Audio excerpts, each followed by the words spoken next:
In our high school class, there was a kid named Jack who moved to our high school during freshman year. I guess he had a hard time breaking into any of the established friend groups. He had a few friends here and there from what I know, but he wasn't part of any particular groups. Then something really awkward happened one day during lunch. I had already asked my date, Eva, to prom, and she said yes. At lunch, we had a table of mixed guys and girls, and Eva was at the table. Here came Jack from whatever table he was sitting at, and like an awkward scene out of a movie, he tapped Eva on the shoulder and asked her to prom.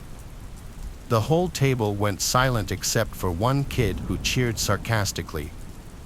Eva left in clear discomfort and said she's already going with me. I felt the second-hand embarrassment. Jack looked at me, and I didn't know what to think of the stare he gave me, but I could tell he was humiliated. He left without saying a word, and everyone laughed loudly. It was a horribly uncomfortable scenario all around. While I felt bad, I couldn't help but slightly laugh too. I mean, I have no idea what he thought was going to happen, especially with such a large audience of dudes at the table too. We watched as Jack actually left the cafeteria, and the teacher on lunch duty actually chased after him because you weren't allowed to leave without a pass, but Jack never came back into the lunchroom. I still wonder where he went. From there, on prom night, we had our group of 10 in the back of the limo.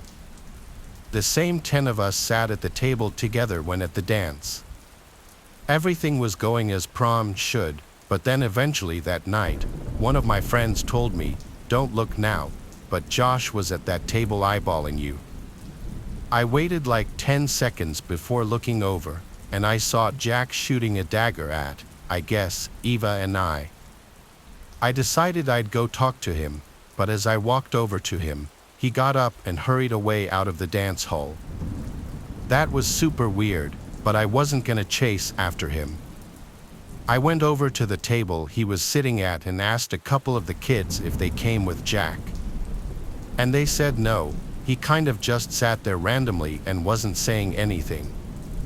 I went back to my table, and like a typical high schooler, I told the whole table. It was definitely pretty freakish. After prom, Eva and I left with a friend who drove to go to a diner to eat a bunch of breakfast food at like 12 a.m. After that, we went to our friend Tommy's house. He had a massive backyard right next to a nature preserve, and he had a really cool fire pit. So we all circled the fire pit with a speaker playing music and some drinks. There were 6 of us total. Tommy, sitting across from me, pointed out to the woods and said he saw something in the woods. We all looked over, of course. We looked at the woods for a while, but when we didn't see anything, Tommy basically said, "I ate whatever." We continued to hang by the fire pit for a while. Eventually, one couple left, so it was just Eva, Tommy, his date, and myself left. Tommy was mid-sentence when he stopped speaking abruptly. I said, "What?" and I turned around and saw someone walking towards the light of the fire from the woods. It was someone in a tuxedo. He said to us, "Don't get up." As he got closer, we realized it was Jack. He was holding a hatchet or a small axe. He looked like he had been crying, but he also looked angry. Tommy and I told him to please put the axe down and just talk. Jack yelled at us to shut up and made us turn the music off. He began a rant about how soul-crushingly embarrassing what happened during lunch that day was and how he had been too embarrassed to come back to school after that because he thought it had been spread all over the school, but it really hadn't, and we tried to tell him that. Anytime we tried to speak, he'd scream, "Shut the fuck up," louder and louder, and he'd begin to raise the axe kind of. He then directed his attention to Eva and started going on about how he thought she was gorgeous and that she would only make fun of him with her friends, which again, that never happened. All these things only happened in his head. During this time that he was talking to Eva, Tommy was low-key and texted his dad something like, "Bring the gun to the backyard," making it clear we were in danger. Tommy's dad came out to the back door and yelled, "What's going on?" with his gun in his hand. Jack stopped talking, and I could see he was deciding in his head whether to run or not. He dropped the axe and ran back to the woods. Tommy's dad came running over with his gun, and all four of us couldn't tell him what happened quick enough. His dad said not to touch the axe, leave the fingerprints on it for the police. That hatchet, axe, whatever, was eventually the key to prosecuting Jack. After a few days, Jack had already been arrested, and so his fingerprints were in the system, and they matched the fingerprints on the axe. But when all four of us decided we didn't want to press charges on Jack, it was too late by that point. He got charged criminally.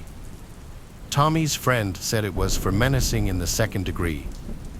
He didn't serve any jail time.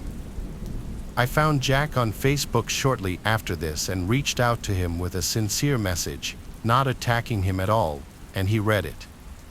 He never replied to it. I saw Jack one other time in the halls that year. He didn't look at me.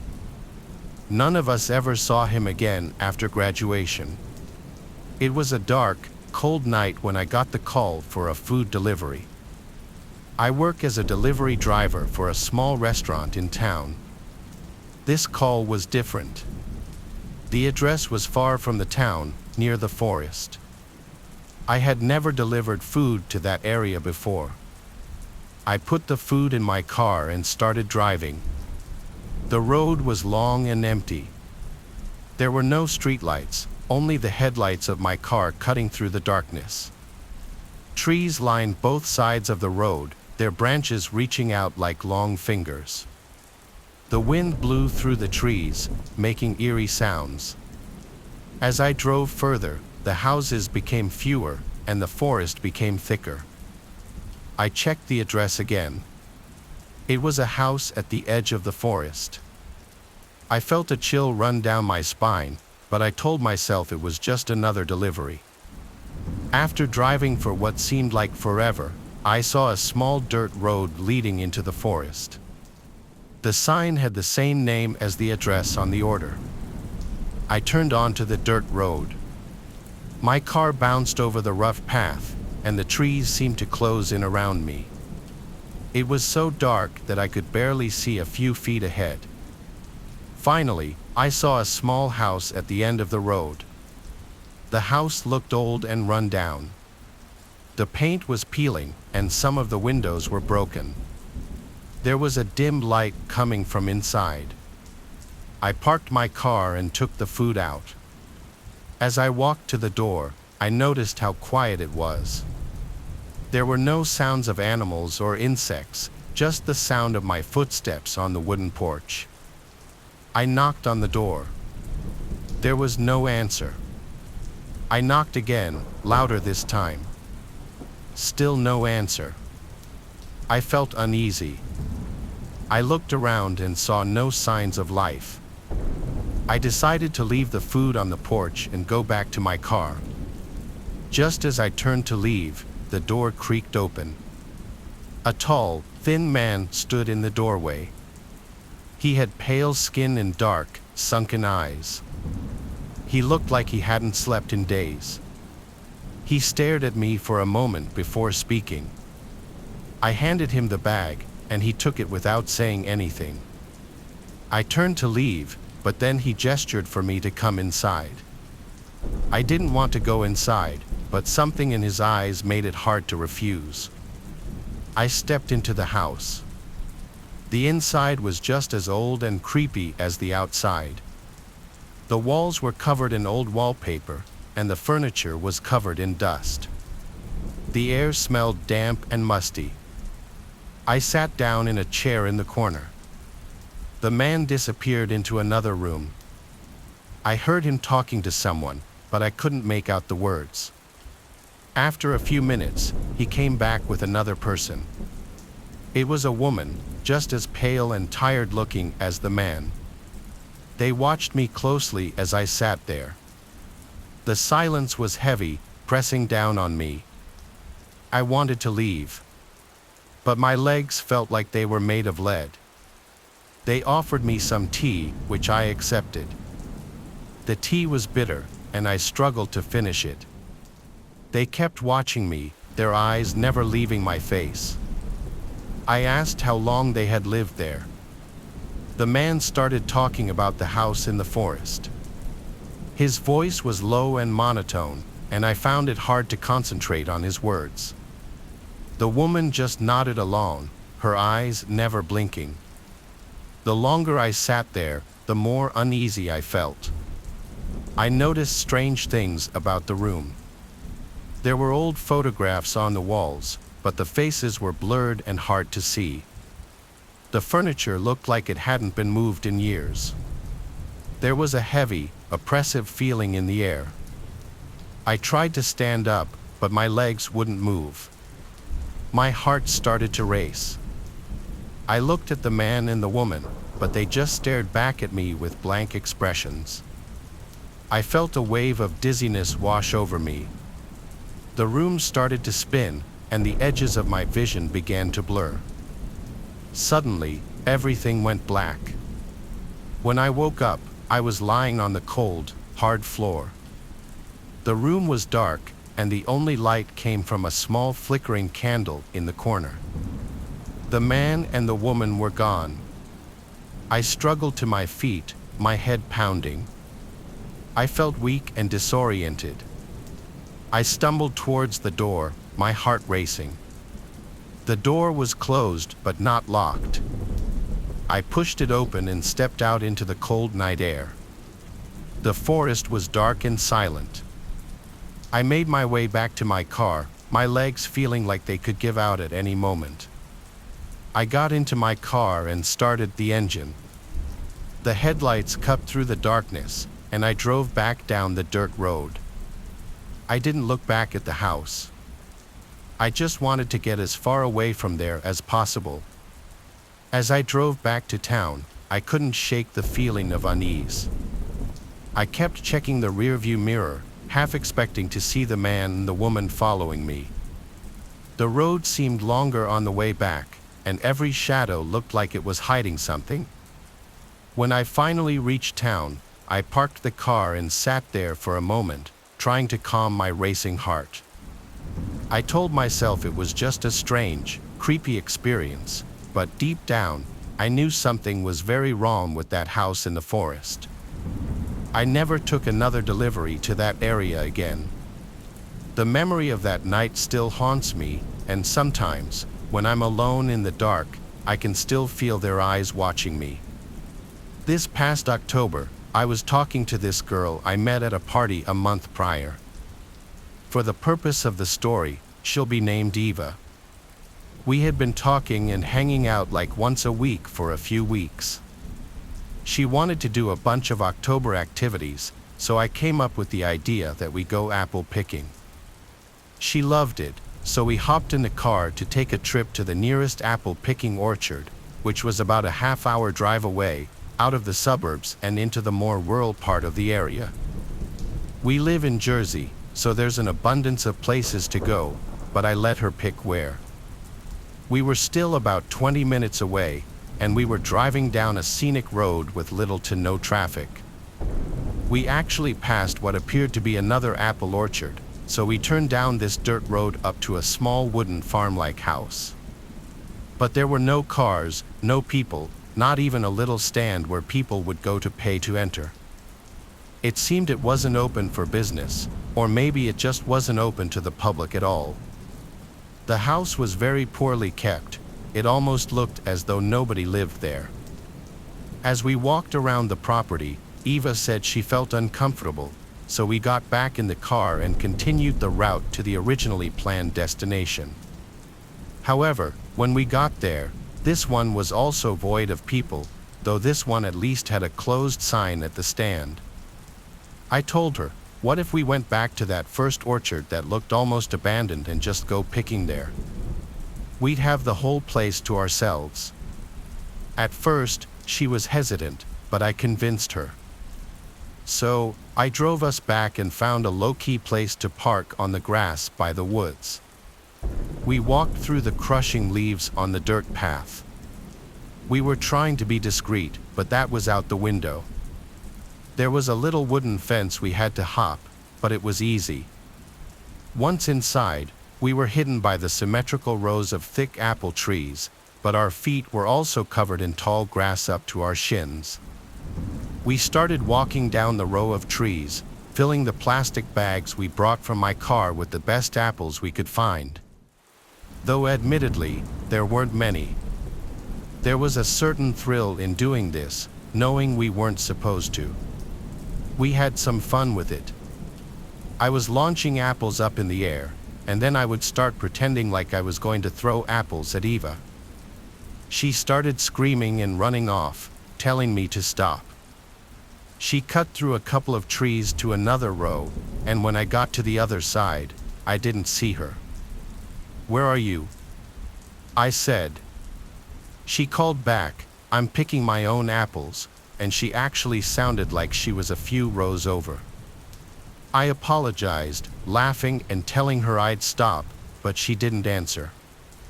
I spent a few minutes trying to find her, and suddenly, an apple landed right in front of me, which had been tossed from one of the rows nearby, and another one landed close by.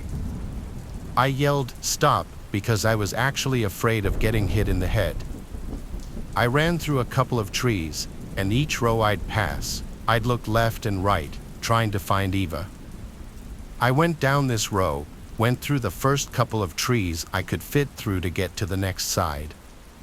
I looked left, and I actually felt like my heart jumped up into my throat because there was some guy, a young guy like 18 or 19 years old, with long black hair to his shoulder, standing in the center of the row maybe 5 trees away from me. It looked like he had a slight smirk on his face. He didn't move, so I did. I squeezed through to the next row and then the next. Then Eva called my phone. I picked up in a hurry, whispered, "Where are you?" She sounded like she was in a panic. She said into the phone there was a creepy guy following her around. She tried talking to him, but he wouldn't say anything, and he looked like he wanted to hurt her, and her description of him matched the guy I just saw. I told her to meet me back at the car. I ran the way back, and Eva was already waiting at the car. We stopped to discuss what just happened, but Eva yelled, "There he is," and pointed in front of us. I looked, and I could see him. He was half hidden by an apple tree, could only see his left arm, left leg, and half his face. The way he was just creepily spying on us, I had to get us away. I did a 3-point turn off the grass onto the dirt road. We passed the decrepit barn-like house and got back on the road. We talked over possibilities. Maybe he lived there. We passed by a fruit stand on the side of the road with a few people working on it. Eva and I lost our apple bags, so we figured we'd at least stop here. We picked up some apples and berries, and I just had to ask them about the apple orchard down the road. The 2 ladies working at the fruit stand proclaimed nobody should ever go anywhere near there. The owner's son had killed his girlfriend and then disappeared. The body was found near the orchard in the forest. The dad still owns the orchard to this day, but he hardly ever returns and doesn't keep up with the place. We practically jumped in their faces as we asked them to describe the son, but they had never seen him and didn't know anything about him. We admitted to them that we went apple picking on the property and some creepy young man was following us. The 2 women said that it was best that we got out of there when we did. They also kind of scolded us for not calling the police. However, one of the ladies said she was going to warn the police. On the drive home, as Eva spoke to me about it, everything she said really went in one ear and out the other because I really thought to myself, we actually ran face to face with a missing murderer in an apple orchard. I still get chills wondering if that guy is still out there in that orchard. One day, I was in school for a seemingly average Thursday. I was a senior in high school and in my third-hour history class. This was one of my favorite classes because the teacher was really cool. For the story, I'll just call him Mr. Smith. Mr. Smith was very laid back and would give us a lot of time to do homework in class. We would rarely have any actual homework because we could get it all done before we left. He would teach for a bit in the beginning, and then the end of class would pretty much be like study hall. We could talk and get work done. He would even let us go on our phones or listen to music as we worked. So on this day, it was a normal class period. I often had my headphones in as I studied, and I did on this day. We were working on our assignment, and I got done early. I would joke around with Mr. Smith sometimes, as did other students. I remember that I went up to him to turn in my assignment, and he asked me if I wanted to do him a favor. He said that he had to give back some iPads to another teacher. We had used them the previous day for a group assignment. There were about 10 iPads in this carrying case. I was happy to do this because it was something to do to get out of class. He wrote me a pass, and I took the iPad case. It was supposed to go to a teacher's classroom that was a little ways away. I left the classroom with my headphones still in, and I unpaused my music. Then, I started walking through the empty hallways to the other teacher's classroom. At this point, there were probably about 15 minutes left of class. Soon, I reached the classroom that I was supposed to go to. I tried opening the door, but it was locked. I could see in the window as well that all of the lights were off. I found this a bit odd, but quickly figured that the teacher wasn't there. She probably didn't teach a class during this hour or something. I turned around and started to head back to my classroom. I walked about halfway back when I saw something up ahead. There was a spot where two hallways intersected a ways up. I saw a man up ahead who I didn't recognize. He clearly wasn't a teacher, and I didn't think he worked at the school either. It struck me as suspicious right away. I only saw him for about a second or two because he passed by one hallway and into the other. He didn't look in my direction at all. The problem was that he was walking in the direction that my classroom was in. I kept walking up ahead, and when I got to where the man had walked past, I stopped and looked down the hallway first. When I did, I saw the guy again. He was a long ways down near where my classroom was. It appeared as though he was looking for something. I didn't want to go down there, and I started walking in the opposite direction. I took out my headphones at that point. Everything was silent. I didn't really know where I was going anymore, and I was trying to figure out what exactly was going on.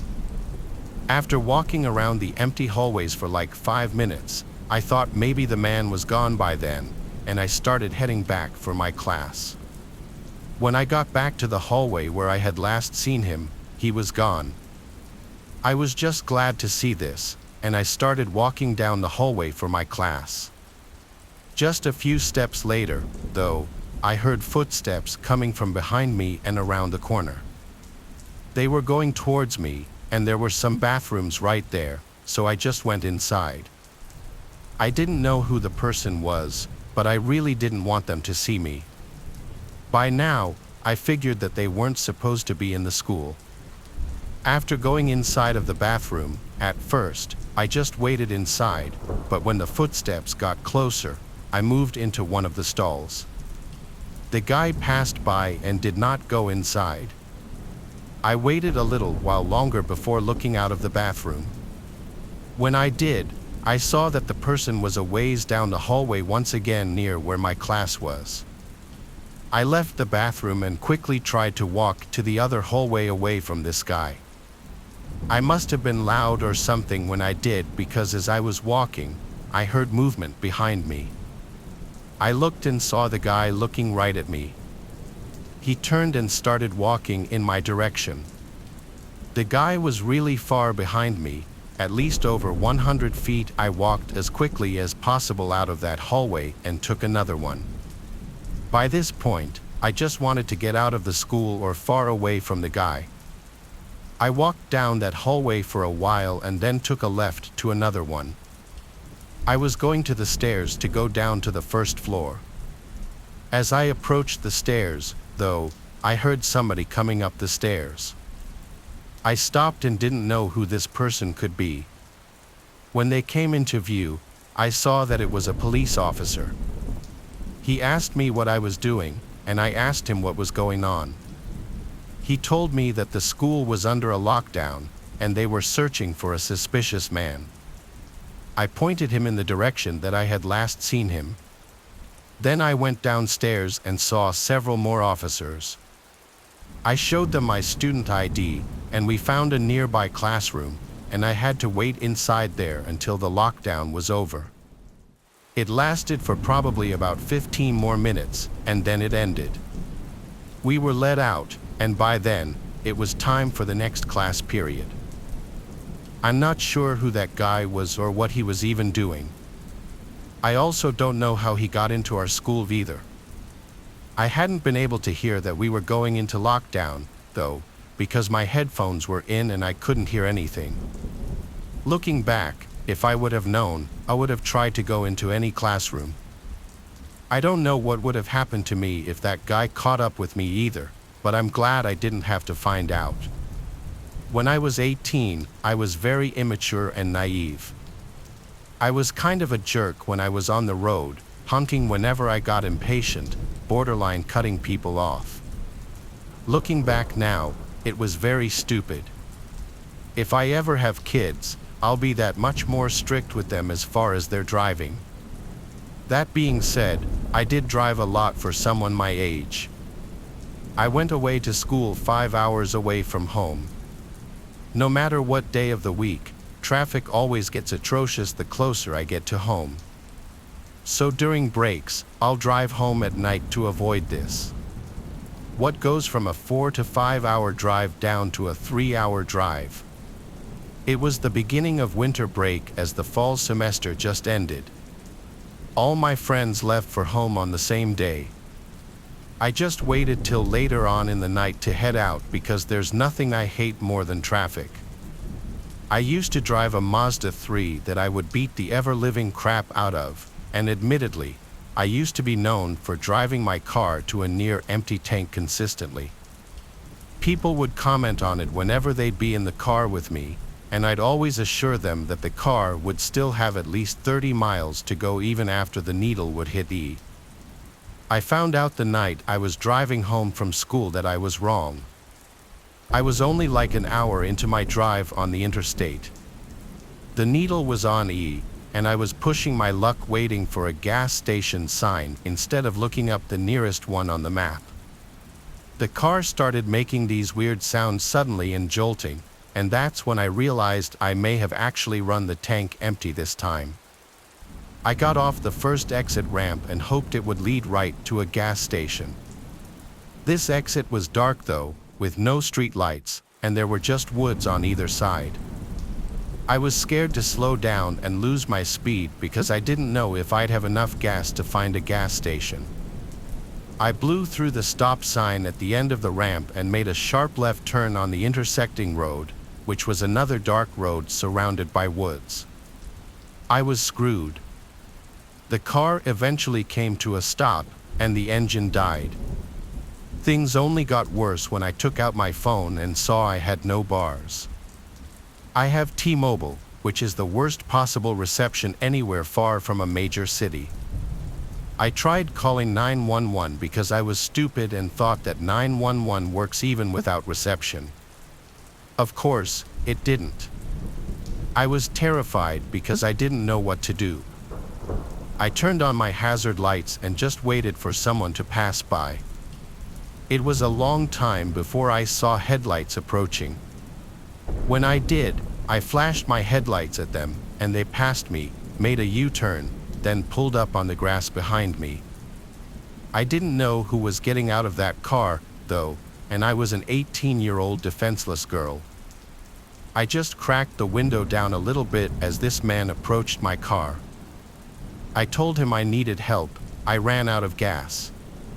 He offered to give me a ride to the nearest gas station. He was this bald guy with glasses on. He kind of looked trustworthy. I had no other apparent options but to accept his offer. I got out of the car and followed him to his car, making sure to lock my doors first. His car was a black Honda, year probably a 2010. It smelled funky in his car. I couldn't pin what the smell could be, though. He banged another U-turn and started driving in the direction he was driving before.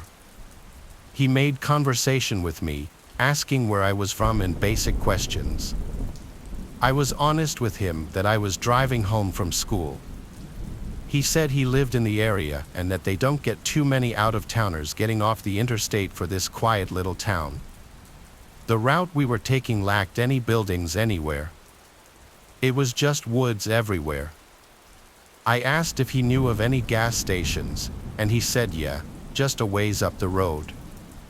I started hearing bumping and thumping coming from the back of the vehicle. It sounded like the trunk. At first, I thought it was maybe just bumps in the road or a loose object in the trunk. He seemed to keep talking like he wouldn't stop. Finally, we got to a sort of town-looking area. There were some lights and buildings at last, a diner, and a few small houses. There was a red light at the first intersection since I got in his car. We came to a stop, and for the first time, there was silence. Then I heard the unmistakable sound of someone screaming in the trunk, followed by thumps and bangs. I looked at the man, who looked at me. In a split second, I unbuckled my seatbelt, opened the door, and ran while at the same time, he tried grabbing me and pulling me back into the car. I heard him get out as well, but instead of chasing me, he ran to close his passenger side door. Then I heard him floor it down the street. I ran into the diner and asked for help, making a scene. I used their phone to call 911. I waited there, and it became this whole huge thing with multiple police showing up to the diner to take a report. Given the gravity of the report that I was making, that I heard someone in the trunk of the car, they had to get every last detail from me about the man's car, his appearance, and where he picked me up. I was also given a ride back to my car so that they could also include the pickup location in the report. They also helped me get a hold of AAA, which eventually would come to my location to fill my car with gas. This was overall the scariest experience of my life. I was shaken to the core the whole rest of the ride home. I hope they found that man. I hope whoever was in that trunk is still alive today. For all I know, that man could have been bringing me to his house or somewhere else, and I was just lucky I had a chance to get out at that red light. It was a cold and windy night and I was out working. I used to work as a pizza delivery driver part-time when I first got out of school. I needed money really bad, and delivering pizza was a relatively easy thing to do. At the time, I was actually quite happy with the amount of money I was getting. It wasn't much, but it was more than enough at the time as I still lived with my parents, and the only thing I had to pay for was my phone bill. Anyways, it was getting late, and this was probably going to be my last delivery of the night, depending on how fast I could get it done. When I arrived at the house, I walked up to the front steps and knocked on the door. There was nothing unusual going on just yet. They had the main door wide open with the screen door cracked open as well. I waited for about a solid minute and politely knocked again, this time a little bit louder. I wanted to be sure that they heard me. I heard music playing in the background, so I was thinking that they probably just didn't hear me. I waited for another minute or so, but still, nobody came to the door. I knocked 2 more times with about a minute between each time and still no answer. I was in shock as this wasn't something that happened to me frequently. Usually, when I arrived at the house and knocked on the door, the customer would be there in less than a minute. Just as I was about to knock for the last time, I noticed a piece of paper that had been stuck in between the door. I decided to grab it and read it. The piece of paper said, "Please deliver the pizza to the back door and knock loud and hard," with a smiley face on it. Right away, I picked that up as a red flag, but at the same time, I convinced myself I was overthinking. I almost just left the pizza on their front porch, but I didn't want them calling and complaining to the store about it being cold when they finally found the pizza. What the hell, I'll just do it. At that point, I had been waiting for almost 10 minutes, and I was genuinely starting to get irritated. As I made my way around the house, the closer I got to the back door, the louder the music became, and that's when I noticed they were having a little campfire outside. However, there was nobody outside, so I slowly walked up the back patio steps and knocked on the door sort of hard, just like the paper said to do. So I waited for somebody to come to the door. I was growing more and more impatient. I was just about to say screw it and just leave the pizza on the deck and get the hell out of there, but out of nowhere, I heard a loud noise in the house, and briefly after that, I heard screaming from both a woman and a man. It sounded like they were getting into it with each other pretty bad, and I wasn't sure what to do. I waited for a few minutes, and the screaming continued. It was only getting worse as time went on, and I was really starting to get concerned. It really seemed like someone was getting hurt in there. More than likely, the man was physically assaulting the woman, and that's what it sounded like to me. Right as I was about to call the police, the man came running over to the back door and grabbed the pizza from me. He also apologized to me and said that he was sorry for the wait.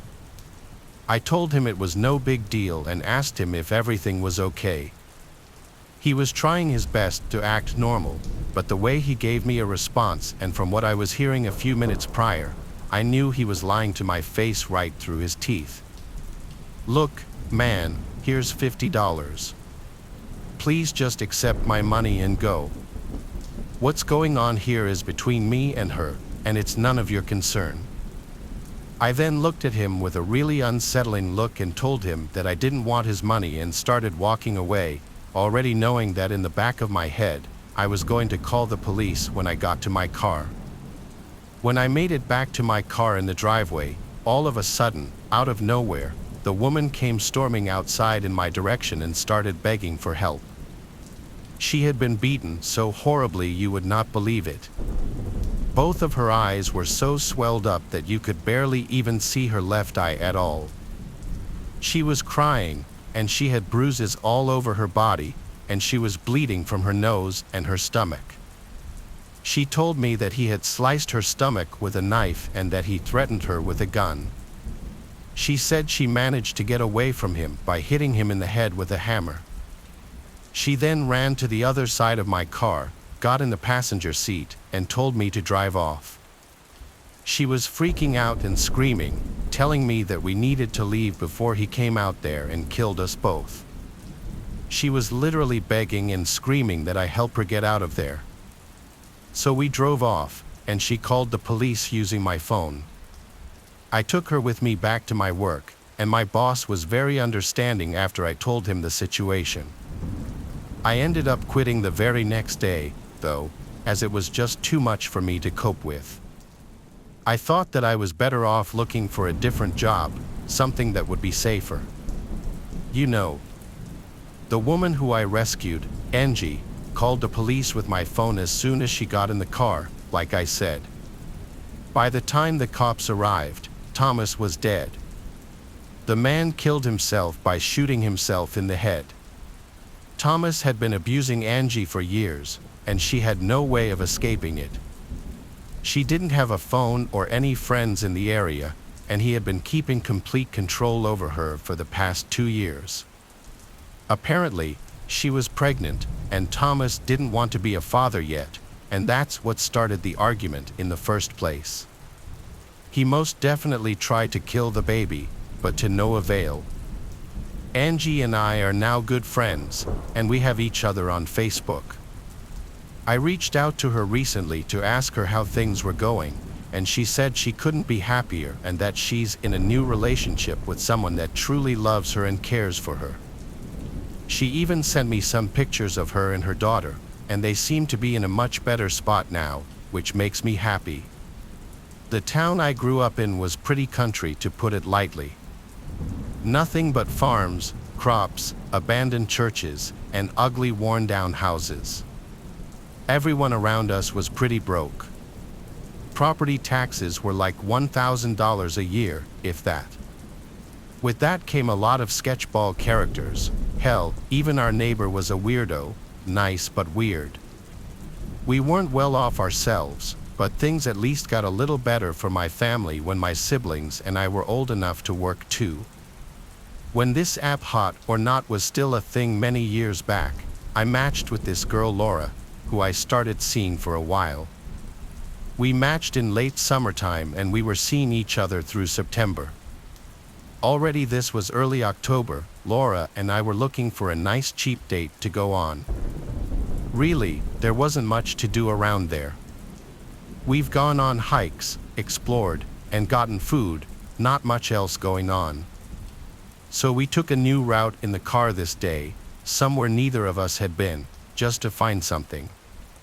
We found this little restaurant sitting in a random parking lot on the side of the road.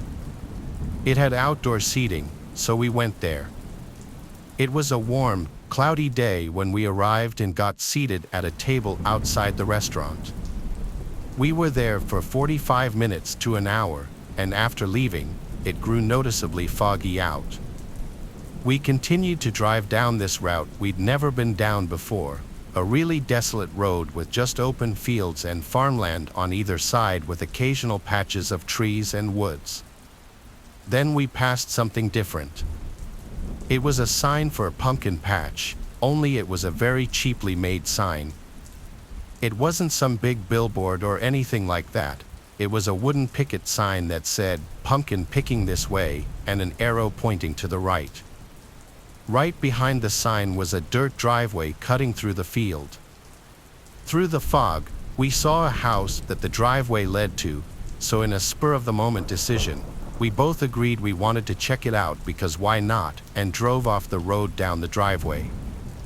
We passed the house into this back area, which was covered by trees in two directions, the left side and the far back side. Tucked between the house and woods was this big pumpkin patch. It was a genuine pumpkin farm, and we saw at least 200 pumpkins scattered all over the place, and that was just what the fog allowed us to see. We parked next to this old jalopy of a pickup truck, the only other vehicle visible on the property. We noticed an older couple sitting on the back deck of the house as we got out. The two of them got up and greeted us. I said we're here for the pumpkin picking, and the old woman said with a smile, "Welcome, pick anything you'd like." I asked her how much it would be for a pumpkin, and the old woman said, "It's free." We were surprised. The fog was acting as a sort of barrier, so we couldn't clearly see the two. It was a little creepy, but I could still tell that it looked like the old man was smiling at Laura. His smile was very gummy, it was kind of gross. We both said thank you and started walking into the pumpkin patch. A lot of the pumpkins were on the smaller side, were mushy, and just not very attractive. The ground was also kind of wet from the fog, I guess, and some of the pumpkins felt wet and muddy too. It was hard to find a really nice one, but eventually, we did find one. I picked up this big, healthy-looking pumpkin. It was heavy. I brought it over to the back deck where the old couple just was. They weren't there anymore. I asked Laura if we should just leave. She said probably. It really felt like we were clear to leave since we already thanked them, and they made it clear they were free. So we got back in the car, and I started doing a 3-point turn on the dirt driveway to leave when we heard someone yelling outside. We both got startled and turned to face the house, where we saw a middle-aged man in a cap yelling, "Hey, stop." I lowered the window, and he put his face through the window and yelled, "What the hell are y'all doing?" "I'm calling 911. I said, "What did we do?" And he said, "Put that pumpkin back right now." Laura and I, talking over each other, both tried to explain to the man that the older couple told us to take whatever we wanted. I assumed they were his parents. The man said, "What older couple? What are you talking about?" I replied, "Are your parents also here?" He said, "I ain't got no parents." Laura and I, both equally confused, looked at each other. I said, "Sir, there was an older couple sitting on your back deck 10 minutes ago, and they told us to take whatever we wanted." The man said, "There ain't no older couples here." He asked where the pumpkin is. I told him in the back. I unlocked the door, and he grabbed the pumpkin. He said if we ever came back here, he'd shoot us, and then he spit at the ground and walked back to his house. I drove us out of there. We were as confused as could be. We considered the idea that maybe it was a joke, but that would be a real sick joke. I made a joke saying, "What if they were ghosts?" and Laura said, "Stop," clearly freaked out. But then I got the chills myself as I thought about what I just said. There was silence in the car for a few seconds, and I know we both pondered that idea. Out of curiosity, one day my 2 siblings went to that pumpkin farm to go pumpkin picking. They bought a pumpkin from the guy we saw, and they probed him a bit, asking about the farm and if the man lives there with anyone. The man said he lives there alone. This was unsettling to hear. It truly, to this day, doesn't make a lick of sense. Could the man have been lying about the older couple being there? I don't know, possibly, but why? The scarier question is, what if he wasn't lying and he truly does live alone? Then who were those people? I once had 2 job interviews in North Carolina. I lived in New York at the time. I was taking the drive down there instead of flying to save money. My job at the time sucked, and the 2 jobs I was interviewing for could finally be a new start for me. They were corporate office jobs with a lot of benefits and good salaries, plus the weather would be much better than New York. I was driving down there on a Thursday night. I took off from work Friday because that's when the 2 interviews were. Since I had to work Thursday, I had to hit the road as soon as I was off work. I stopped home first to grab my suitcase and other stuff I was bringing, then I said goodbye to my family and set off. It was a long 8+ hour drive ahead of me. My ETA was into the early hours of the morning, like 2 a.m. I was heading to a comfort inn. I drank like 3 cups of coffee my first few hours driving, and for a while, I was good. But if you're already running on fumes, no amount of coffee is going to keep you going. I already didn't get much sleep the night before because I was stressing over these interviews, and after a long busy day at work, the last thing I wanted to be doing was driving close to 9 hours. It was late at night now and I had about 2 hours left in the drive. There were very few other cars on the road this late at night on a weeknight. I was starting to feel really sleepy now, but I knew most of the drive was behind me. Suddenly, on the side of the highway, I saw a man in a suit standing there. Not walking, not moving. He was facing my car, and as I looked at him as I passed, I saw his face turning to follow my car. I said out loud, "What the hell?" It was truly bizarre. I almost contemplated turning around and asking if he needed a ride. He was just in the middle of the highway in a suit at like 12:30 at night. I came up with stories in my head about what may have happened, like maybe his girlfriend kicked him out of the car. I did this to keep my mind away because I felt like I was drifting away. Then something beyond frightening happened. It was only maybe 10 minutes after I had seen that man that I saw another man on the side of the road coming up, also in a suit, also just standing there. What the hell was going on?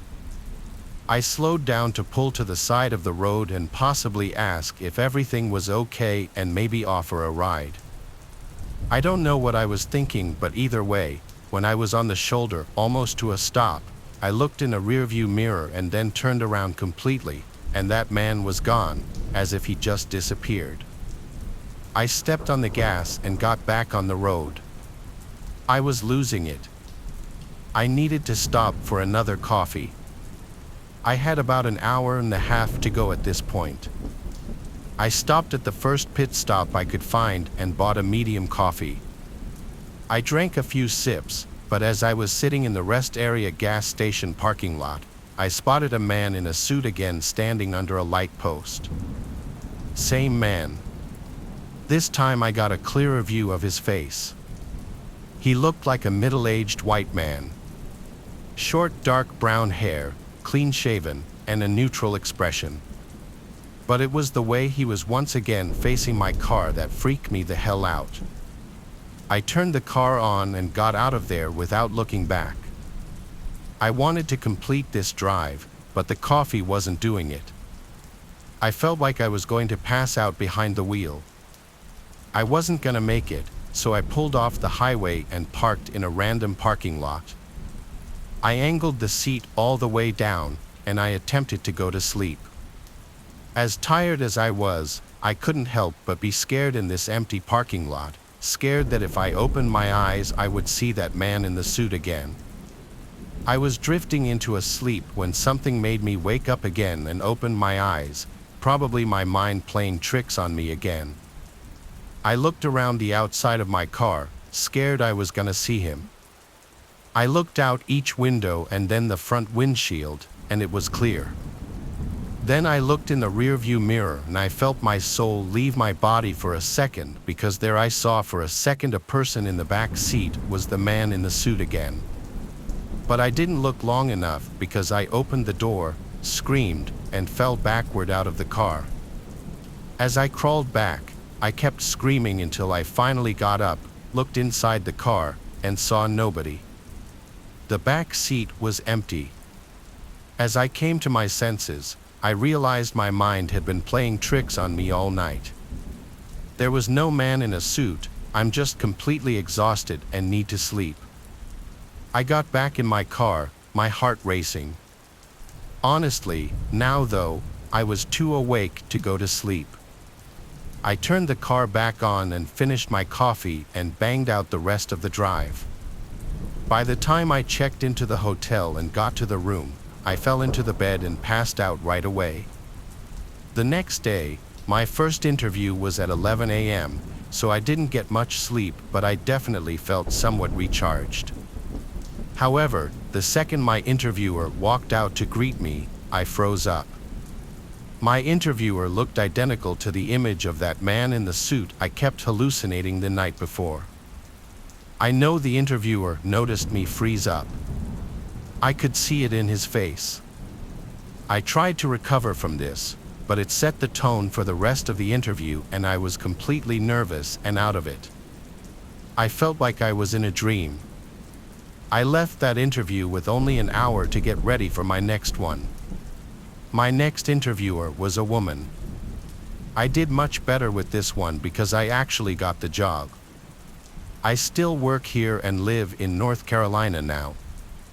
My old therapist told me that she thinks the stress of mentally preparing for the interviews mixed with the lack of sleep caused me to hallucinate.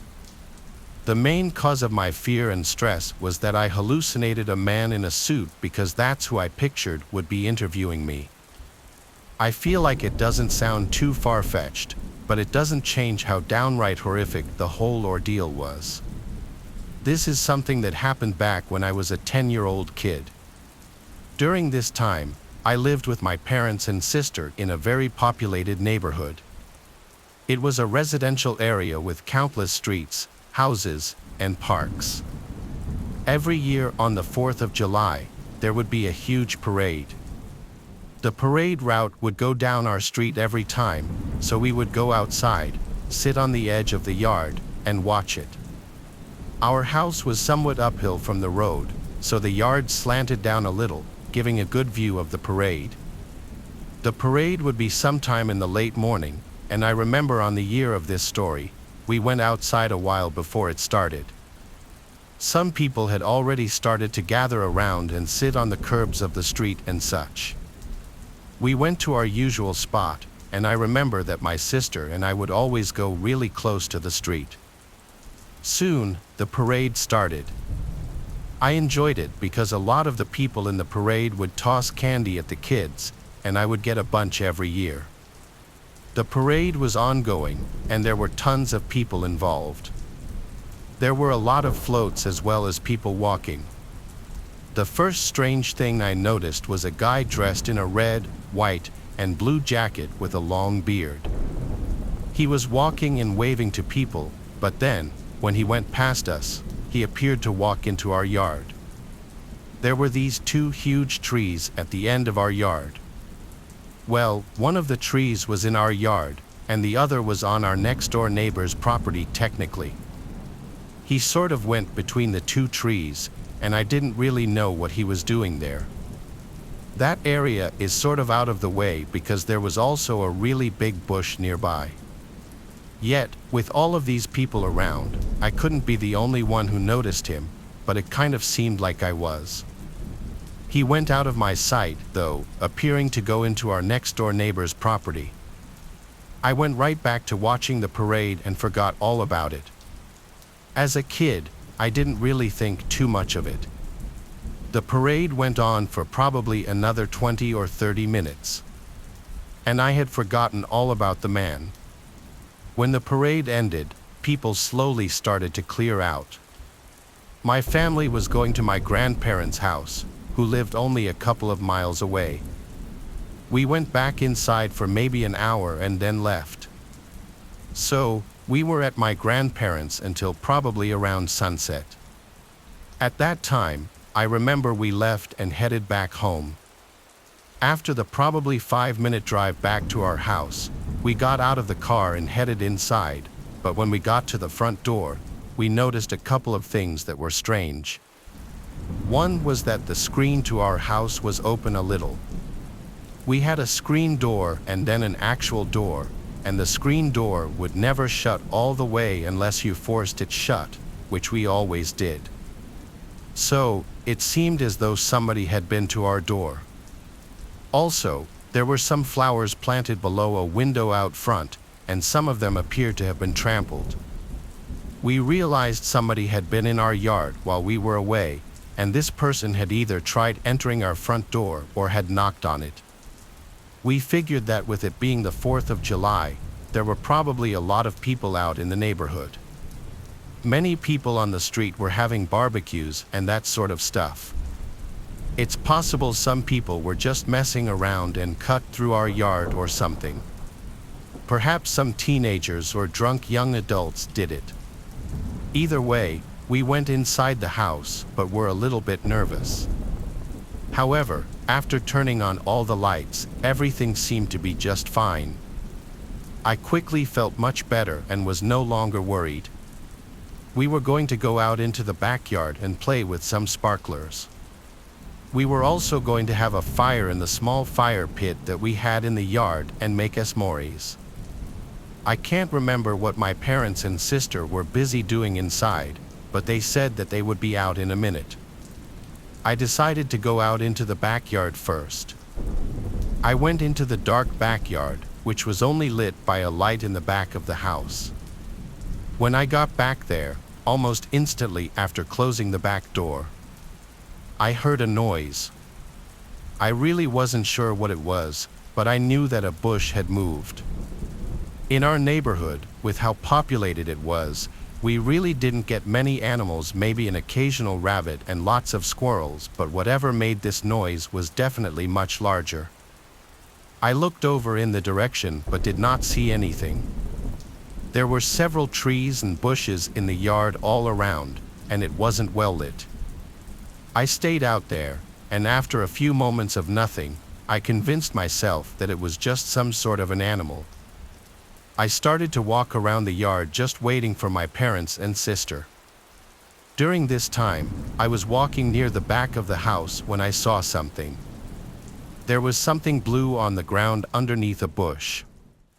I honestly don't know how I spotted it, but I walked over and looked closer. There was a big blue jacket like the one the man in the parade had been wearing. It was all crumpled up and really small. I noticed that it was also red, white, and blue, and I looked inside the jacket. And there was the fake long white beard that the guy was wearing, too. This probably belonged to the same guy who was walking into our yard at the parade. I then remembered that I was creeped out and wanted to go back inside.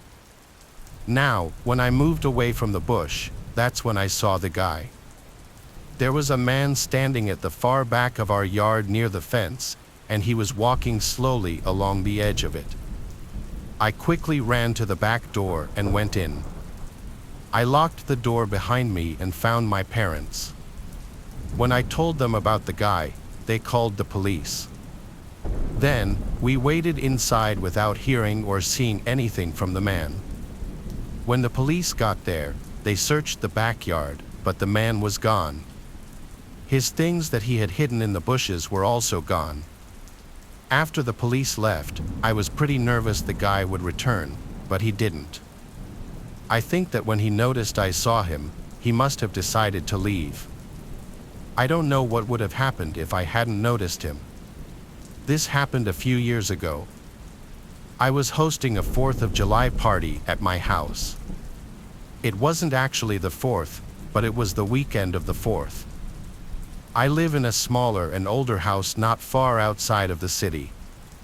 A few coworkers had been to my place before, and somehow I got nominated to host the 4th of July party. There would be over 30 people coming, most likely about 20 coworkers, and many were bringing their significant others.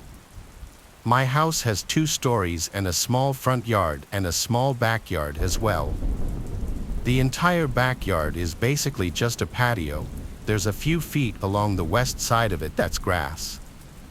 The backyard is entirely fenced in aside from my driveway, which leads to an alley and then my garage. The property is pretty closed off from my neighbors. I got ready for the party by getting a bunch of food and drinks and things like that. I set up, and when the day came, a bunch of my coworkers started coming over. It was a nice and sunny day, and people could be outside or inside in the air conditioning. I remember that after the party started, things were going very well at first.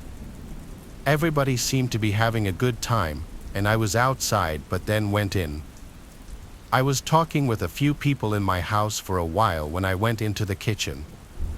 One of my coworkers approached me and said that a weird guy was there. She thought that maybe I knew him and said that nobody outside seemed to know who he was. I was very confused, and I asked her to show me the guy. We both went over to the doorway leading out to the backyard. When we got there, a bunch of people were in the yard. At first, she couldn't spot him, but she was telling me that he was saying weird stuff and making some people uncomfortable. Overall, something seemed off about the guy. Finally, she located him and pointed the guy out. I then walked outside and got a better look. The man was somewhat large, had kind of messy hair that went past his ears, and was drinking a beer. I did not recognize this man at all. He was sort of standing by himself in the corner near where the alleyway was. He appeared to just kind of be watching people. I started walking over to approach the guy. I was going to ask him who he was, but when I got about 30 feet away from him, he looked right at me. The man then turned and quickly started walking away back down my narrow driveway, which went from the backyard to past my house in the street. Before making it out of the backyard area, though, he stopped, grabbed another beer out of a cooler, and then kept going. I never got to talk to the man, and he walked at a fast pace back down the driveway and then onto the connecting sidewalk. It was really strange. I figured that some random guy was walking by and must have seen there was a party and just stopped in for whatever reason. The neighborhood was pretty busy and did get quite a few people walking down the sidewalks throughout the day and stuff, but this was still really weird. I went around and asked a few people about the guy. Apparently, he was approaching some people and asking strange questions. I was also told that he was just staring at a few people and did not look away for a really long time. At least he was gone now, though. I was outside most of the rest of the party, and luckily, the man did not return. After people started leaving to go home, there was maybe an hour before it was just me. Then I started to clean everything up. Not a whole lot needed to be done, just take out the garbage, take in a few folding tables and some chairs, as well as the food and drinks. As I was doing this, I walked past my narrow driveway to take some garbage out. When I was on the driveway, I looked down it into the street. I noticed that standing right in the middle of my driveway where the sidewalk intersected was the same man. He was just standing there and staring at me, it appeared. I didn't know what to do, so I sort of waved. The man did not wave back. Then I continued to take out the garbage, which was at the back corner of my backyard. When I was walking back, though, I noticed the man was walking up my driveway towards me. I didn't know what he wanted, but I stayed there to meet him. When the man reached me, I said hi to him. The man asked me if he could use my bathroom quick. I really did not want this guy in my house, and I said no. Then I asked the man if he was at the party earlier. The man denied it and said no. Clearly, this was the same guy. He then asked once more if he could go inside my house really quick. I said no to the guy again, but he still didn't leave. By this point, I was getting kind of nervous. I didn't really know what to do or say. I wasn't quite done cleaning, but I wanted to go inside, so I said, "Well, I'll see you later." Then I turned and started walking back towards the back door of my house, but when I did, the man began to follow me. I knew that I couldn't go inside anymore, and I turned to walk in another direction. I figured that the man would continue to follow me, but he didn't. The guy walked right up to my back door, opened it up, and went inside. When I saw this, I started to follow him. And I yelled at him to stop, but I realized that maybe this guy could be dangerous. Instead, I went back to the end of the alley and went to my car, which was parked in front of the garage. Then I called the police. I waited there until they arrived. When they got there, the man was found hiding in my basement. It really creeped me out when I heard that. I really don't know who the guy was or why he wanted to go inside of my house, but I remembered back to earlier in the party when he walked away from me after I started to approach him. He seemed to know that I was the homeowner. If he was talking to a bunch of other people but then walked away from just me, that was odd. I wondered if he had seen me before or something.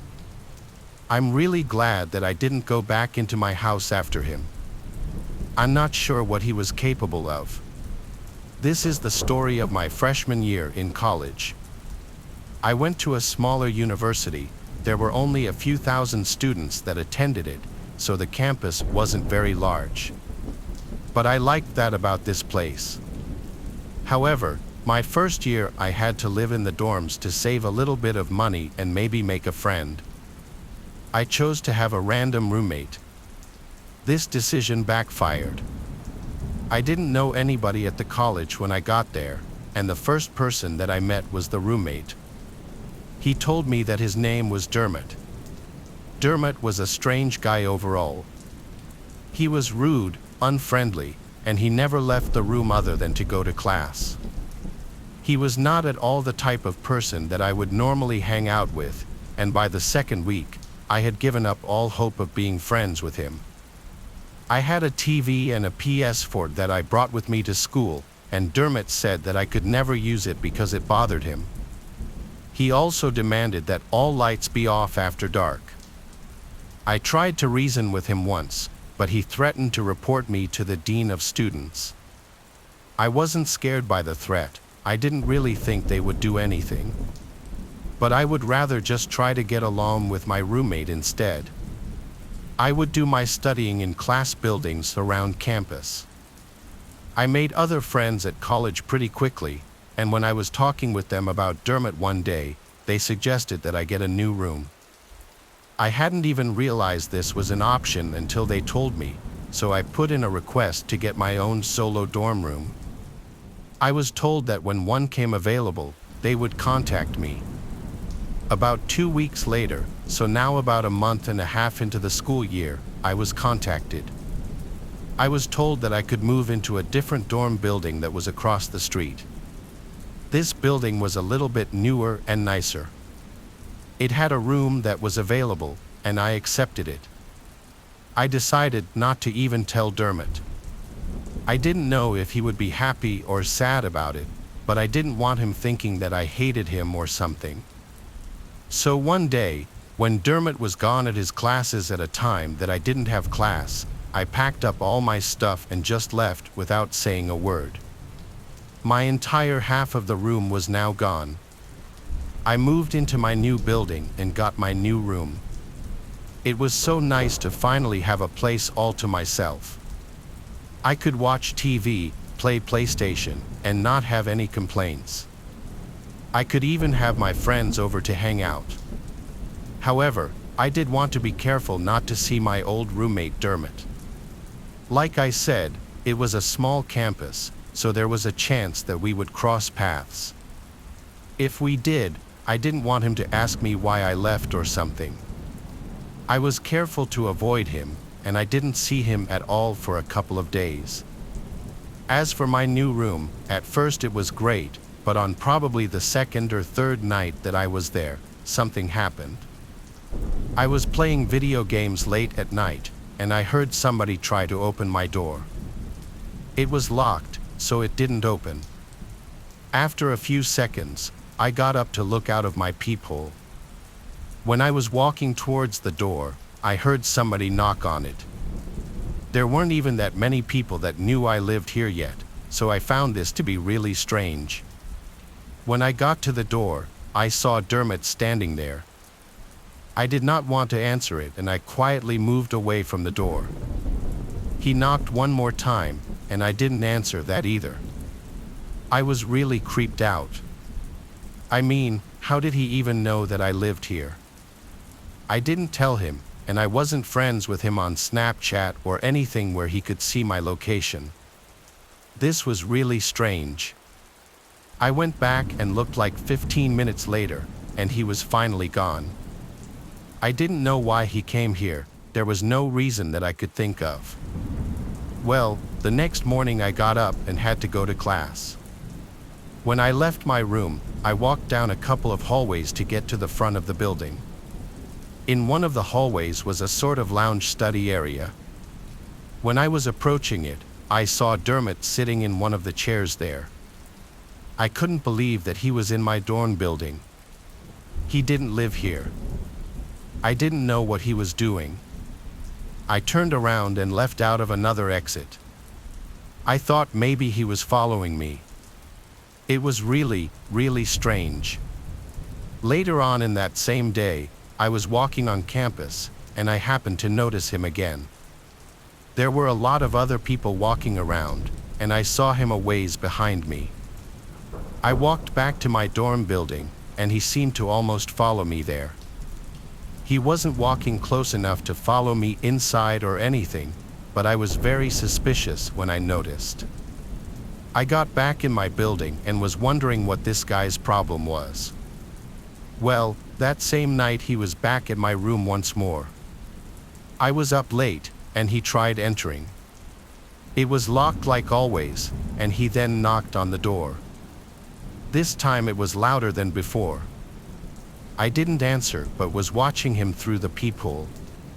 He knocked again very loudly, but I still did nothing. When he knocked for a third time, I remember somebody else who lived down the hall opened up their door. They told him to quiet down. Dermot didn't say anything. Then he stood there for probably a minute.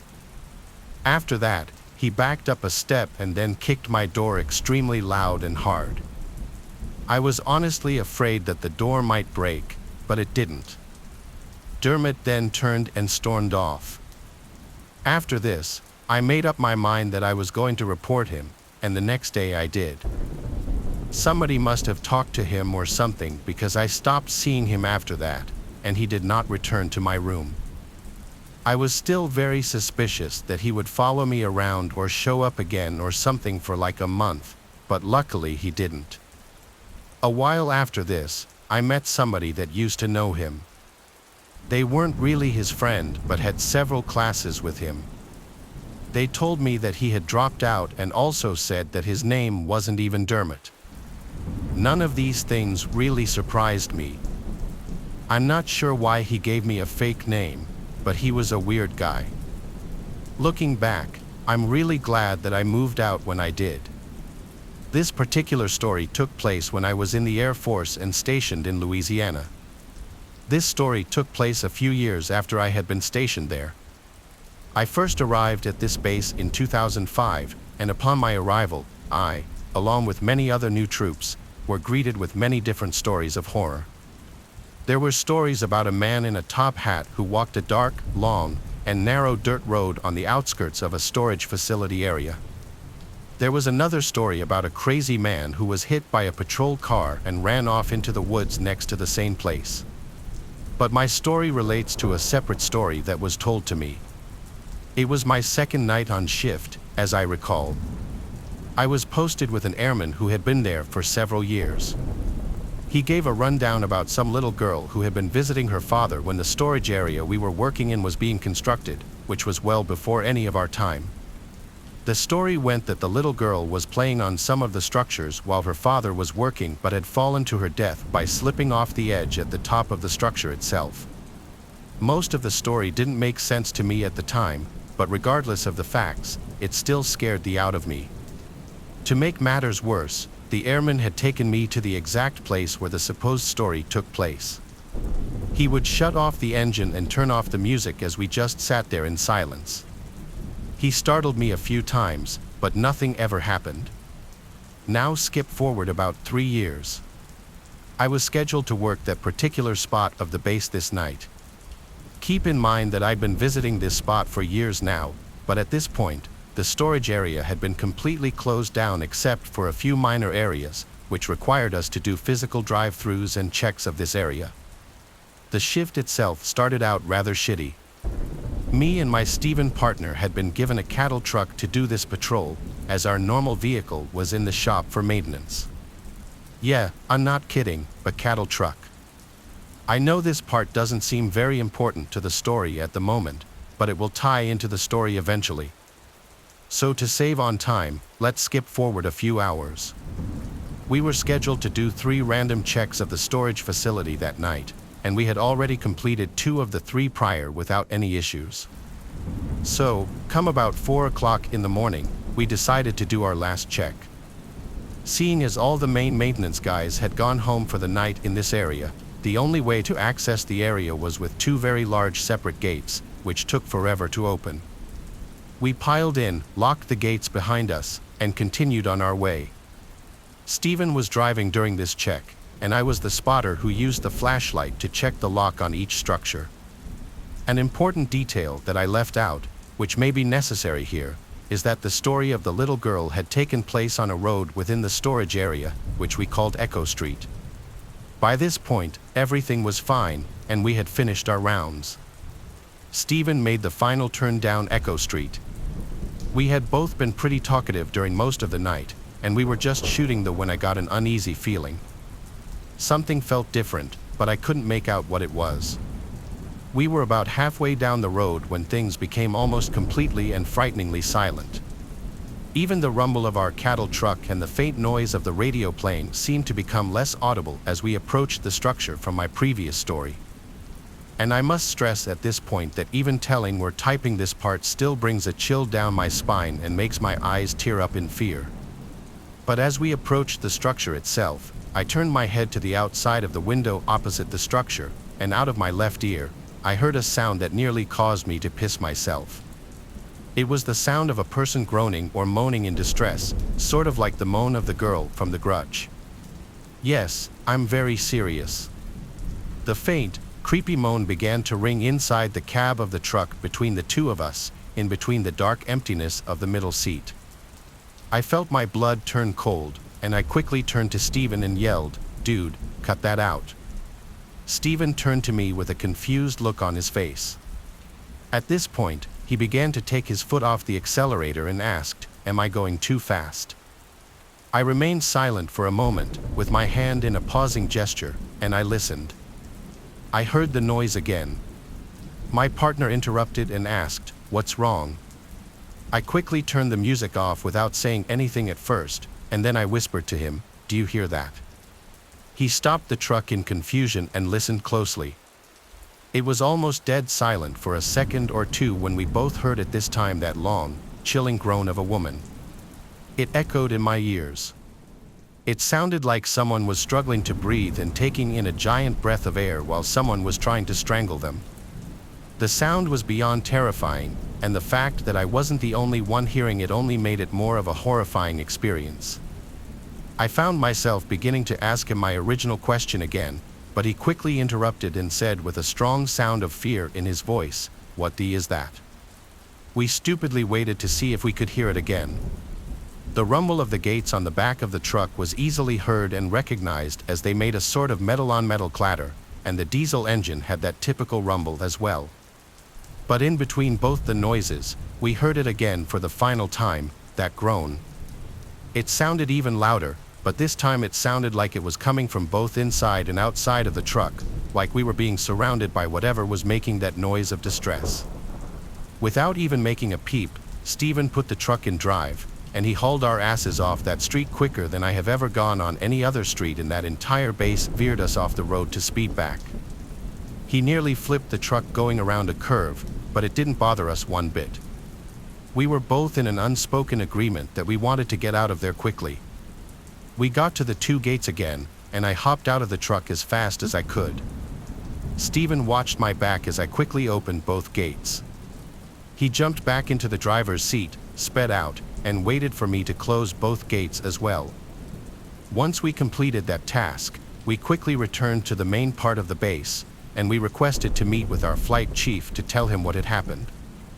When we finally met up with him, we expected him to think that we were both full of it or that we had just imagined the entire thing, being as it was so late into our 12-hour shift and we were both tired.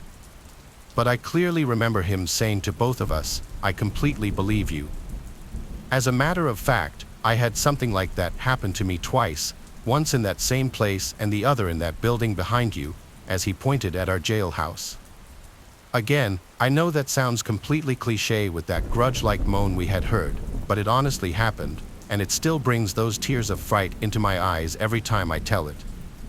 I went back to that storage area only once after that, but I never went down that road again, and I never went after dark. My name is Laura. I'm 20 years old, and I work at a Walmart by a small town called Jackson in Alabama. Since I don't go to school full-time, my boss would oftentimes put me on an overnight shift. Back when the store was open 24 hours a day, given that it was a supercenter, there would still be a number of employees working. My shift this one particular night was 10 p.m. to 7 a.m. I was one of only a couple employees doing stock work. There was one or two employees at registers up front. Given that our store sits in the countryside of Alabama, we didn't really get much business at these insane hours of the night. However, it was a prime restocking period.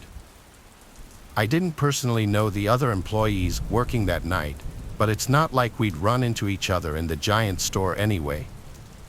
I started my night folding pants in the men's department and generally tidying up. I kept headphones in at night because usually there would be no one to tell me to take them out.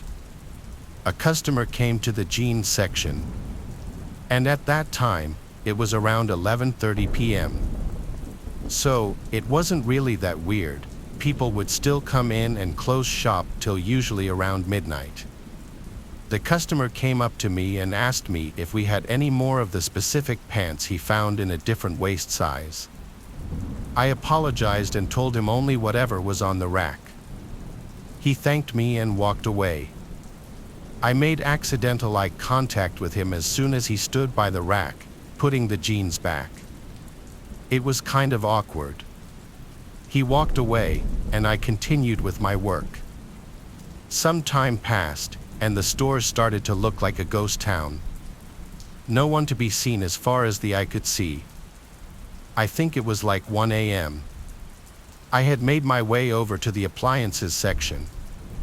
I was doing a lot of back and forth work with boxes from the back section, where we kept all the items that were yet to go out.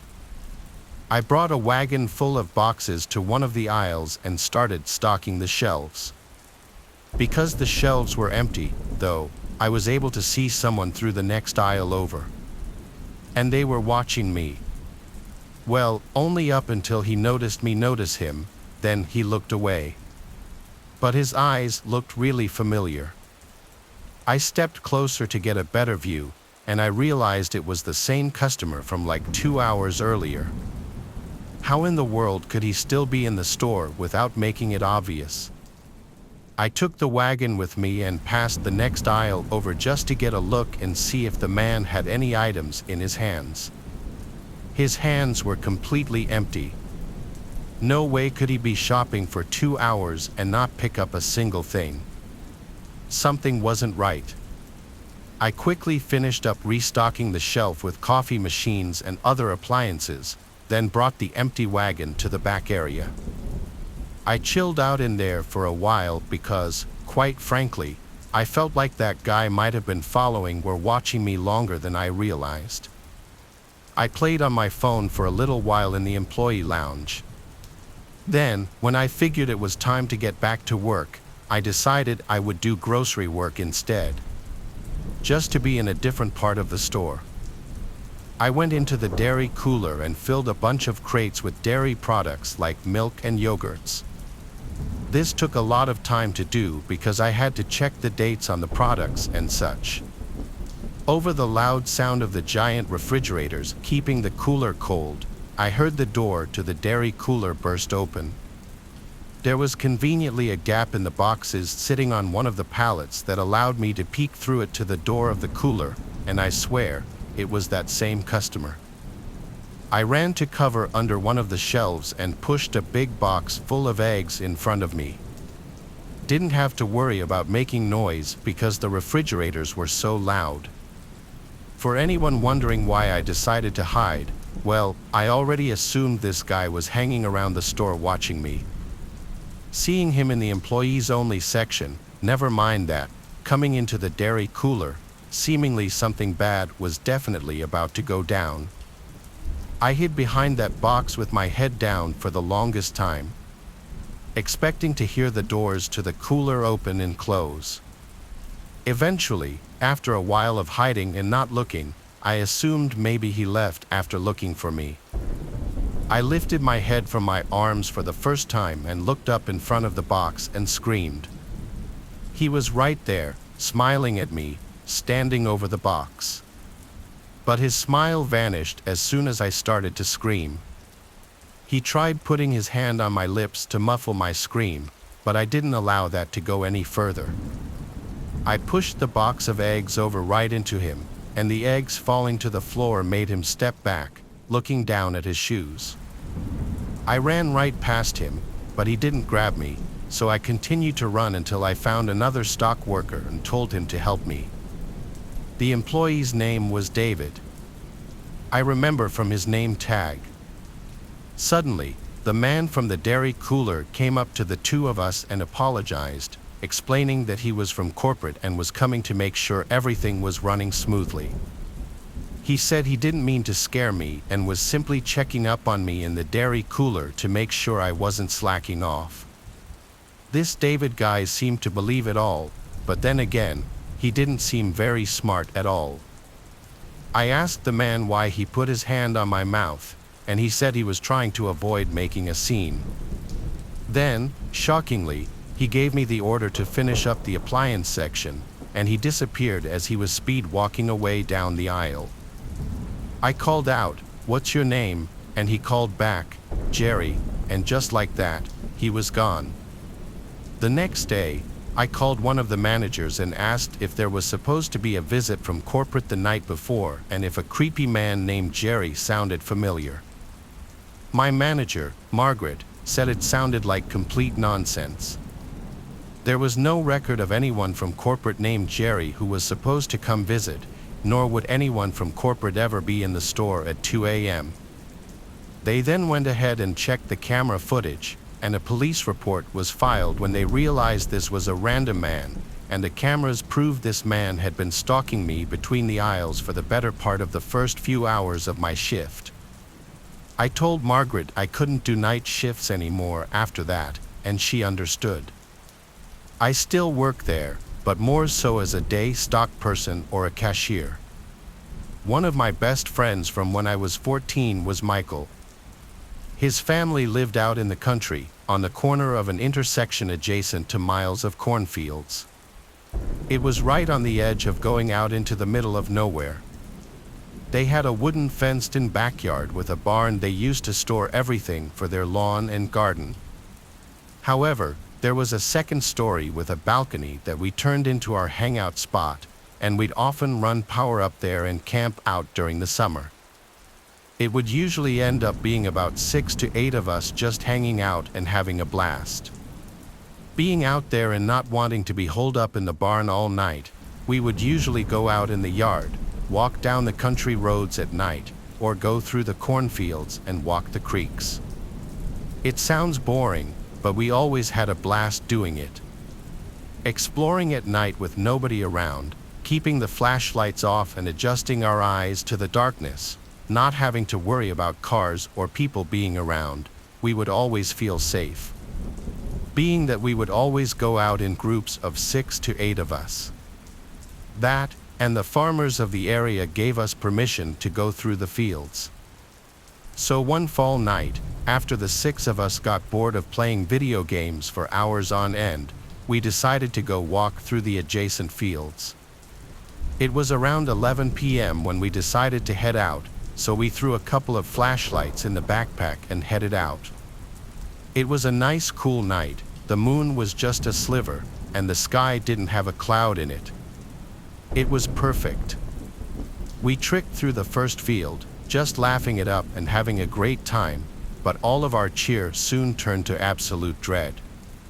There was a creek in a ravine dividing 2 of the fields that we followed, getting further and further until Michael's house was on the horizon. At this point, we had been walking for about an hour and a half. It was going on 12:30 a.m. We decided we would walk a little further and then turn back, something we all greatly regretted. As we made our way down the creek, we noticed what looked like a stump on the other side, way up ahead in the field, maybe about 20 feet away from the creek. It was odd because we had made this journey dozens of times, and there was never a tree, let alone a stump, in that field. As our curiosity piqued, we decided to check it out. It was still about 100 feet up to the creek. The first 2, Alex and Jack, jumped over the creek, and right as Michael was getting ready to jump, my heart sank. The stump moved. As soon as I blurted out, "Wait, it just moved," it stood up. The silhouette of a man standing in the field, in the middle of nowhere, was now facing us. We were all frozen. Alex and Jack jumped back over to our side of the creek, and we slowly started backing away, not looking away from the figure. It stood there for about a minute, which seemed like an eternity, then started off in a full sprint on the other side of the creek, heading right for us.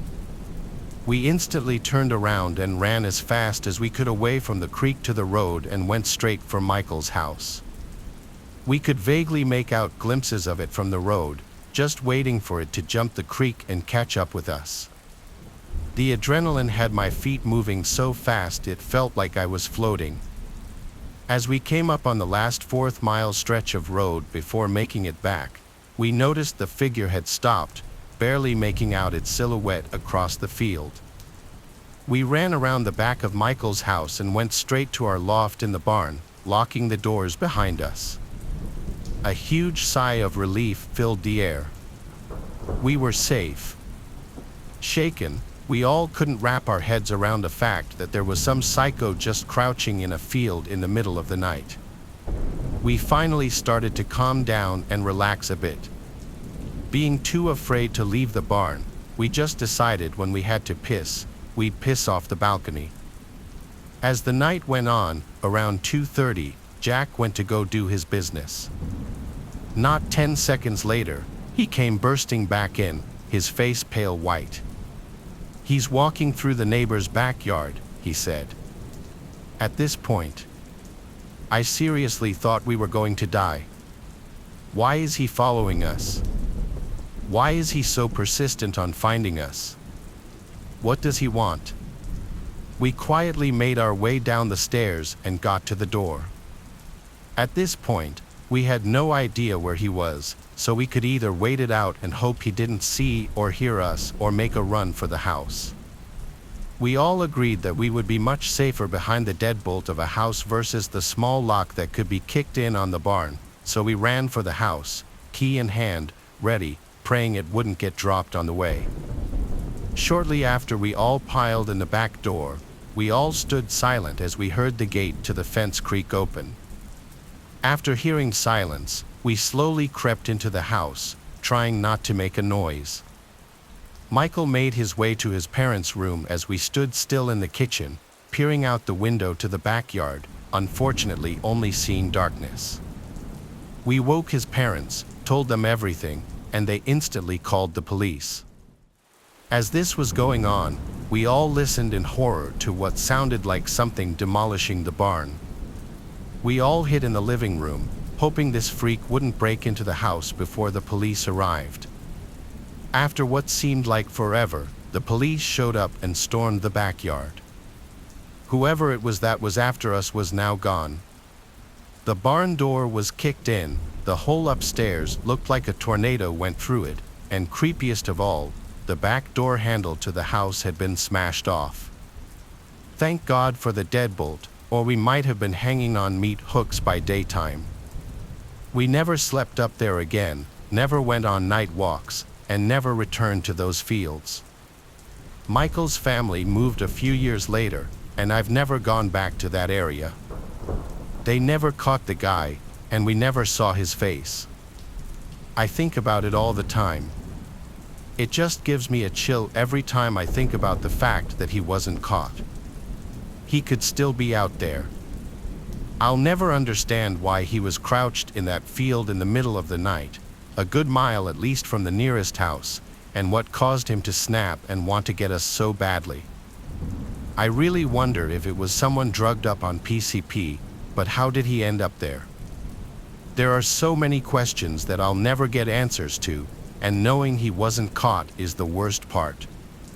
When I was in university, I would take 7 courses every semester because I was doing a dual degree and I wanted to get it all done in 4 years.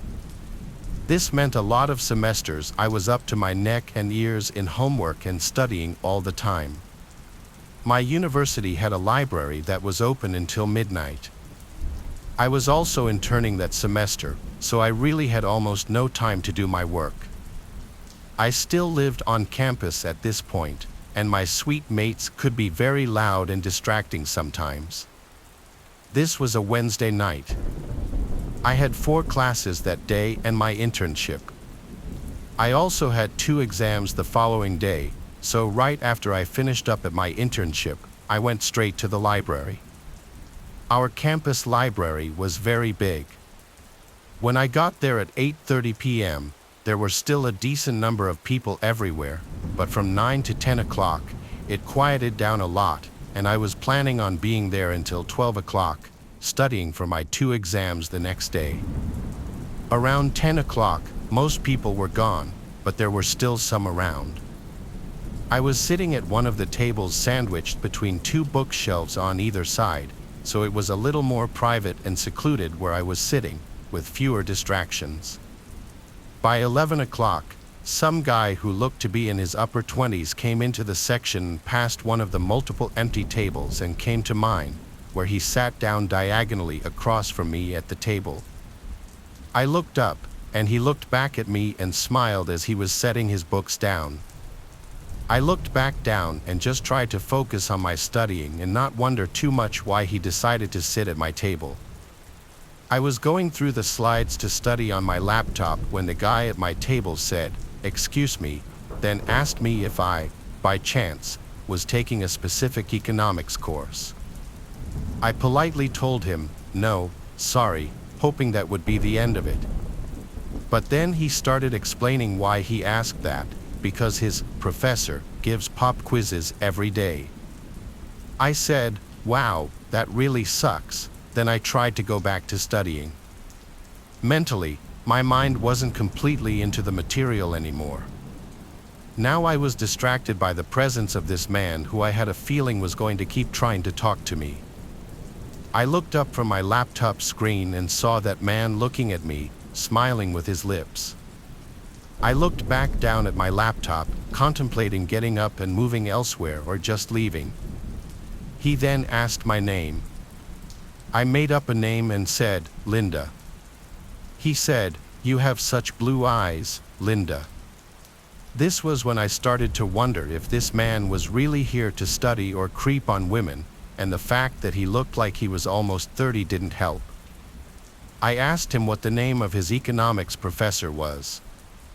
He took a second, then said, "Professor Luis." I asked if he knew the first name. He shook his head, "No." I went straight to web and looked up any professors with the last name Luis at our school. Only one came up, a calculus professor whose last reviews were left years ago. I decided to get up and go ask the security worker at the front door for help. As I got up, I felt the stare of that man at the table watching me walk over to the security worker and tell him that this man was creeping me out, and I don't think he's a student. The security worker walked back over with me and asked to see the man's student ID. He started looking through his wallet, then his pockets, and then he said he must have left it at his dorm. The security worker then asked what dorm building he's in.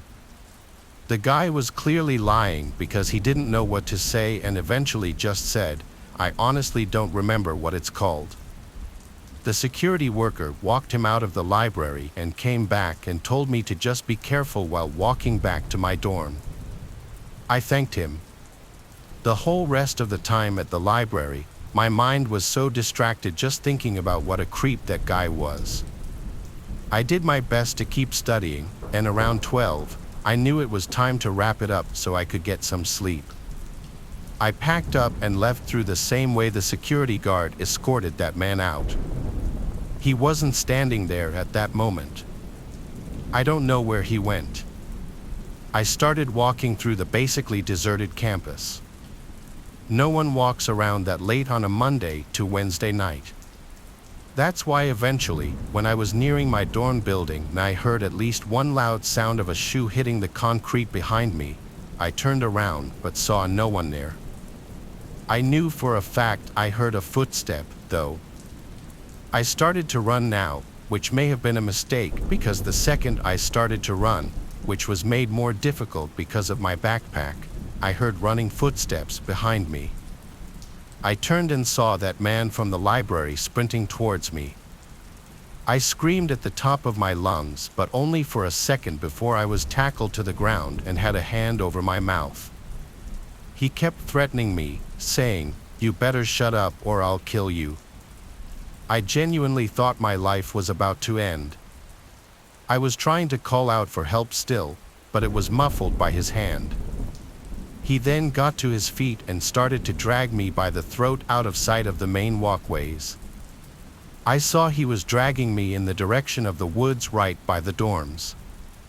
I managed to remove his hand from my mouth for just long enough to scream again. It was enough to get the attention of these two guys who came running over, yelling, "Hey, stop," at my kidnapper. The man let go of me and started running off towards the woods. The two guys came over to me, and I'm sure they were asking me if I was okay and whatnot, but I blocked all noise out for a few moments as I was in total shock. I completely let my emotions out and started bawling my eyes out. The two guys called university police, and I did my best to keep myself together and explain.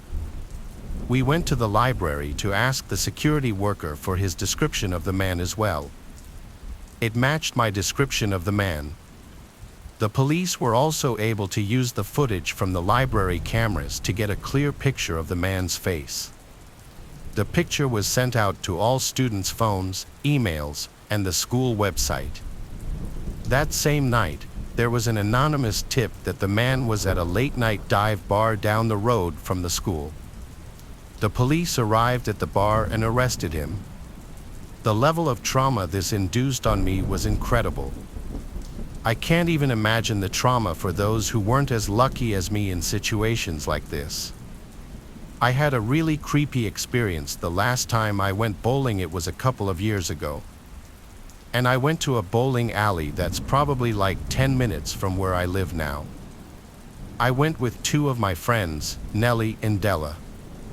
I had a really creepy experience the last time I went bowling. It was a couple of years ago, and I went to a bowling alley that's probably like 10 minutes from where I live now. I went with two of my friends, Nellie and Della. I had a really creepy experience the last time I went bowling. It was a couple of years ago, and I went to a bowling alley that's probably like 10 minutes from where I live now. I went with two of my friends, Nellie and Della.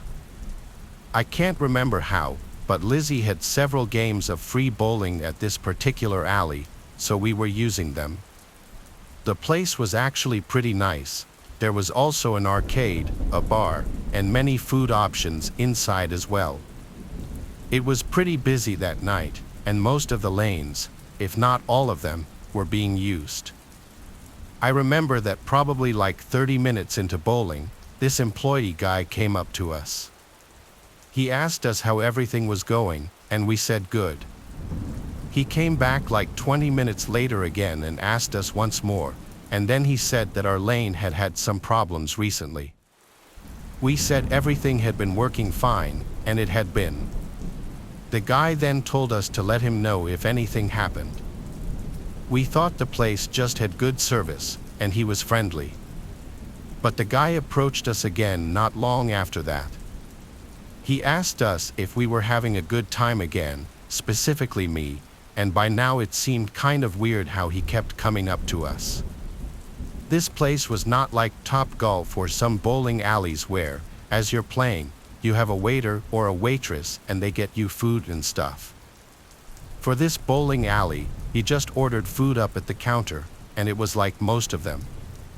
So I wasn't really sure why this employee kept going up to us and seemingly nobody else.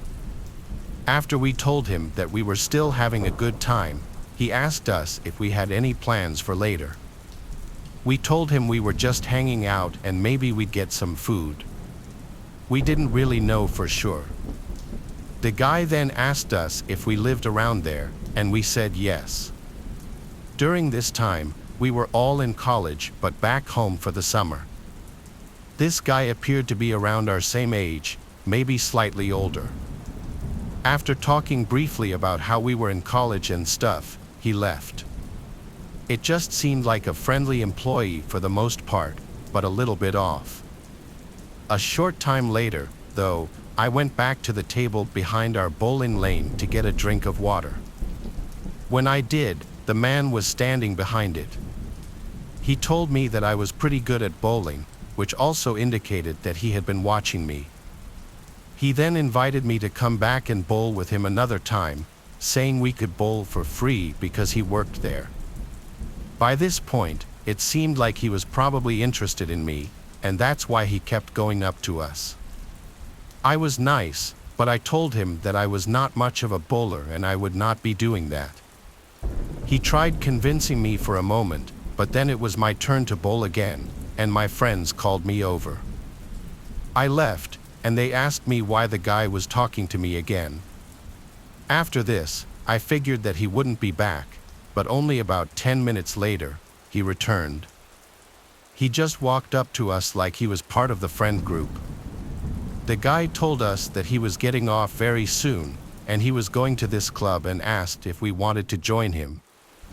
He then went on to say how the club was supposedly really hard to get into, but he knew the bouncer.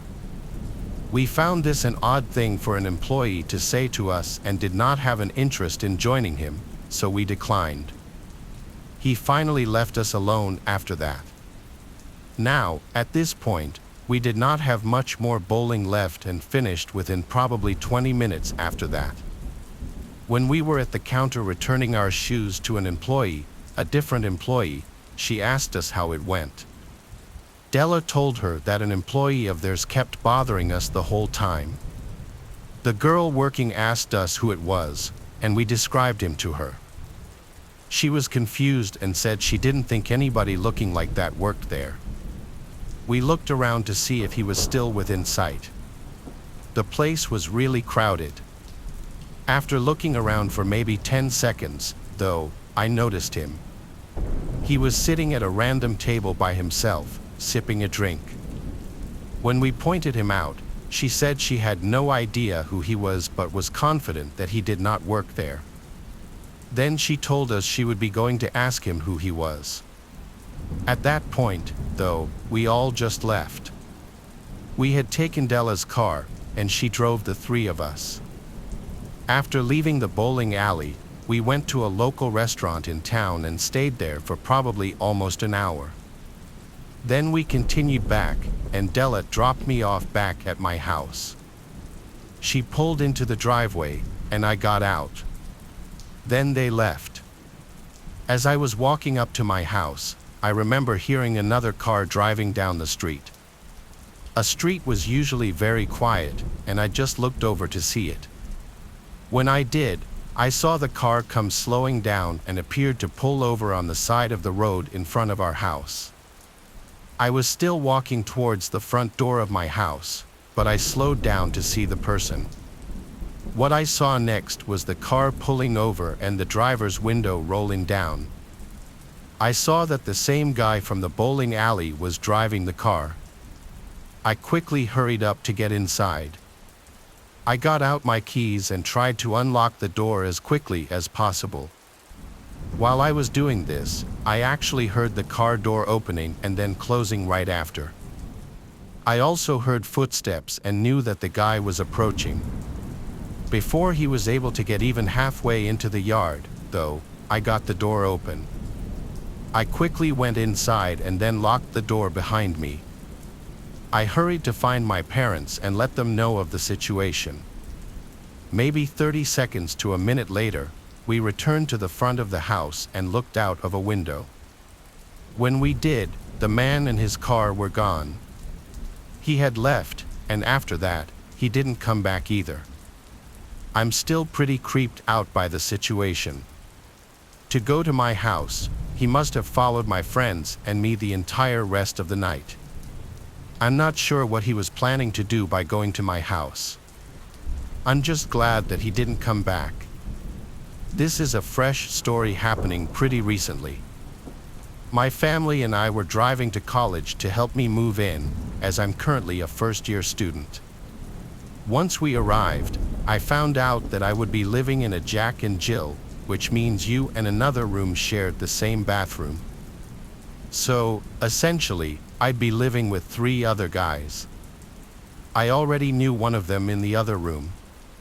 We met at orientation and got to know each other. His roommate doesn't matter for this story, though. It's my roommate, Walter, who I'm going to talk about. I got his socials beforehand, and we exchanged information prior to moving in. I tried talking to him on Instagram to get to know him better, but his replies seemed dry. On top of that, His profile seemed like one of those Discord mods that you see on Instagram Reels or TikTok. Once we moved in, I met him, and ironically, he looked like a Discord mod, except he had a skinny build around my height. He looked very pale and had a peach fuzz mustache. I tried talking to him again. His talking style matched his texting style and seemed very introverted. He stuttered a lot and always tried to end the conversation as quickly as possible.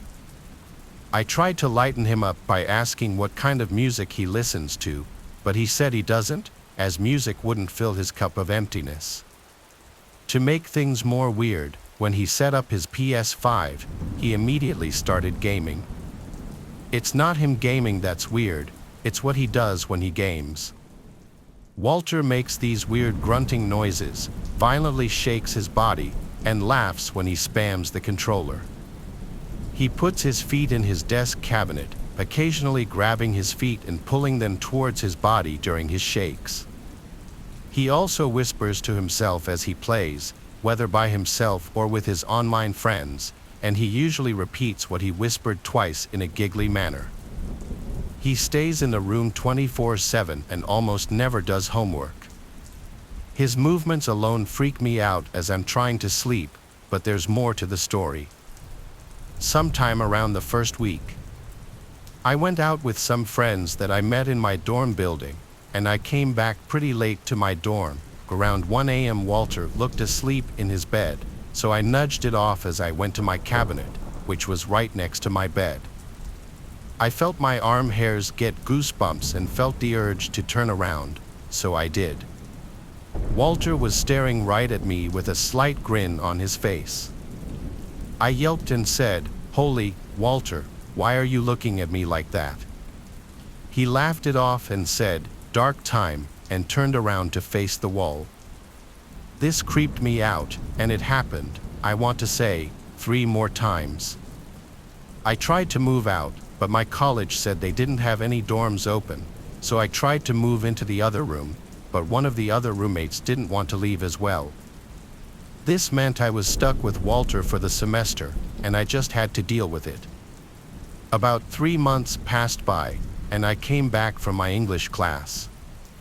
When I opened the door to my dorm, Walter stood up in a panic, asking me why I was back so early. This was weird, as my English class actually ended late, hence me getting back late. I asked him if he needed the room to himself, and he declined, striking some weird pose that looked like it was from some anime. He said that I shouldn't be worried at all. I visibly cringed at him, and his statement only made me more uncomfortable. I noticed he had a box on his desk, and when I brought it up, he told me that it wasn't important. I shrugged it off. At this time, I noticed that my iPhone charger and my scissors were missing. I asked Walter if he had seen them, and he said he had. He handed me the scissors, and as he was handing me the iPhone charger, the cable knocked his box over to me as well. The box opened, and what I saw made my heart sink. A sticky note with my name on it fell out. Alongside this was what looked to be a see-through case. Inside it were eyelashes, a pair of glasses, a pair of my socks, and a disposable photo of me that I took as a joke. He collected all of it up off the floor as he tried explaining the meaning of it, and I yelled at him to get out. He left immediately.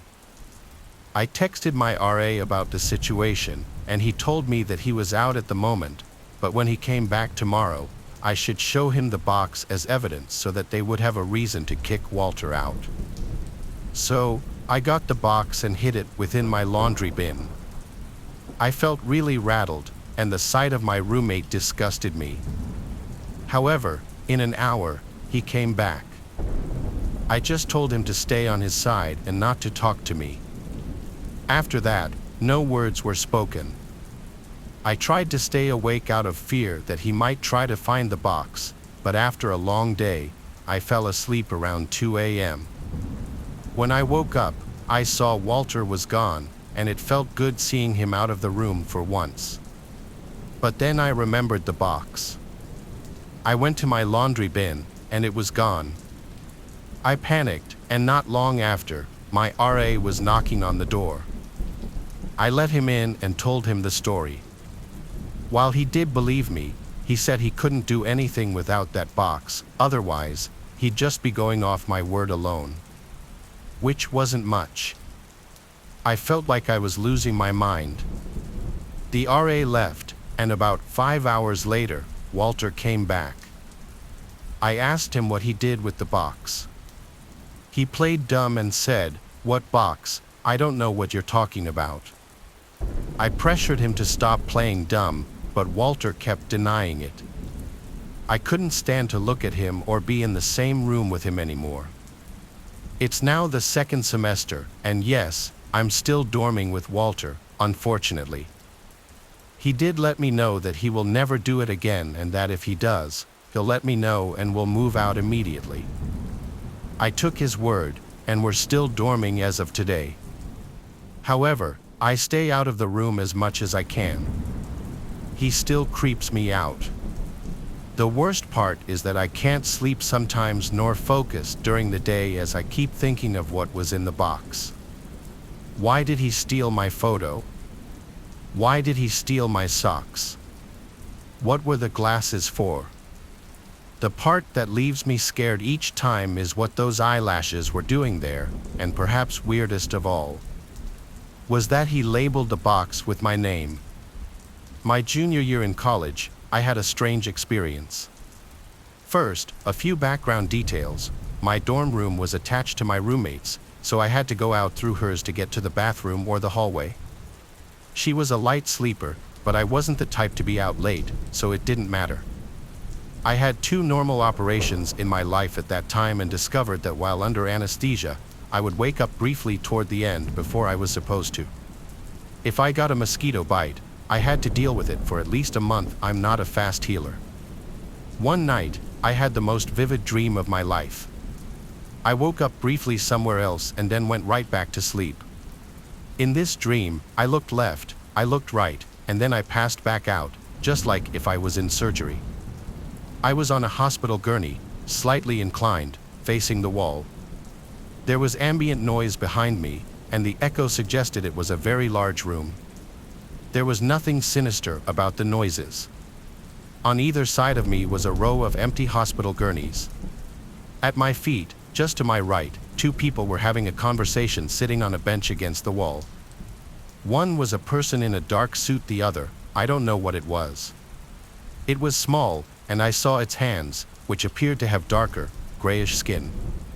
They were speaking together, so animated and excited, like 2 old friends who hadn't seen each other in years, and they didn't notice me wake up. I didn't recognize the dialogue. Though I don't speak German, Mandarin, Russian, etc., I can recognize them when I hear them. This language was wholly unrecognizable, yet the person in the suit was fluent. I went back to sleep. In the morning, I said to myself that that was a messed up dream and went to the shower. As I passed my roommate, who was still in bed, she asked, "Where did you go last night?" I thought that was odd. After my shower, I started to put my makeup on and noticed something on my face. I leaned closer and could not believe what I saw, 2 perfectly parallel lines, impossibly thin and impossibly perfect. There was some clear hard gel on the top, and that's what I felt. There was no blood. My own hair was thicker than the width of the cuts, yet I could see down into my skin a little. This was 1996. I had never seen anything like this. These days, I would say it was a laser cut topped with liquid Band-Aid, but neither of those things seemed prevalent in those days. I said, "Okay, there's an explanation. I slept on a staple or a paper clip. I do homework in my bed all the time. I went and scoured my pillow for anything sharp and found nothing. So, I got my sewing needle, a staple from some homework, and a paper clip. I dunked them in hydrogen peroxide and made cuts on my face similar to what was there. Immediately, blood welled up, and the skin was jagged from all 3 objects, and the width of all cuts was thicker than the laser cuts. I determined that nothing in my room could have made the cuts. I didn't have an X-Acto knife, but I knew the blood would well up the same way if I did. I skipped my first class as I tried to figure out what to do. I kept obsessively feeling my face all day, in awe of the perfection of what was there and how it could have come to be. There were only 2 people on campus rich enough to have a digital camera, which meant I would have to borrow a friend's 35mm because I didn't have my own. That meant I would have to explain myself to my friend and possibly the photo shop when the pictures came back. Who would I even give the photos to? Who would I even contact, and what would I tell them? In those days, if you even said the word alien, you were a pariah. After hours of mental debates sitting on the edge of my bed, I gave up thinking about it and finished my classes for the day. I sat on the edge of my bed into the night, debating, unsure of what to do. In the wee hours of the morning, I woke up. The cuts were gone, completely healed, no trace of even a scar. I was disturbed for a few days, but then I eventually forgot about it. A few years after graduating, I decided I was going to have some dental work done and went to 2 different offices to get quotes. They both took a full facial X-ray. I had long since forgotten my crazy dream and the cuts until I sat down across from the first X-ray technician and pointed to a strange thing showing up above my teeth. I asked if I was looking at a mirror image because it was on the same side as my cuts had been rather than the opposite side. No, I was told, the X-ray was actual, not a mirror image, so the right side of the image corresponded with the right side of my face. I pointed to the almost square image above my teeth and asked what that was. "It's just an X-ray anomaly," he said. He didn't seem bothered by it. I figured that meant there was some damage or irregularity with the X-ray plates and let it go.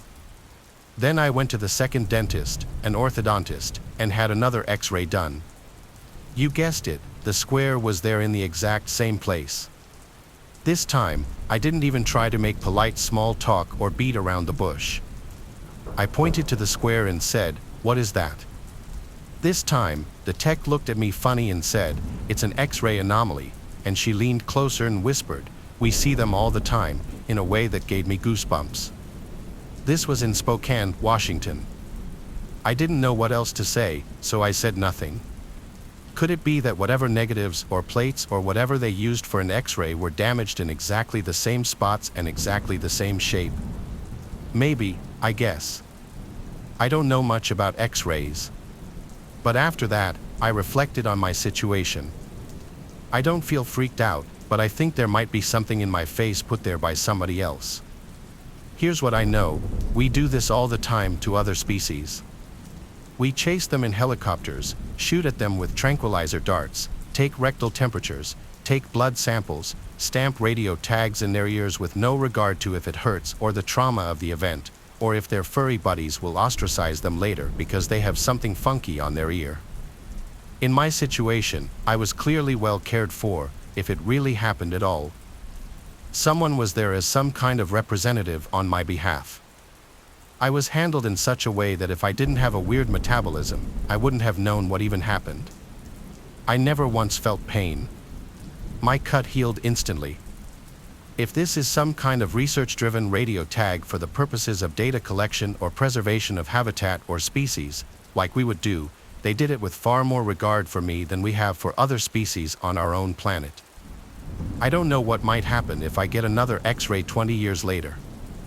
I have tried to look when I go through airport security if anything shows up on the image we see in the booth, but I don't see anything.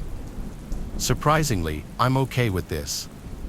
I think it might just be science and nothing nefarious or evil.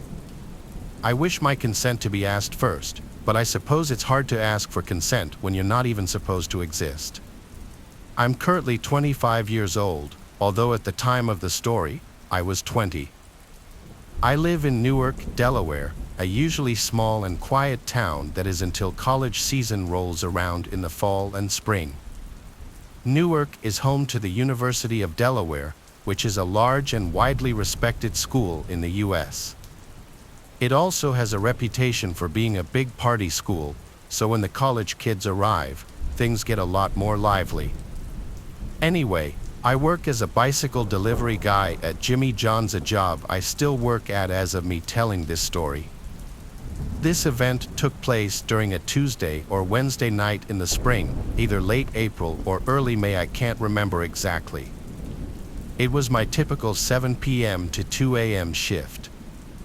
The Jimmy John's I work at is open until 2 on weekdays and 3 on weekends.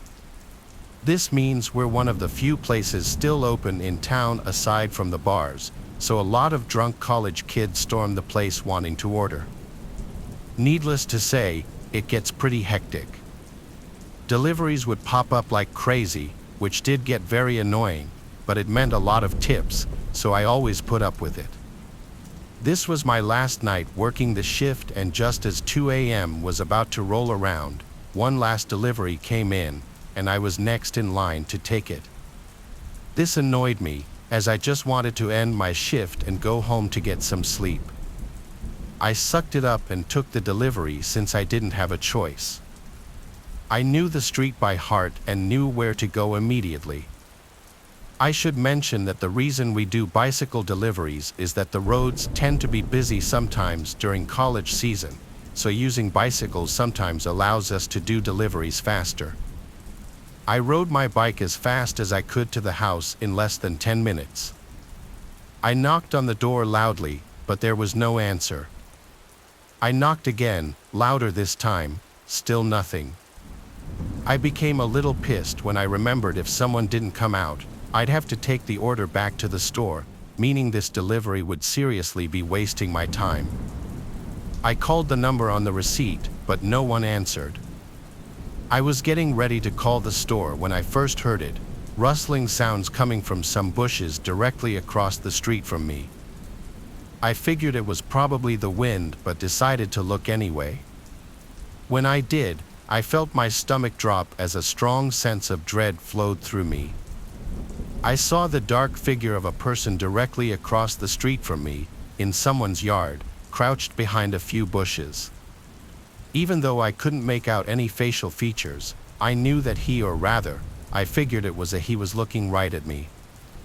My heart was racing, but it didn't seem like he noticed that I noticed him. I pretended to not notice him and knocked loudly on the door again. Still, there was no answer. I began to grow more and more panicked, wondering whether or not this could be a trap. I did a quick glance, and the person was still crouched behind the bushes, watching me. I just wanted to get the hell out of there, so I decided to just continuously knock on the door as loud as possible until someone answered. It felt like hours that I was knocking, but eventually, someone stumbled out from one of the rooms and sluggishly answered the door, sounding pissed. When I told him about the order, he told me that he didn't order, so it was probably his roommate instead.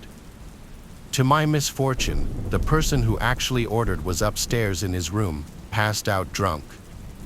How he could have passed out so quickly after he ordered is still beyond me. The guy went upstairs to try and get him.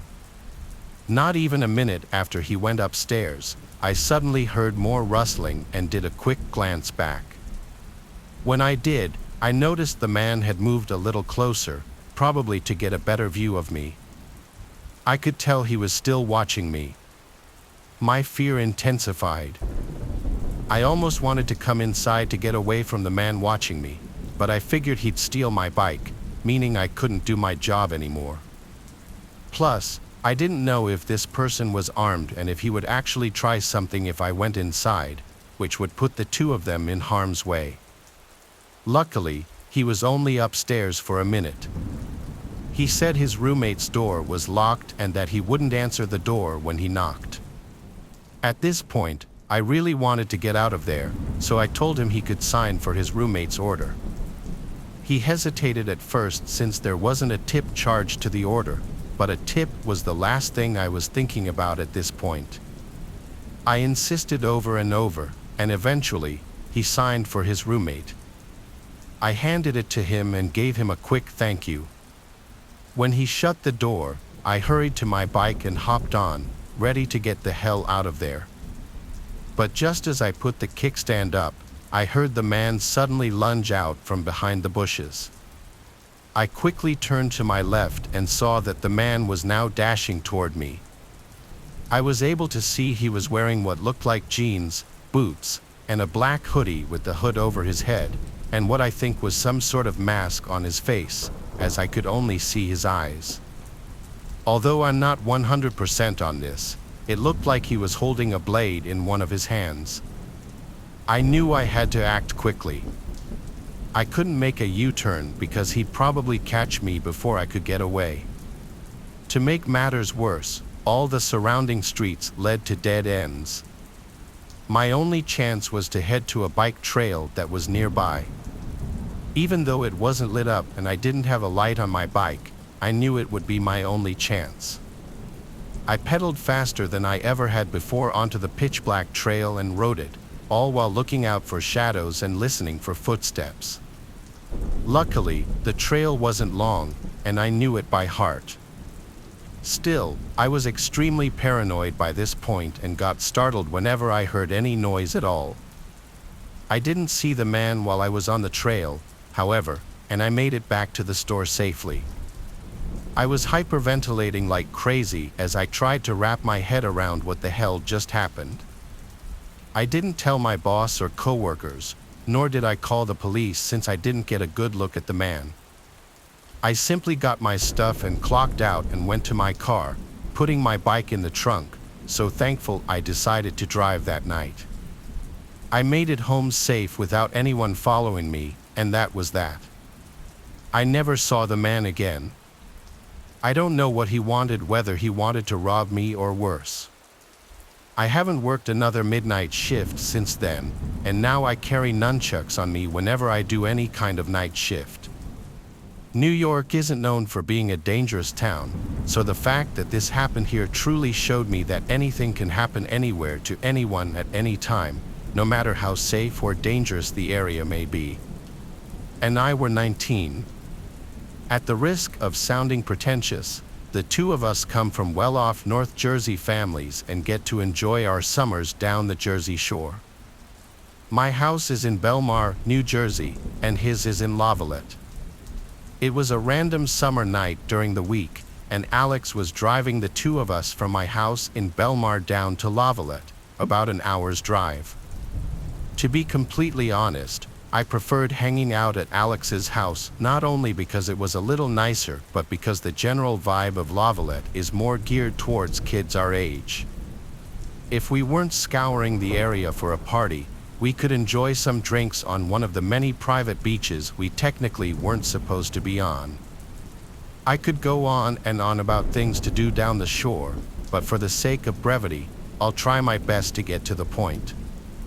As we were driving down, we agreed that we opt for a quieter night. No partying, links, or anything that we might normally do. The two of us agreed to snag a few beers, roll a joint, and chill on one of the private beaches under the stars. Honestly, it sounded great. The two of us had been going pretty hard with some of our other friends. A break from partying was much needed. To anyone unfamiliar with the layout of Lavallette, there's a beach side and a bay side. Most of the beaches feature a really high dune and a steep drop-off as you approach the ocean. If you were to stand at the ocean's edge and look back, you'd see a pretty sizable hill of sand. After drinking a few drinks at Alex's place, we snagged some bikes from his garage and made our way toward the beach of our choice. For whatever reason, Alex insisted on journeying further than I'd ever been, which I didn't quite understand since all the beaches were basically the same. I really didn't mind a longer bike ride, though, so I just went with it. Eventually, Alex decided on a desolate-looking beach at the end of the road with no cars parked on it. Every house on the street had its lights off. I actually preferred this. This was back when weed was illegal in New Jersey, and we weren't too keen on getting caught. Plus, we did have some drinks with us despite the fact that we were only 19. We hid our bikes under some shrubs, then made our way toward the beach. The two of us lit our joint and smoked under the stars, the only sound being the light waves of the ocean and the accompanying wind. The beach stretched on endlessly in both directions, and the sand felt cool underneath our feet. The two of us got progressively drunker while we filled the air with laughter and conversation. Eventually, we just laid back in the sand, watching a sky full of stars in hopes of witnessing a shooting star. That's when we heard it. I heard it first. It was almost undetectable. The sound was like a metallic buzzing, sort of like the sound you'd hear in a massive gymnasium with large overhead lights. I really can't describe the sound any better.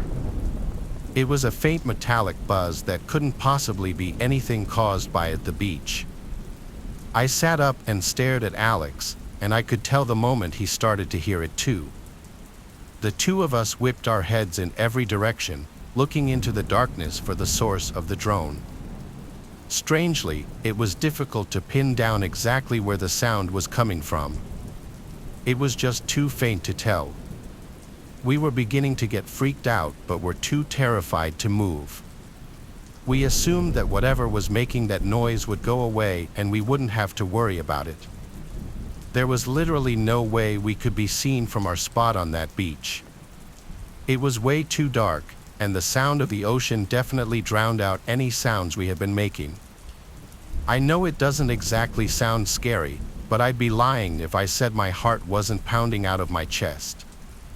The drone continued on, and after another few minutes, Alex gestured for me to follow him. I nodded my head in agreement. Leaving was definitely the best option. Just like a scene from a movie, the exact second the two of us stood up, the droning went from a 1 to a 5. It took every ounce of self-control I had to resist the urge to yell in fear. It wasn't a gradual shift.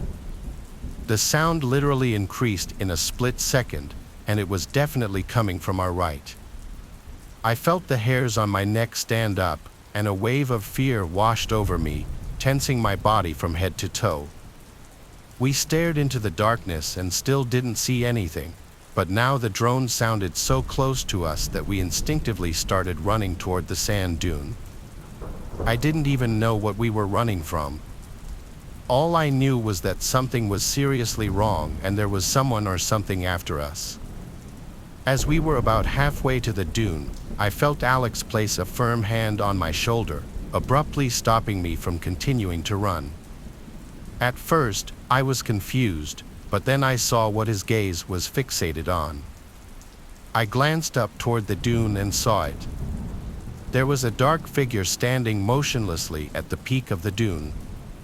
Its arms were freakishly long, almost reaching its knees.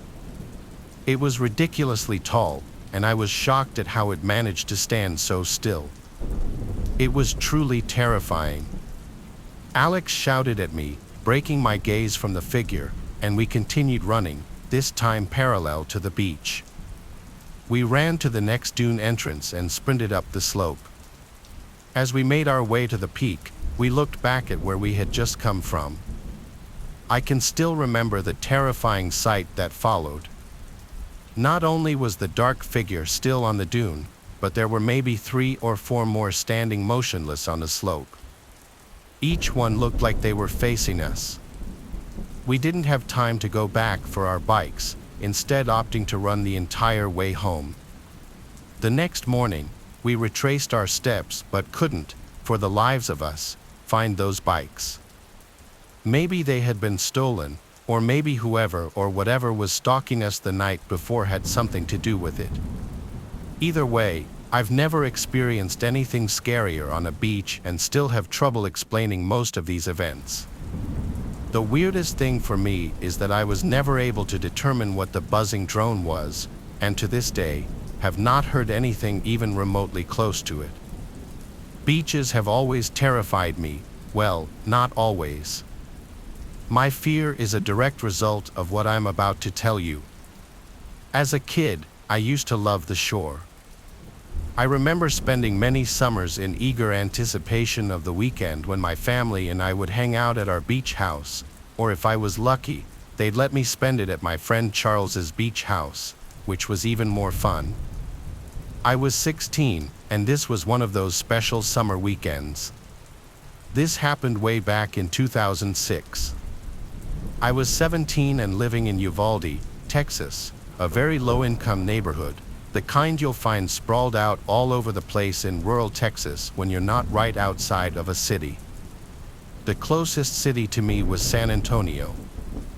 I was going to some local community college because that's all my parents could afford for me. One of my best friends from high school, Bodie, moved to San Antonio to go to San Antonio College. He was living in some small apartment a little outside of the city with a roommate. His girlfriend would also often stay with him. Since the city is only really an hour and a half away, I would visit him all the time. He invited me this one weekend to come crash for the night, so I took my trusty old 1995 Toyota pickup truck. Just kidding, the thing was a piece of crap. The gas gauge didn't even work on it. I'd have to always just keep track of when the last time I filled the tank up was, then reset the trip mileage. I took Route 90, which was a straight shot from Uvalde to San Antonio. I was on the road at like 2:40 p.m. on a Friday, and there was no traffic at all. I got to Bodie at a reasonable time. His girlfriend wouldn't be getting there until tomorrow, so tonight we were going to go out. We stopped at a liquor store and drank in his apartment for a while with his roommate. Then the three of us went to this dive bar that would kind of look the other way with fake IDs. That was basically our night. We got back to their apartment around 2 a.m. after getting food. I slept on the couch. The next day would have almost been the same thing, but Bodie and his girlfriend were having issues all day. As the two of them got drunker as the night progressed, she started yelling at him in front of me, and it got really awkward and uncomfortable. I didn't really have much to drink that day because I was already iffy about staying the night with her there. I eventually decided I would just head back home. I said goodbye to everyone and started my journey home. It was very late at night. I want to guess midnight, maybe a little earlier. Route 90 was deserted at this time, so I would fly for my pickup standards. But suddenly, the engine started sputtering. I felt my heart completely drop as I realized I forgot to fill up the tank. I slowed down, but it was too late. The engine cut. I pulled to the side of the road and tried starting it a few times, but it did no good. I took out my cell phone, which was equally as shitty as my truck, and tried to get a signal. No shot. I couldn't even call for help. I had to just put my hazards on and hope a good Samaritan would pass. You wouldn't believe how long I sat on the side of the road before seeing headlights. I waved my arms as the car approached, but it zoomed past me, ignoring me. This happened again after another 10 minutes or so. I was starting to feel hopeless, like maybe I should just sleep in my car and wait till sunrise to get help.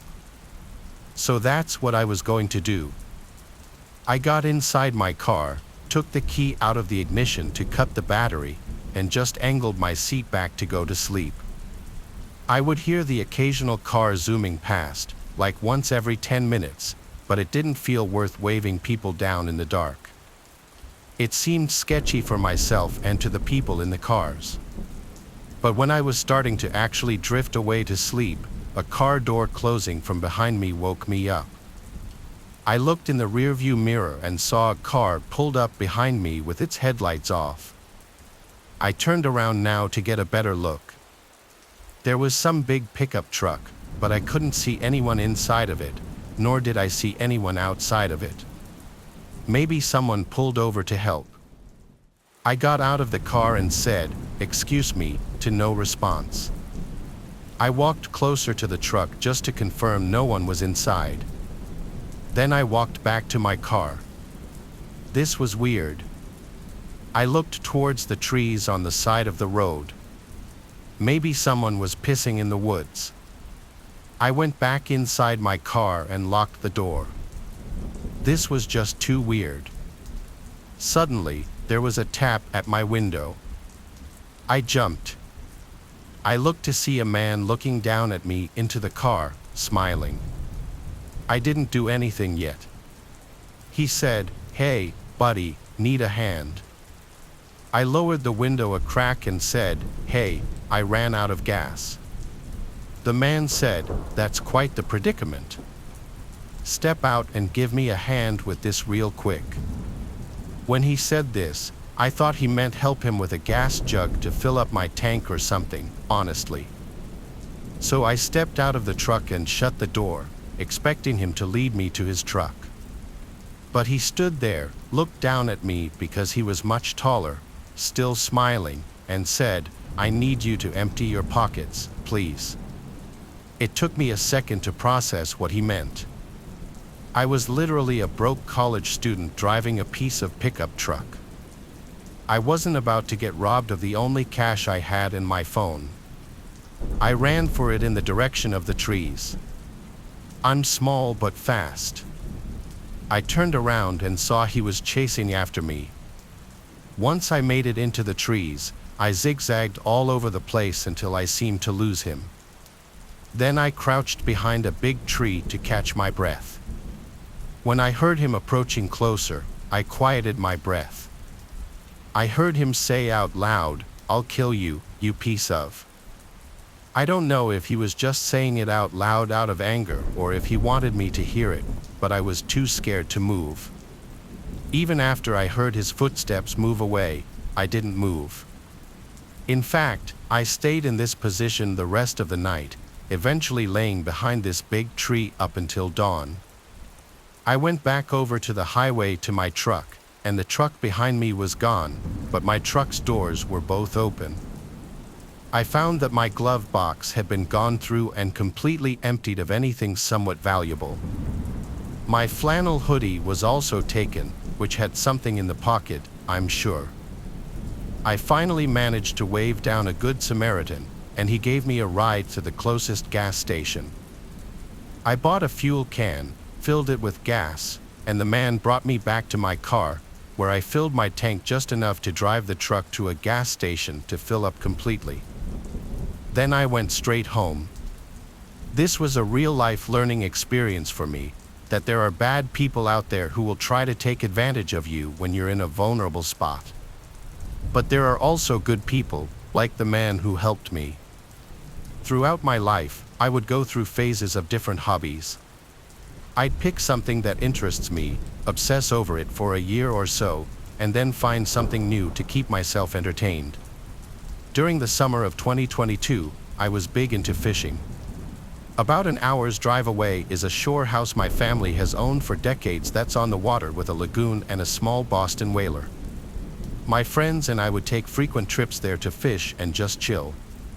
It was the following October, after summer, when my two friends, Asher and Victor, decided to hit the shore house for a weekend to try to catch some striper, as they're abundant during the fall months. Asher was an avid fisherman, which was a big reason why I got into the whole fishing craze in the first place.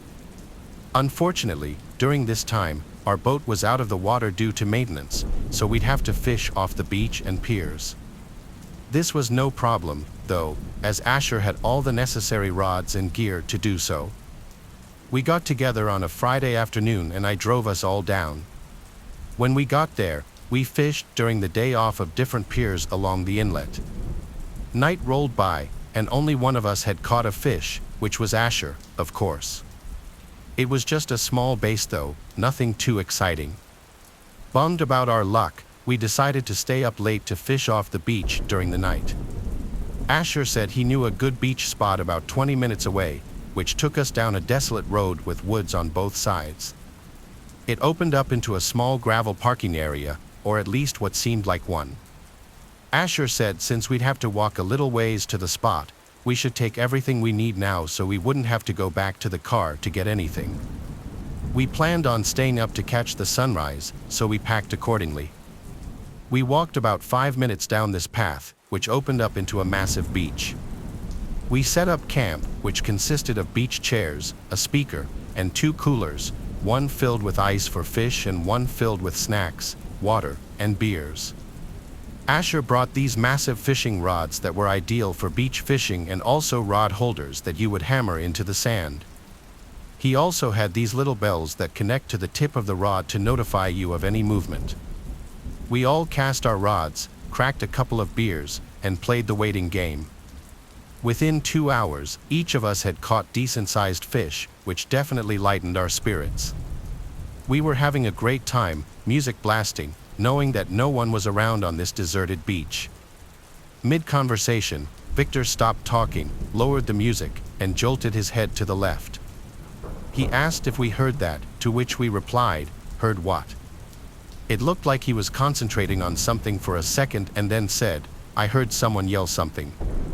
We obviously thought he was hearing things or just joking with us, but he insisted he heard someone yell out something that sounded like a "yo" or a "hey." Either way, it seemed unlikely given that we were on some hidden beach at like 1 a.m., so he quickly forgot about it and our conversation resumed. It definitely made us more aware, though. A couple of minutes later, right after I cast in a fresh hook, I noticed something out of the corner of my eye. There was something on the beach in the distance, but I couldn't see what exactly. The others noticed it too. As it got closer, we realized what it was, a person walking towards us. We grew silent and turned off the music. He came up to us. It was a middle-aged white man, maybe 40 or 50. He was wearing a dark blue jacket with a hat and hood up. The way he walked up to us was really sketchy, and he had this intimidating look on his face. We said, "What's up?" kind of awkwardly. He just eyed us down for like 10 seconds and then said in a low voice, "What are you boys up to?" It was pretty apparent what we were up to. Asher said, "We're fishing," and he let out some grunt of acknowledgement and nodded his head.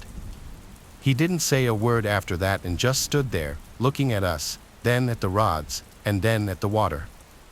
We shot each other looks, thinking he was going to try and rob us. There was no way he could have taken on the 3 of us, though.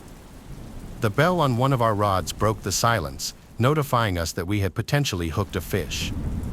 I said, "We got one," kind of directed at everyone, but mostly at that weird guy in hopes that I would get some response out of him like a normal person.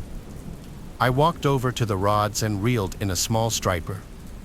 When I went back to unhook the fish, that man had turned around and left. We watched as his dark silhouette faded away into the night. We made sure that we had all of our belongings, then sat and just talked about how odd that encounter was. He left without harming us, though, so we concluded that he was just some weird man who was now, thankfully, out of our business. We kept the music off just to be cautious and cracked a few more beers as our conversation transitioned to different topics. At one point, while staring into the horizon, I thought I heard something in the distance. It took me a second to realize what it was, but when I did, my heart dropped. It was a car alarm. I knew it was mine. It was the only car in that lot, and there were no houses out there for probably miles. We started panicking and decided to run back to the car, leaving all of our stuff behind. It took us a couple of minutes to get there, and when we did, I was completely distraught. My tires had been slashed, and my driver's side window had been shattered. I got on my phone with the police immediately and told them my location and situation. The operator asked if I knew who may have done it, and we said some sketchy guy came up to us as we were fishing. She asked if I knew where he went, and I said no. Just as I said this, we heard rustling in the woods around us. My heart rose into my throat. I felt trapped. We frantically ran like 200 yards down the road and hid in the trees. I told the operator this, and she said to stay hidden and keep quiet. Within 10 minutes, we saw 2 cop cars speed up with their lights on. We ran back to the car and saw 3 officers searching the area. Multiple things had been stolen, including my wallet, some cash that was in the glove box, and the remainder of Asher's fishing gear. They found a large knife lying on the ground nearby, which they took for fingerprints and evidence. I told them the whole story, with my adrenaline still pumping. They said we were smart to run away and hide, as it's very likely this man meant us harm. Those words made me appreciate my life so much more. The officers made us feel safe and were nice enough to help us pack up the equipment and carry it back. They took down our information and gave us a ride back to the house. We stayed up all night reflecting on what had just happened. That morning, Victor got us a ride up north, and I picked up my car from the shop a few days later. To this day, this is by far the most frightening experience I've ever had. What was supposed to be a normal fishing trip became a terrifying ordeal that cost me hundreds of dollars worth of damages. I never got a call back from the police, meaning that guy is probably still out there. Needless to say, I gave up fishing as a hobby and haven't touched it since. I used to deliver for Uber Eats. I was having trouble paying off my student loans, so I was hustling to make whatever cash I could. I still lived with my parents at the time. It was late at night, and I was picking up an order from some fast food place in Wilmington, North Carolina, and delivering to a house about 20 minutes away. I often did late-night deliveries in Uber rides because the pay was higher, and I could bang out more deliveries and rides without traffic. I was already en route to the address, leaving the more populated residential area of Wilmington and heading in the direction of the quieter part with all the forest and farms. Most of the roads over there were pitch black and devoid of any other cars at that late hour of the night. I turned off the main road onto a side road with a dead-end sign. This was the road the directions were taking me where the address was. I was brought to the last house on this road. The lights to almost every little house on the stretch were off. It was just pitch black, even the house that I was supposed to be delivering the food to. I had to keep my car headlights on just to see and so I wouldn't trip on anything. I was also using my flashlight on my phone to navigate my way to the porch of this house. I'm not lying when I say there was not a single light on. I even felt the overgrown grass rubbing on my shins as I walked to the front door. This didn't feel right. I pressed the doorbell button but didn't hear a ring, so I knocked. The customer had their delivery preference set to contact delivery, which means I'd have to actually physically hand it off to him or her. I messaged the customer that I was at the front door and asked him if he could confirm the address. He read it right away and responded, "Give me a second." I replied, "Okay." He read it. I waited in the dark, looking at the windows of the house, waiting for a light inside to turn on.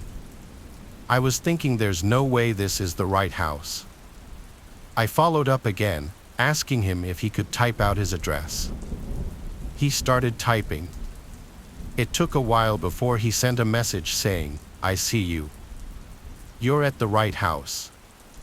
The next thing I realized was that there were no cars anywhere. This was making no sense. I asked the customer to confirm what kind of car he sees outside. He replied that he sees my light. Well, that pretty much confirmed that I was at the correct address, but it didn't make this any less sketchy. I started to just inch away from the door of the house, just because I didn't want to be on top of it as they opened the door, but the door never opened. No matter how many times I messaged the customer on the Uber Eats app, I was starting to suspect this was some kind of scam to get free food. Then I heard a voice come from outside in the darkness surrounding me. It was a male's voice calling, "Over here." I started to wave my flashlight all over the place, trying to reveal whoever just said that. I said out loud, "I'm leaving the food on the front porch over here." I didn't know who I was talking to, nor could I see them. I was terrified I was about to be attacked, so I walked back to my car, not trying to draw attention by running. When I got to my car, I heard this distinct air leaking sound that I could immediately recognize as the sound of air leaking from a slashed tire. I took a look and saw that both the tires on the left side of the car were slashed and leaking air. I could only assume in the moment that the two tires on the right side had also been slashed. I got into the car and locked the doors. First thing, all four tires showed low tire pressure warnings on the dash. Panic started to set in. I was deciding on whether to call the police and wait in the car or make a run for it into the dark to a nearby house. I was about to pick the second option. I turned off the headlights on my car and was about to get out of the car, but I noticed someone standing outside my window. I screamed my soul out, and then I realized that there were at least 4 people standing outside of my car, one at every window. They all had on masks covering their faces. I was surrounded. One of them yelled at me to get out of the car now. I didn't know if one of them had a gun or not, and I knew that if they did, by the time I turned on the car and attempt to drive away with 4 flats, I'd have been shot dead already. I yelled through the window asking if they were just looking to rob me, and one of them said if I gave them everything on me, they'd let me go. I agreed to do so and unlocked the door. The second I did, the guy outside my door opened it and forcefully pulled me out. At this point, I was beaten and kicked by at least 3 of the guys. They grabbed everything off of me, my smartwatch, my shoes, my wallet, my phone, and even some things out of my glove compartment in my car. I was left on the ground as however many men there actually were ran away into the darkness, and I was alone that I blacked out from here, and the next thing I remember is waking up, probably half an hour later, still lying on the grass next to my car. They'd stolen even my keys. I managed to get up and navigate myself to the nearest source of light I could find in the distance, which was a small house all the way up the street closer to the main road. I rang the bell a few times until someone answered through the closed door. I said I'd been injured and robbed and needed to use a phone. Luckily, the woman was willing to help and allowed me to use a phone to call the police and then to call roadside assistance to have my car towed. Lastly, I called my dad. After the police showed up, I was taken back to my car, and they did a short investigation and took as much information as I could give them. After my car was towed away, my dad came to pick me up and bring me home. We left after my car was towed away. My phone's last location was down the street from the incident, and it hadn't been turned on since the night before, meaning they probably destroyed the phone. The next day, I gave even more information to some detectives regarding my Uber Eats account, and they were rather quickly able to trace the customer account back to a guy named Logan who, long story short, allegedly lost his phone and wallet. Whoever found or stole them was the one to call the Uber Eats delivery with the intention of robbing me. Basically, what I'm saying is whoever did this to me got away with it. The house that they set this up at was a vacant house for sale. My car tires were covered by insurance, but everything else, I ate the loss.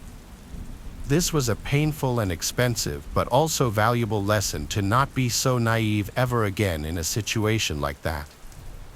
I stopped deliveries for a few months, then I went back to doing daytime deliveries. My name is Arthur. I've been a trucker for various companies for the better part of 15 years now. Things have become pretty routine at this point. Pick up the goods and materials, verify them for accuracy, and deliver them as instructed. We're not paid by the hour, so efficiency is the most important thing in this line of work. For someone like me who's been doing this forever, I like to think I can outwork all these young guns that are snapping these jobs up. This isn't always great, though. Usually, I push myself to the absolute limit when it comes to functioning on barely any sleep. 4 years ago, I was working for a warehouse based in North Dakota. For anyone who doesn't know, North Dakota is one of the flattest states, which makes trucking a little easier. This also meant that skipping out on a few hours of sleep could mean the difference between employment and getting the sack. It was a chilly Tuesday morning in May. The beginning of the week meant that more loads needed to be shipped, which meant more work for me. I wanted to knock it all out in one shot, so I traced my route into Montana accordingly, planning on not stopping even once to sleep. I hit the road a few hours after lunch, expecting to reach my destination very early the next morning. I pushed the semi as much as possible, doing maybe a couple over the speed limit. It was getting late, and I remember rubbing the crust from my eyelids as the clock ticked past midnight. I was having trouble keeping my eyes open, but I only had about an hour left in this drive, so I gritted my teeth and kept going. My buddy Tristan, who was also a trucker, introduced me to smelling salts when I first started out. If you don't know, smelling salts are basically some kind of crystals in a little bottle. One sniff and you're wide awake. You had to be careful, though. Too many back-to-back uses could be dangerous, or at least that's what Tristan told me. They burn your nose a little bit, but whenever I needed a boost, I'd reach for the smelling salts first. This was one of those times. I took a big whiff and shot my head back, my reflexes taking over. I felt the adrenaline course through my body and hoped the feeling would last the rest of the drive. A half hour shot by, and I was really struggling. I felt myself start to doze off, and the blare of my truck drifting into the shoulder jolted me awake. This was getting dangerous, I thought. I had to pull off. I was all alone on the highway, but there was nowhere to pull off. There were just woods on either side of me. I slowed the truck down, searching desperately for somewhere to pull over. At this low speed, my headlights pierced through the darkness, and I was able to see a lot more. As I looked around, I saw something that confused me. There was a purple dress lying in the middle of the road. What the hell, I thought, rubbing my eyes. Was I hallucinating? I blinked like 6 times just to make sure I wasn't going crazy. It was real. I approached the dress with my truck and stared at it as I rolled by. In hindsight, this should have been more of a red flag, but I think I was just too exhausted to process what was going on. About 200 or so yards away, I passed a pair of shoes. Now I was starting to freak out. What the hell was going on? I passed the shoes, praying to God there would be a place to pull off soon. My old man Finn was a super religious guy, so I clutched his old cross and hoped he would come through for me. A little further up the road, I saw a bunch more random clothing, some of which looked like little kids' clothing. This time, I stopped the truck. The panic started to set in. Something was very, very wrong. I sat in the driver's seat with the truck at a standstill. I was expecting something to happen, but it never did. So I did what my instincts told me to do. I stepped out of the truck and went to inspect the clothing. I still remember the feeling of the chilly morning air piercing my skin, which definitely helped my exhaustion. I approached the pile as cautiously as I could. It was indeed kids' clothing. It looked like there were both boy and girl pieces of clothing in the pile. I looked around into the woods, but I couldn't see much of anything in the darkness. I had my head on a swivel, worried that this was some kind of trap. I decided it was not my business to figure out what was going on, so I made my way back to my truck. Just then, I heard a crunch from the left. I whipped around, trying to see what was there. I stood there, waiting to hear another sound. After about 30 seconds, there was another crunch, but this time from the opposite side of the road. My survival instincts kicked in, and I sprinted towards the truck. I jumped into the front seat, but just before I slammed the door, I heard a child's scream ring out. I froze, my heart bursting out of my chest. I was caught at a crossroads. I wasn't going to fight some random people in pitch black woods, but I couldn't just abandon some helpless kids either. Before I could make a decision, another almost identical child's scream rang out. Without thinking, I turned the truck on and pointed its nose toward the spot in the woods where I heard the noise. My headlights lit up about 30 yards into the woods. There were 3 or 4 people, one of whom was holding a massive speaker. They ducked behind a couple of trees as my truck lit them up, but I had exposed them for just enough time to make out what they were doing. They hid from the light before I could really make out any distinctive features, but I swear on my old man Finn's grave, they were holding up a speaker, trying to lure me into the woods with a fake kid screaming. I was just in shock. I just sat there staring at the trees those people had just hidden behind. I reached for my phone to call the police, but before I finished dialing, I heard a thump from the body of the truck. Someone had thrown something from the other direction. I was done. I turned back to face the road and slammed on the gas. As I sped off, I could make out a person on the other side of the road. He shouted something I couldn't understand before launching something at the truck that cracked the glass of my passenger side window. I drove the final hour in silence. I was too scared to process what had just happened, but there was no way in hell I was stopping to sleep in those woods. I completed my delivery and then knocked out. I must have slept for 10 hours straight. When I woke up, the first thing I did was call the police, who told me they'd investigate those woods and give me any updates. I then thought about. I regrettably used to work at a hotel in our town. Our town had gotten hit by a hurricane a few months back, and a lot of houses were badly damaged, so many people vacated the place. The hotel is about a 15-minute walk from my house. The town and hotel name I'll leave out of this, as I really just don't want anything traced back to me. The hotel was a very standard bed and breakfast type place, where they serve wet scrambled eggs, frozen sausages, and assorted cereals. The hotel had a busy month after the hurricane, as some people were out of their houses due to damages. But after a while, things quieted down, if anything, quieter than before the hurricane. I always worked nights from 6 p.m. to 2 a.m. Then someone would relieve me at 2 a.m., and they'd work till 10 o'clock or 11 a.m. I could always see how many people were checked into the hotel, and at the time, it was only maybe 9 rooms, which wasn't a lot at all. I could go the whole night sometimes without seeing anyone.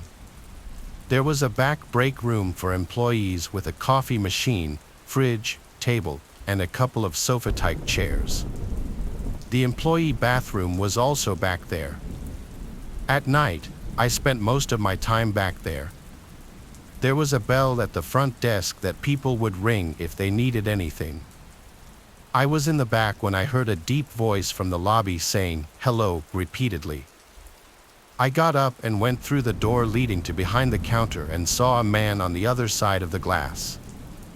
There was a glass barrier with an opening underneath about 10 inches high. He said he needed towels. I grabbed him a couple of extra towels and slid them under the glass for him. He grabbed them rather aggressively, shot me this weird look, then walked to the room's hallway.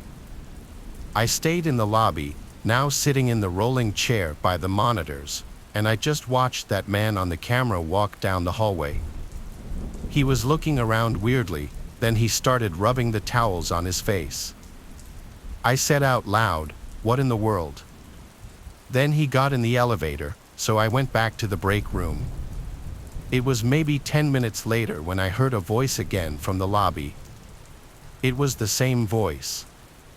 I walked back out, and that man was standing on the other side again. He said very loudly, "My key card is broken." I asked what his room number was. He said it was something random, like 2C something with a letter in it. Our hotel rooms strictly had numbers, no letters, so I knew this man was lying. I told him, "Sir, our rooms don't have letters. Are you sure you're staying here?" His reaction was not something I was expecting, nor was it something I wish I ever had to be a victim to. He threw the towels on the floor, started smiling, and slightly tilting his head as he got closer to the glass. When his face was practically pressed up on the glass, he said, "I'm going to kill you," still with a smile on his face. Then he said it again, louder, and again. Each time he said it, it got louder until it was almost a scream. I screamed back at him, "I'm calling the police," and I did. I picked up the phone and showed him as I dialed 911. He kept his disturbing smile as he now started mocking me, calling the police. As I spoke to the dispatcher on the phone, explaining very loudly what was happening in front of my face, the sick man laughed and headed for the door in a slow walk. I told the dispatcher he was leaving, and when he was gone through the doors and out of sight, I said he was gone. She asked me if I still wanted an officer to show up, and I said no, it's all right.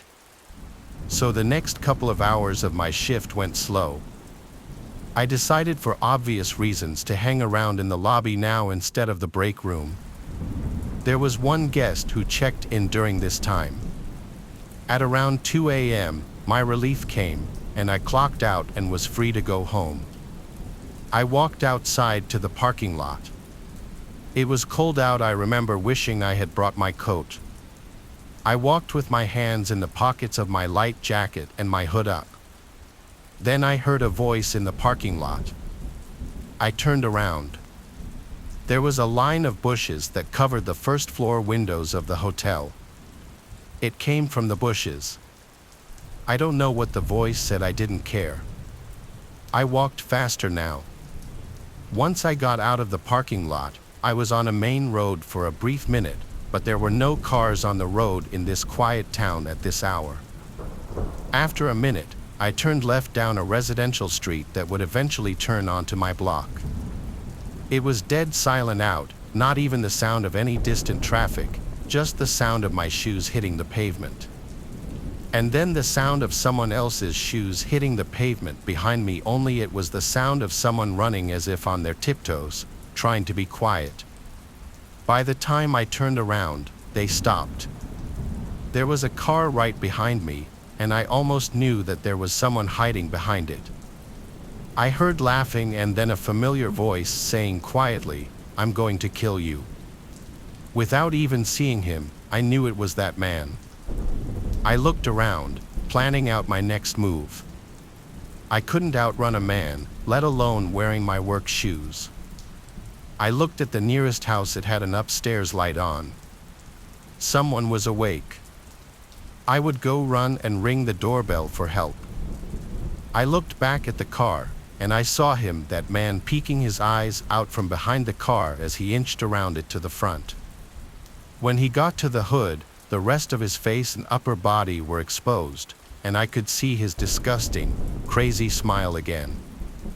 I ran for the house, screaming, "Help me." I made it to the front door and rang the bell at least 3 times. That's when the man grabbed me and started choking me, whispering in my ear, "Die." In that moment, I thought my life was flashing before my eyes. Then an angel in the form of a man opened the front door to the house and screamed, "Hey," at the man choking me. The man's grip was released from my neck, and I fell to the floor. I never turned to watch the man run away, but the man from the house helped me up and brought me inside. He gave me water and called the police for me, and I explained the whole story to the police. They collected the CCTV footage of the man from the hotel and put feelers out to track him. I was called into the police station when they did a lineup of people who looked similar to the man on the CCTV footage, and I was asked to point out which man I thought was him. I looked at all 5 of them for like 5 minutes, and I ultimately said it wasn't any of them. I don't know if the pressure and nerves got to me, but in the moment, I truly didn't recognize him to be in that lineup. I hope to this day I didn't make a mistake and let that man roam free. Foreign off this chick that was a little unstable, to say the least. She'd probably kill me if she heard what I was about to say using her real name, so for my own sake, I'm going to refer to her as Jane. To make a long backstory short, she came from a messed up family, and her dad was sort of at the center of a lot of her problems. When he finally died, she told me she went to the funeral just so she could find out where he was buried. A few days later, in the middle of the night, Jane called to ask me to take her to the cemetery to smash his gravestone. Although that was something I would never do to anyone, no matter how much I hated them, I could understand why Jane would want to do something like that against her father's memory. She didn't have a license, so I picked her up and we drove to the cemetery. When I parked the car in the visitor lot outside, she pulled a hammer and a handful of grocery bags out of her purse. She said she just wanted to go in, smash it up into a bunch of small pieces, bag it up, and leave. Obviously, I knew that we were breaking at least one law by trespassing into the cemetery after dark, but this was all right with me. I just told her I would keep an eye out for anyone in the area while she did what she needed to do.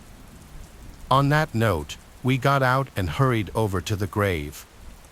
Jane knew exactly where it was, so it took us no time at all, but I was still extremely nervous about the whole thing.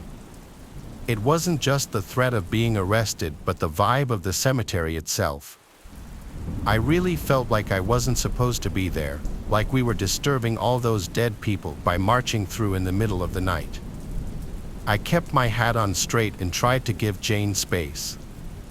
At first, she spent a minute kneeling on top of the relatively fresh grave, whispering a bunch of curses and crying just from the sheer intensity of whatever emotion she was feeling. But then, without warning, she started screaming and striking the headstone. The first time caught me so off guard that it sent chills through my whole body.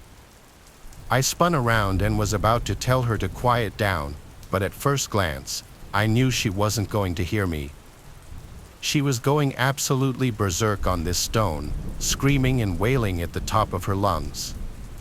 Each time she hit it with the hammer, only a small piece would break off.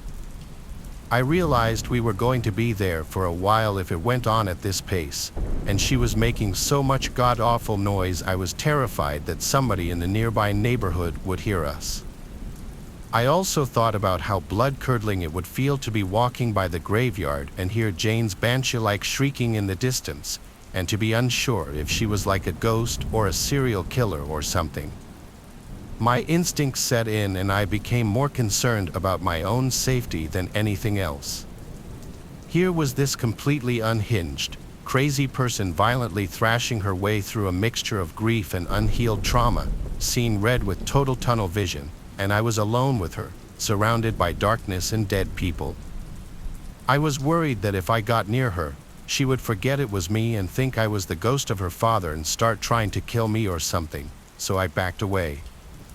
However, it wasn't long before the deep-seated rage within Jane started to wear off a bit and she became tired. She then stopped and looked at the progress she had made. 2/3 of the headstone was still intact, but she was already exhausted. That's when she looked back at me, and for the first time, I saw the look of unveiled insanity in Jane's eyes. I'd always known Jane had a few screws loose, but this was next-level crazy.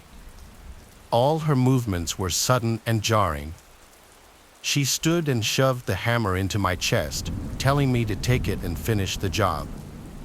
I protested at first, not wanting to get roped further into what I thought was Jane's thing she needed to do, but as soon as I did, she grabbed me by the ears and yanked my head down so that my face was less than an inch away from hers. She then screamed so loud that it practically ruptured my eardrums. She demanded that I break the gravestone for her, or she'd use the hammer on me and bury my body next to her father's. Seeing that I was in too deep to back out, I reluctantly accepted the task and committed myself to making short work of it. Of course, I was stronger than Jane, but I wasn't nearly as uninhibited. What happened next, though, made me all the more sure that I shouldn't have tried to fight her or anything. As I was hacking away at the stone, managing to break off bigger pieces, she was standing behind me laughing like an absolute maniac. She was cheering me on the way I imagine a witch would encourage another witch to their first human sacrifice. I tried my best to ignore her, but it was impossible. I glanced over my shoulder and saw that she had pulled out a knife, which sent another chill down my spine. Before I knew it, she knelt behind me and straddled my back, throwing her arms over my shoulders, whispering little pure evil into my ears. I froze up and stopped swinging the hammer because I didn't want to hit her. She told me I was almost done. Then she did something I'll never forget. Both of her hands were out in front of me, one of which held the knife right before my eyes. She put the blade to her palm and sliced it open, creating a fountain of blood which quickly spilled down her wrist. Then she whispered some kind of satanic blessing in tongues and smeared her bloody hand over my face, from my forehead down to my chin, then across my throat until she finally rested her hand with a vice grip at the base of my neck. She asked me if I could taste the blood, and I said I could. She took pleasure in this, and then she finally let go of me to stand on the grave again. Then she screamed out at the top of her lungs that these would be the final tears she would ever cry over her father. As she looked up into the night sky with her eyes open, she put her hand up to the moon and clenched her fist, squeezing the wound to form drops of blood which fell down upon her eyes and face. I watched this whole thing, stunned out of my mind, until she looked back at me with her face full of bloody tears and growled at me to finish the job. Of course, I was thoroughly terrified of Jane by this point and I was ready to leave. I just did as she said. At last, when the whole thing was smashed to bits, I convinced Jane that we needed to go. Thankfully, she seemed ready, but the entire time we were picking up the pieces and bagging them, she was giggling. When it was all cleaned up, we ran back to my car, somehow going through this whole entire ordeal without anyone seeing us or calling the cops on us. I drove Jane back home and I dropped her off. As she got out of my car, she tried to drag me out to spend the night with her. I'd been waiting for that night for months, but by then I knew where that would go. I knew it would be no good for me, so I made up some excuse about having to work the next day in the morning. I cut off all contact and I've been avoiding her out of fear ever since. I had been living with my husband and daughter in a little apartment downtown for many years when it happened. It all happened one year during the 4th of July. My husband and I had been married for many years at that point, and our daughter was in middle school. My husband was a good bit older than I was and he had begun to need a cane to walk around most of the time. We didn't let the age gap bother us, though. My husband and I loved cooking out and we especially enjoyed the fireworks. Our neighborhood always put on a big show and we had a great view from our balcony. We had decorated the apartment with flags and other patriotic stuff and we were all having a great time. Just before evening, I was in the kitchen cooking dinner so that we could all eat on the balcony while we watched the fireworks. My husband and daughter headed out to the balcony early while I got everything prepared. I had the food ready a little before the show was supposed to start, so we all sat outside and ate while we awaited the fireworks. Just as they started, my husband said that he had to go to the bathroom. He headed inside when my daughter and I watched the show begin. "Hurry up, dear, you're going to miss it." "Don't worry, the real fireworks will happen in the bed later tonight," he then laughed and said he would be back in a flash. A few minutes later, I heard loud noises coming from inside. I didn't know what it could be, so I got up to check. I opened the sliding door and went inside, and that's when I saw the most horrifying thing ever. There was a masked man wearing dark clothing standing in my living room. Oh my God, who the hell are you? I was scared out of my mind. I had no idea who the man was or how he had gotten inside. That's when my husband suddenly came charging out of nowhere. He gestured me to stay back and then started yelling at the man. "What do you think you're doing? Get the hell out of here before I call the cops. You think I'm scared of you, old man? Shut your mouth before I shut it for you." The masked man and my husband kept yelling back and forth at each other, but neither of them moved. Meanwhile, I continued to freak out. I felt frozen in place. I knew that I should call the cops or grab my daughter, but I couldn't make a decision. All I could do was watch my husband and the man continue to argue. "Get out of here, I'm not going to tell you again. Shut your mouth, you piece of shit, or I'll blast real fireworks at you." That's when the masked man suddenly charged at my husband and grabbed him by the collar, slamming him to the ground. "Oh God, somebody help us, help." I watched in horror as the man picked my husband up and threw him across the room like a rag doll. Then he picked up my husband's metal cane and started to threaten me with it. "You want to end up like him, huh? I'll bash your skull in." My daughter came running in at that moment. I instinctively grabbed her hand and ran to the washroom as the man chased after us. I was able to pull my daughter in and slam the door and lock it behind us in the nick of time. One more second and the intruder would have gotten a hold of us. He started banging on the door and yelling at us as my daughter and I cowered inside. "Open this door, I'll kill you, you hear me?" He then started whacking at the door with the cane. He hit it over and over again like some kind of lunatic.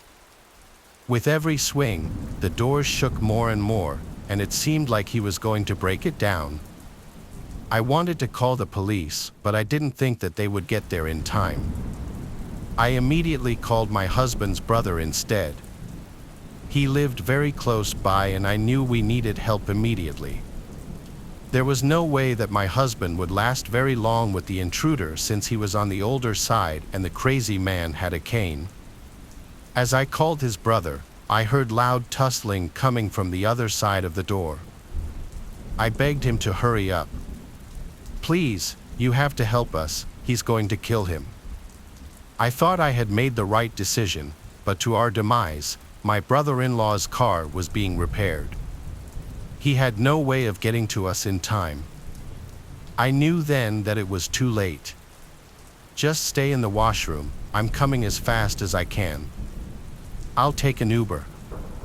He hung up the phone and I immediately started calling the cops, but just at that moment, I heard my husband screaming mixed with the sound of fireworks. It was absolute pandemonium. I wanted to try and help him, but I was too afraid to open the door and run the risk of my daughter getting hurt. I was completely helpless. I told the cops where we were and they said they were on their way. There was no way that they could get there fast enough. The tussling sounds continued and I heard my husband scream a few more times. Then after several intense minutes, the loud noises stopped. The cops and my brother-in-law eventually arrived, but when they got there, the suspect was already gone. My husband was found laying on the floor, still conscious but barely responsive. His face was bloody and bruised. They took him to the hospital right away, but there wasn't much they could do by that point. He died later on from blunt force trauma. The masked man was never found. Ever since that day, my daughter and I have been traumatized by the 4th of July. We don't even celebrate it anymore. It's just too painful. All it does is remind us of that horrible night. This story was inspired by a horrific 4th of July incident regarding a 64-year-old man who was taken out inside his Lincoln Heights apartment while confronting an intruder during a hot prowl burglary. It happened just before 9:30 p.m. at the apartment. At the scene, responding officers found the victim, later identified as Jose Mania, inside suffering from blunt force trauma. Mania was pronounced dead at the scene, according to the LAPD. Mania was outside watching fireworks with his wife when the suspect entered the apartment. At some point, the victim went inside and encountered the suspect. Neighbors told police they heard an argument between the two people. Mania's wife was not physically injured in Monday night's deadly incident. The victim's grief-stricken wife told reporters that the suspect entered the home while she was serving food. She went into the bathroom and locked the door and could even hear the pair fighting through the door. Oscar Mania, the victim's younger brother, said when he got the frantic call that his brother had been attacked, he felt helpless because his car was not working, preventing him from rushing to his brother's aid. It was unclear if the male suspect stole anything from the apartment, but the victim's wife said she saw the suspect leaving with a bag. The suspect is described as a man wearing a mask in dark clothing and remains at large. The investigation remains ongoing. It was Memorial Day weekend of 2021. The world was recovering from COVID, and everyone was looking to celebrate. That included my friends and me. Our friend George has a really nice big boat. Well, his dad has a big nice boat, but George gets to use it. The lucky bastard was born into a lot of money. We do reap some benefits from being friends with him, though. Out in the bay was a big boat meetup planned for Memorial Day, so our core group, Grant, Hale, and I, all met up at George's house on the water, and we took the boat out from there to meet up with George's other boat friends. There were a bunch of boats tied together in a shallow part of the bay, and everyone was hopping from boat to boat and walking around in the water with drinks in hand. I was getting really drunk along with everyone else, and unfortunately, that included George. No one really realized until it was too late that he had way too much to drink and was not okay to drive the boat back home. I told him to sleep it off in the cabin, so he went down to sleep. It started to get dark after so many hours of drinking and mingling with other boat people, and one by one, the other boats left. We were the last boat left, just the four of us. I went to check on George, and he was still knocked out. We had to stall for hours with each other until he finally woke up. He did seem more sober now, so he started to slowly drive the boat back in the direction of his canal. On the way, we noticed the lights of another boat seemingly following us. George started freaking out, thinking it was the Bay Police. He didn't want to do anything suspicious like speeding up or slowing down, anything that might draw attention, so we kept our speed steady. We made it to the canal, and he lives about 5 minutes up the canal. The boat behind us was still following us up the canal. George was really starting to freak out, worried he'd get a DUI and lose his license, and of course, his dad killing him. The canal is a no-wake zone, so we had to slow it down even more. As we went down the canal, the boat behind us was catching up to us. At this point, we were fully expecting the boat to be a police boat. We started discussing a story to stick to, that we took the boat out and just hung out on the bay. We started hiding all the beer cans, ready to lie completely about having had any beer. We got to George's dock, and he looped the boat around to a line next to it. He did it pretty smoothly for someone who was intoxicated. The boat that was tailing us the entire time approached, and as it began to pass us, we realized it wasn't a police boat at all. It was just a random boat. George said out loud, "Who the hell is this? He knows everyone on his canal," and he said he'd never seen that boat. As it directly passed us, we saw 3 men standing on the back of the boat looking at us. It was honestly in a very aggressive way. George taunted them and said, "What?" None of them responded. Their boat passed us, and they continued to watch us. While we were all relieved it wasn't the police, George was now nervous as to why they followed us all the way down the canal when they don't even live on this canal. I said perhaps it's someone visiting a friend's house for Memorial Day, and he reluctantly agreed and said, could be. He tied up the boat to the dock, and we helped the best we could. He said he'd clean it tomorrow. We all went inside his house. His parents weren't home this weekend, he had the place to himself. So we suggested throwing a last-minute pool party, but it was already like 10 o'clock, and there wasn't really any chance of throwing anything big that last minute. So the four of us went back outside to just hang by the pool, continuing to drink, with all of us planning on crashing at George's place for the night. That boat passed by the house again within maybe 10 minutes, and that's when we really got suspicious. The men on the boat again stared at us, and this time George said nothing. The night became a daze. At some point after this, my memory gets really foggy, as I guess I blacked out. The next thing I remember is waking up with extreme cotton mouth in the middle of the night. At first, I thought the unbearable thirst I was feeling was what caused me to suddenly wake up, but I was very wrong. I looked around the room and saw Grant and Hale on the couch as well, sleeping. I went to the kitchen to drink some water from the faucet like a water fountain, that's how thirsty I was. But in the kitchen, I was met with someone else, dressed in a cliché all-black robbery outfit, including a black ski mask, and he was clear as day holding a gun. I didn't scream. He aimed the gun at me and told me not to make a sound. It was an unexplainable feeling, knowing that my existence could have ended at any given moment. And everything would turn black, washed over my body. He said to me in a quiet voice, "Where is the owner of the house?" I whispered, "I don't know." He asked me where the owner's bedroom is, and I shakily said, "Upstairs." He had me lead him upstairs with a gun to my back, threatening to shoot me if I made any sudden moves or calls for help. When I got to the top of the stairs, I realized there were two men behind me, not just one. Both of them were in the same all-black robbery attire. I really didn't want to, but I led them to George's room where he was passed out sleeping. The two men shut the bedroom door and had me wake George up without making a commotion. George came to reality, looking around the room and momentarily freaking out before one of the men got closer to him with the gun in his face, telling him to be quiet. The man with the gun pointed at George demanded to know where the safe was.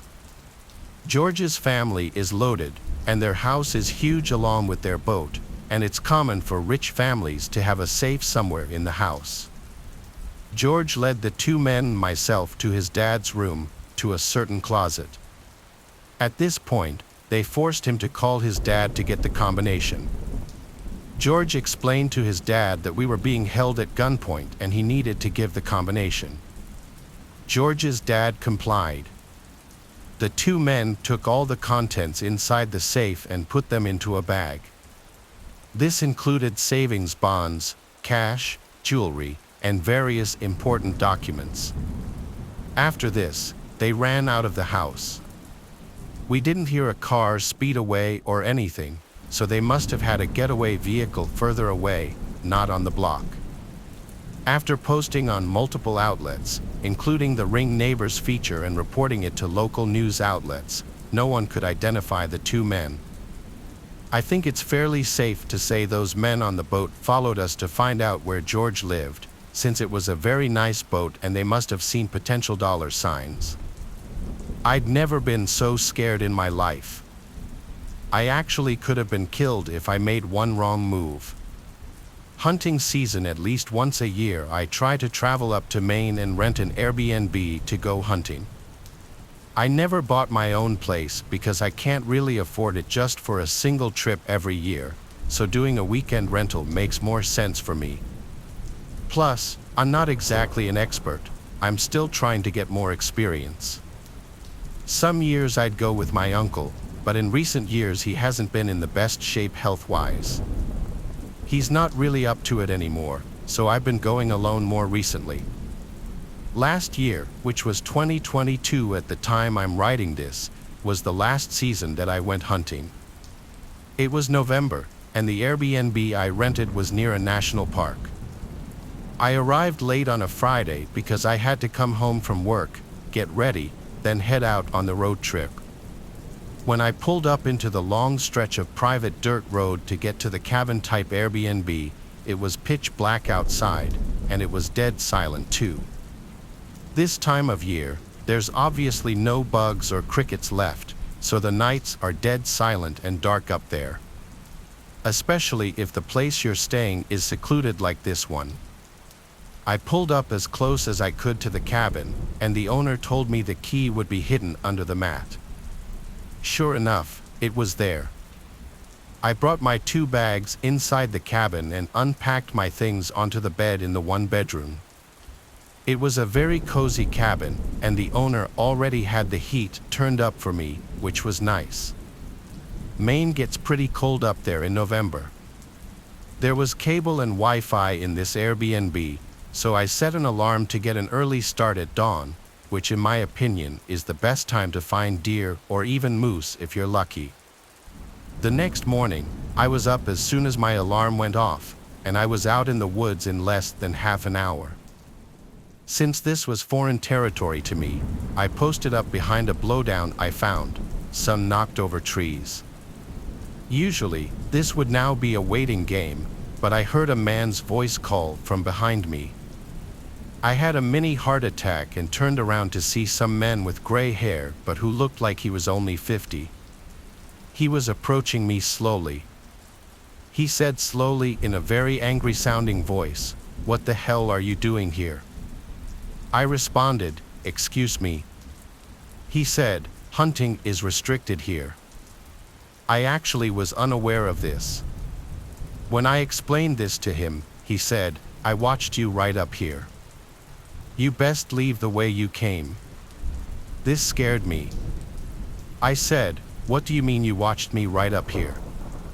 He told me he always sees people riding up to that cabin, always out-of-town folk who come up here for the wrong reasons. I apologized to him and told him I'd leave.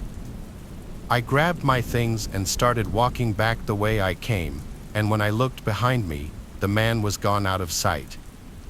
I walked back to the cabin, then took my car and drove to a different park that, according to some website, allowed hunting. I posted up there and had a failure of the first half of the day. Around midday, I went back to the cabin to just regroup and have a meal. But when I got back to the cabin, I found that the door was unlocked. I could have sworn I locked it before. When I got inside, I was almost positive certain things had been moved around, and the zipper to my bag was unzipped. I couldn't remember if I left it zipped up or not, but it was typical for me to always keep my bag zipped up. I just checked every room quick before settling down. I was way too hungry to just prepare a light meal, so I drove to the little village nearby and picked up some Chinese takeout. Then I drove right back to the cabin. I was planning on heading back out to the park at dusk. When I got back to the cabin, I just ate my food and went straight to take a nap. After my nap, I headed back out to the park. I spent about an hour walking maybe a quarter mile very slowly, and I wasn't finding anything. My uncle always told me you could find a deer or a moose in 10 minutes or 10 days. It just depends on how many are present and being in the right place at the right time. Sadly, luck was not on my side this day, and so when it was starting to get dark, I packed up and started heading back to my truck. It was just a short drive back to the cabin. I cooked the pasta and meatballs I brought with me for dinner as I had the TV on in the background. Then I laid down on the little love seat couch as I ate and watched some old black and white movie. While sitting there, I thought back to earlier, how the door was unlocked and things appeared to have been moved. Only, I didn't notice anything missing. I wondered if it was just in my head or not. Long after this, I brushed my teeth and shifted to the bedroom where I began to watch another movie in there, planning on falling asleep to it. I was starting to drift into that half-sleep state where what was going on in the movie was actually starting to blend into this half-awake dream I was kind of having. So I heard the distinct sound of a door clicking open that snapped me out of my half-sleep. I groggily looked up and noticed the closet door in the room was now cracked open. This immediately woke me up completely. Now the door being unlocked and belongings potentially being moved did not seem like a coincidence. I waited a moment and got out of bed, went to my hunting pack, and grabbed my CZ-75. I went back to the bedroom, turned on the light, and pointed my gun at the closet door. I yelled, "Come out now or I'll shoot." A big part of me still didn't believe there could actually be a person in there, and I thought that I was just being overly cautious. But when the door actually pushed open, I was in pure shock.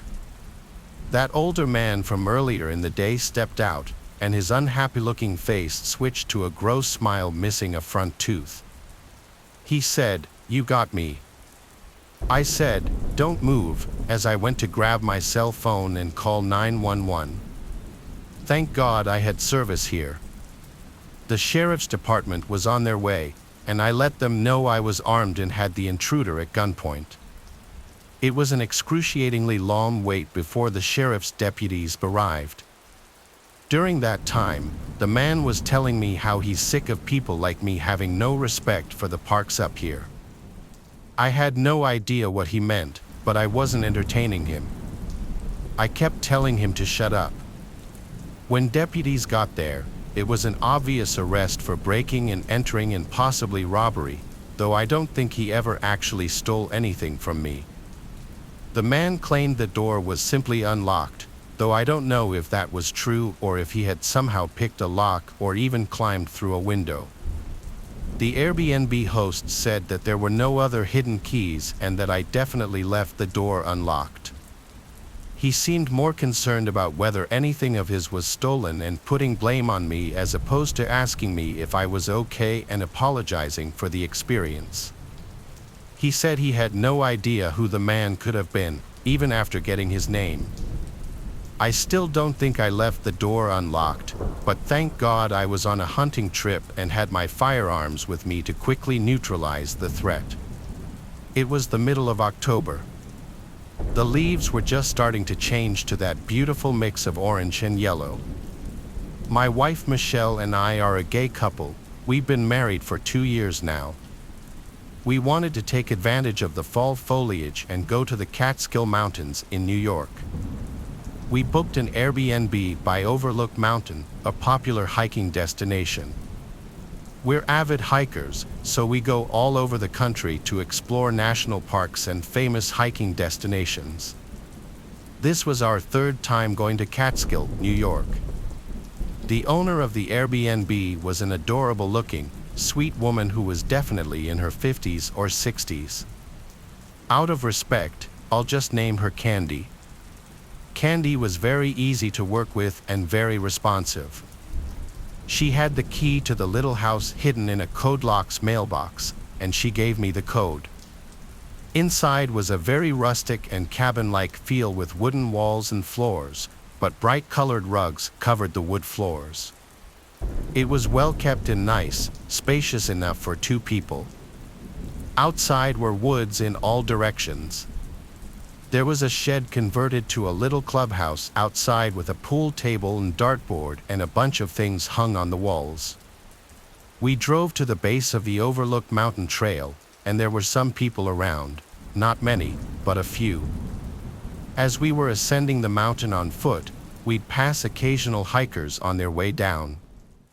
Eventually, we sat on a big rock overlooking an amazing cliff view, just admiring it for a while. Eventually, we heard a footstep crunching a leaf behind us. We turned around and saw a woman by herself leaning on a tree. She was like 55 or something. She was clearly looking at us until we turned and saw her, then she awkwardly looked away. I would have otherwise said hi, but she made it weird. We just ignored it until randomly we heard her say hi. So we turned again and saw she was looking at us. We said hi back. Then she asked where we're from. From here, we just got into a seemingly normal conversation with her. She said her name was Melinda, and she was from the area. She asked where we're staying, offering her knowledge of the area to suggest places to check out. I told her right up the road at an Airbnb. She suggested some places to go, and then the conversation kind of died off from there. Michelle and I said, well, it was nice meeting you, as we now started descending the trail back towards the car.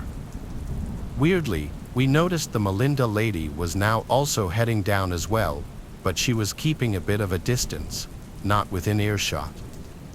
We found a spot to rest on the way down for a minute, and we noticed Melinda seemed to stop too at the same time.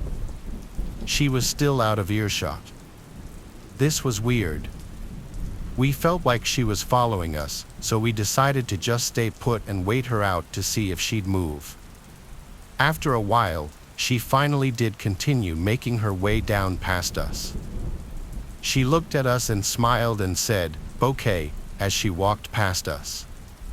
We waited till she was out of sight before we continued hiking down. We got back to the parking area a while later, and from there we went straight back to the Airbnb right up the road. We were exhausted, so we took a nap, then went out to eat at this place called Garden Cafe, which was highly rated. After that, it was pitch black out, so we went back to the Airbnb with plans to just cuddle up and watch movies. We had a long day of hiking, so we were going to sleep well. There was only a TV in the living room, but it was set up to have Netflix and everything, so we found a good movie to watch and put it on. We were so tired that we started drifting off to sleep halfway through the movie. I noticed Michelle was completely knocked out, and I was following suit when suddenly I was immediately snapped back awake to the sound of knocks at the door. We were in the middle of the woods. Knocks at the door were a huge concern. Nobody should be here. There was no peephole in the door. I couldn't check who was there.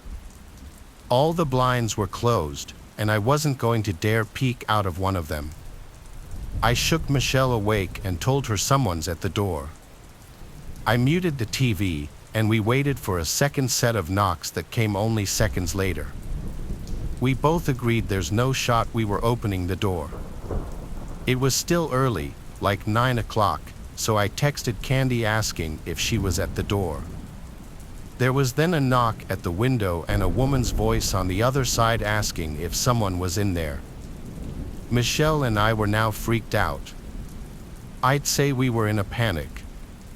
Knocking on a stranger's window is not a normal thing somebody does. What happened next was even more disturbing. We heard the person trying to lift open the window. Thankfully, it was locked. Candy was calling me now. I showed Michelle, and she said maybe it is her outside, that's why she's calling.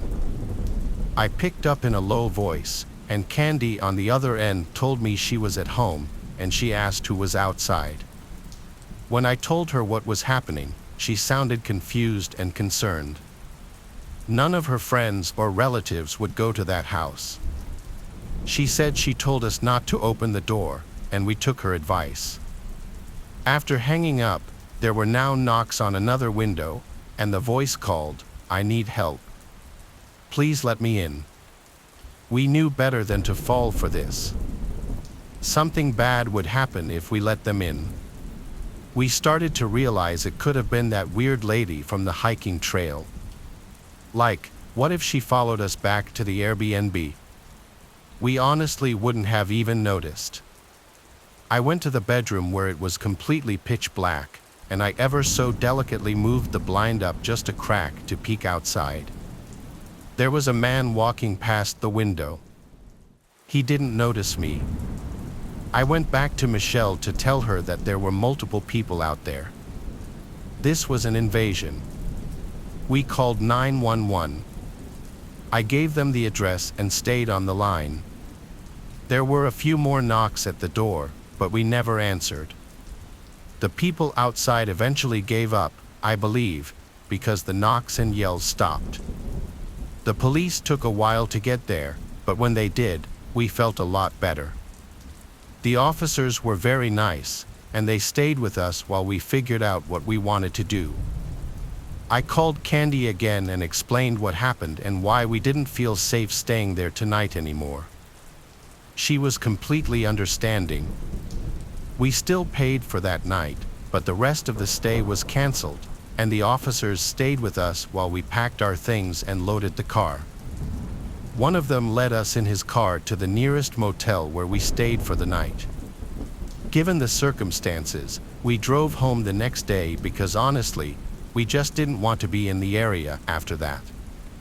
We think this was some kind of group that was looking for easy targets to abduct and may have been using a woman as some kind of scout to gain their trust, and they saw two young women by themselves, so they tried to target us. For future hikes, we've started to bring pepper spray with us just as a form of self-defense. It was a Memorial Day weekend, so my friend group rented a lakefront house for the weekend 3 hours away from home. It was cheap because it was in the middle of nowhere in North Carolina. It was Callista, Cara, Zelda, Mia, Cheryl, and myself. We all piled into Cheryl's truck. I was the one to find this place on Airbnb, and what was most appealing about it was the big deck with the hot tub on it that overlooked the lake. There was also a fire pit right by the water with a bunch of Adirondack chairs around it. Everything about it seemed perfect for a few days and nights of getting wasted with some friends. The Airbnb host told me that when we got to the property, there was a hidden key behind the mailbox to unlock the front driveway gate. The driveway was made of gravel and dirt, and it cut through a small opening in the woods, bringing a slight uphill to a bigger opening where the house was. Cheryl parked the truck right next to the front deck. The deck wrapped around the entire house, which was pretty cool. The first thing I did was walk to the back part of the deck and look at the view of the lake. It was very beautiful and peaceful. Too bad we were about to be blasting music and partying. Right as we were done unpacking, everyone cracked open beers, and we wasted no time letting the weekend begin. We played beer pong, cornhole, barbecued, and blasted music for hours. We were really loud because, as far as we knew, this was the only house around here. It's not like there were any nearby neighbors to complain. The phone connection out there was very spotty, so we really were just living in the moment, socializing with each other, not distracted by social media and whatnot. As it was getting darker and we were sitting by the fire pit, we all got startled when a voice came from the edge of the woods. It was some middle-aged woman with short hair. She started yelling at us to lower the music, so someone lowered the volume of the music. The woman started more or less lecturing us, saying how we out-of-towners always come here, litter in the lake, and create nothing but noise. She seemed like genuine white trash. I apologized on behalf of all of us, and one of the girls asked the woman if she lived nearby and if she could hear the music.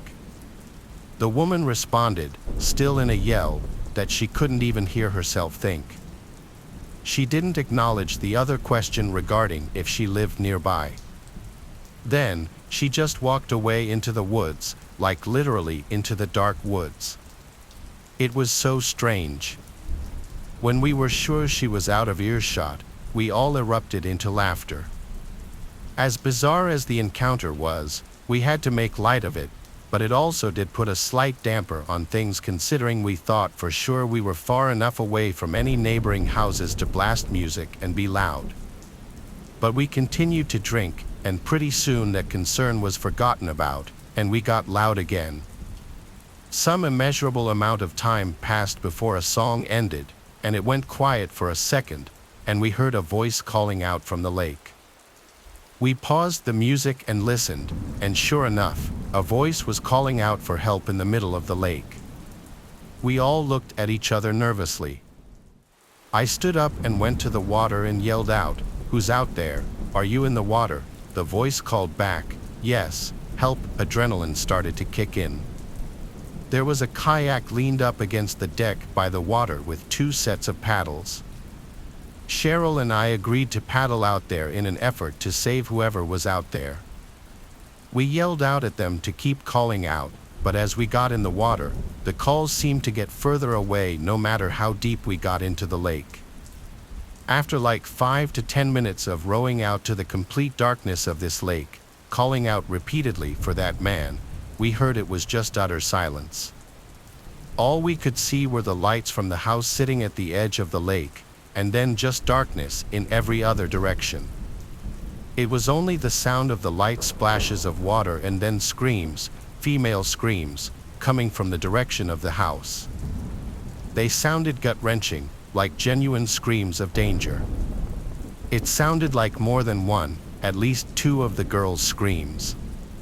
We immediately started paddling back, even more panicked now. The screams stopped long before we got back to the shore. We screamed out for our friends, but we checked inside and outside of the cabin, and all 4 of them were gone, vanished without a trace. We tried texting and calling them, but we had no bars, of course. Cheryl's truck was still there, so we took it and drove up the road looking for the nearest neighboring house. We found it, a similar opening in the woods that led up a hill and onto a property where we saw a house with the lights on. We went to ring the doorbell multiple times, but no one ever answered. We went to look through one of the windows in the front, and what we saw sent chills up my spine. We could see clear as day into the living room. There was a lamp on in the corner, and in the middle of the room, somewhat close to the window, was that trashy woman we saw who came and yelled at us before. She was standing still, doing nothing, just facing the window looking out at us. She had a borderline angry-looking expression. We yelled, asking for help, but when she wouldn't move, we were too creeped out to stay there and left. As we got back in the truck, about to drive to another house, my phone started vibrating. It was Mia calling me. Thank God. I picked up and asked where they were and what happened, but I could barely get a word in as Mia said there were 2 men with axes in their hands wearing masks over their heads walking towards them out of the woods, and that's why the girls screamed and they all ran away down the road. One of them was currently on the phone with 911, and they were waiting. It was out in the woods right on the side of the road. It wasn't long after that the call disconnected, and I wasn't able to reach him again. So we waited on the side of the road, not far from the house. When we finally saw flashing lights coming down the road, we waved them down and asked them to help us find our friends first. We drove up the road until we saw our friends come out from the woods, waving their hands. We scooped them up and followed the police back to the house. Once there, we collected all of our belongings as Mia and the girls frantically recounted what they had just gone through. Oddly enough, the Airbnb was not broken into, and none of our stuff was taken. There was no sign of any men with axes. We also told the police about the cries for help in the lake, which I believe prompted a search team to come to the scene. By then, we were already long gone from that place. We never looked back.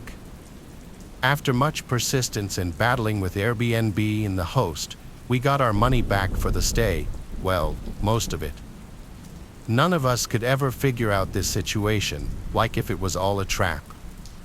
If the calls for help from the lake were linked with the men approaching the house with the axes, and if that woman was also affiliated somehow with this. Was it just to scare us out of there, or were they really going to attack us? I don't know, and I don't care. I just don't do remote places anymore after this, and I know the girls won't either. My name is Rose, and like a huge number of people in the United States, I am a very Catholic person. I've been going to church since I was very young, and I can't remember the last Sunday I didn't go. There were many moments in my life where my belief was tested, even moments where I told myself that nothing was real. But none of these moments tested my faith. They just taught me that just as there is something up there watching over us, there are also cruel and merciless beings who want to drag us down to hell with them. It all started one tragic day when I lost my husband and children in a train accident. Depression took hold of me, my heart was filled with doubts, and none of my friends could lift me. The only thing that remained sacred to me was church, and over time, Father Robert became the only person I listened to. Father Robert was a man of faith, a good and generous man who always wanted the best for all those who attended the church. He was also a person of wisdom. It was as if his advice brought my soul back to life. I had no interest in him as a woman, and he had no interest in me not in that way. To me, he was a guide. I quickly became obsessed with that church.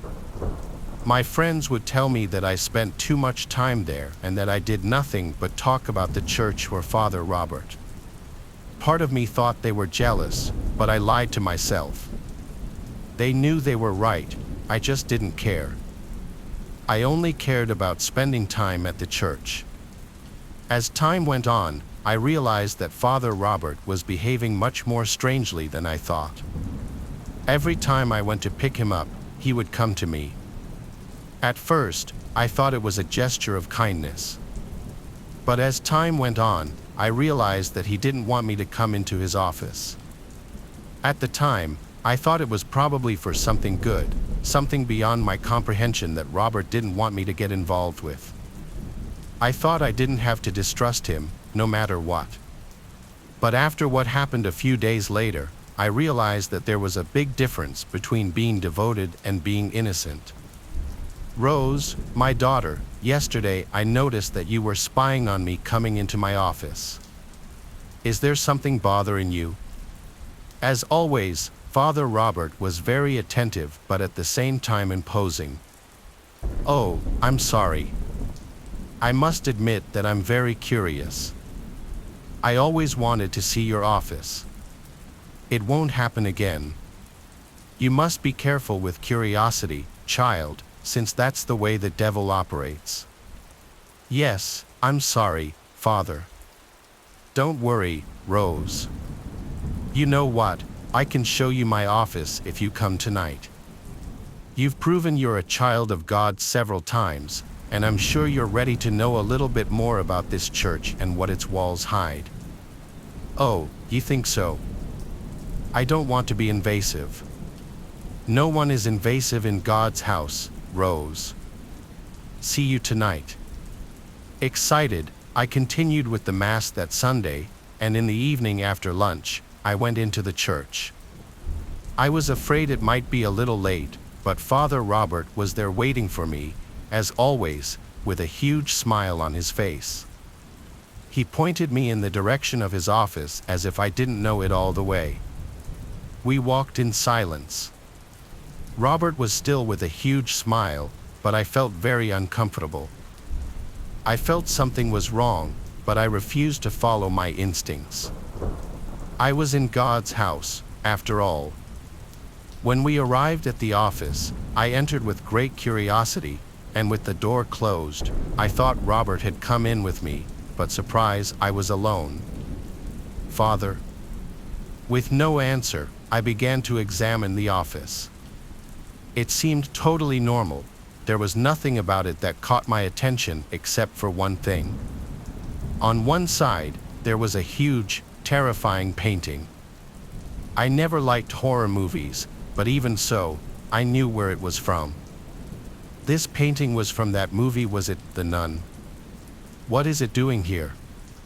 The picture was terrifying. It seemed that the pale and terrifying nun was looking back at me.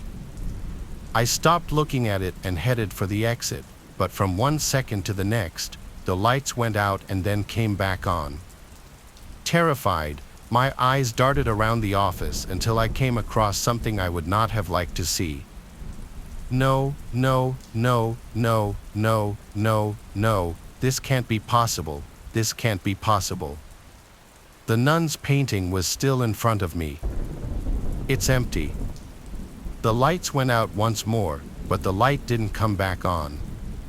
The light switch, it must be here somewhere. Here it is. Did my eyes see what I saw?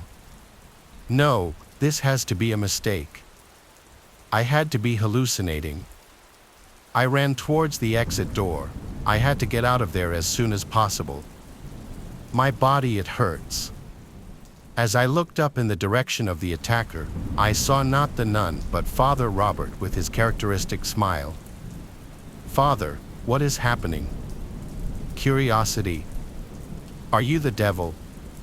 No, Rose, I'm just a man of faith, just like you. It's just that my faith is placed elsewhere. What do you mean? You see, Rose, I'm not Father Robert. Father Robert suffered a small accident several years ago, and it was very easy to take his place. No one ever met him. Very convenient that the people who knew him also had some accidents, wasn't it? Why? Why are you doing this? I prefer to be devout to him. What are you drawing on my head? My body hurts so much I can't move. I noticed. I think you have a broken leg. The nun has given you a real beating, but this is a good thing. But these marks, she will come looking for you for sure. Excellent sacrifice, Rose. This cannot be happening. The nun is a fictional character. She's from a movie. Yes, from a movie based on a true story, dummy. Didn't you know the Warrens really existed? Oh, she's close. Time to say goodbye, Rose. Suddenly, I felt a cold sensation near me. I turned my head, and the nun was standing next to her painting, staring at me. Oh, look at her. Isn't she beautiful? Kill her, nun. This is my sacrifice to you. With these words said, the nun approached me, but suddenly her head turned away. What? No, get away from me. The nun stepped in front of Robert while the fake father was frozen, unable to move. The nun embraced him and, with impossible speed, carried him out of the room. I still didn't understand what was happening, but I knew it was my chance to escape. With difficulty, I limped to the exit. That was the last day I went to that church. I never had much more detail about what I experienced that night or told anyone what happened. I am still very much a believer, but I'm less innocent now. That day, I realized that God's house may be sacred, but inside it, there may be unwanted guests.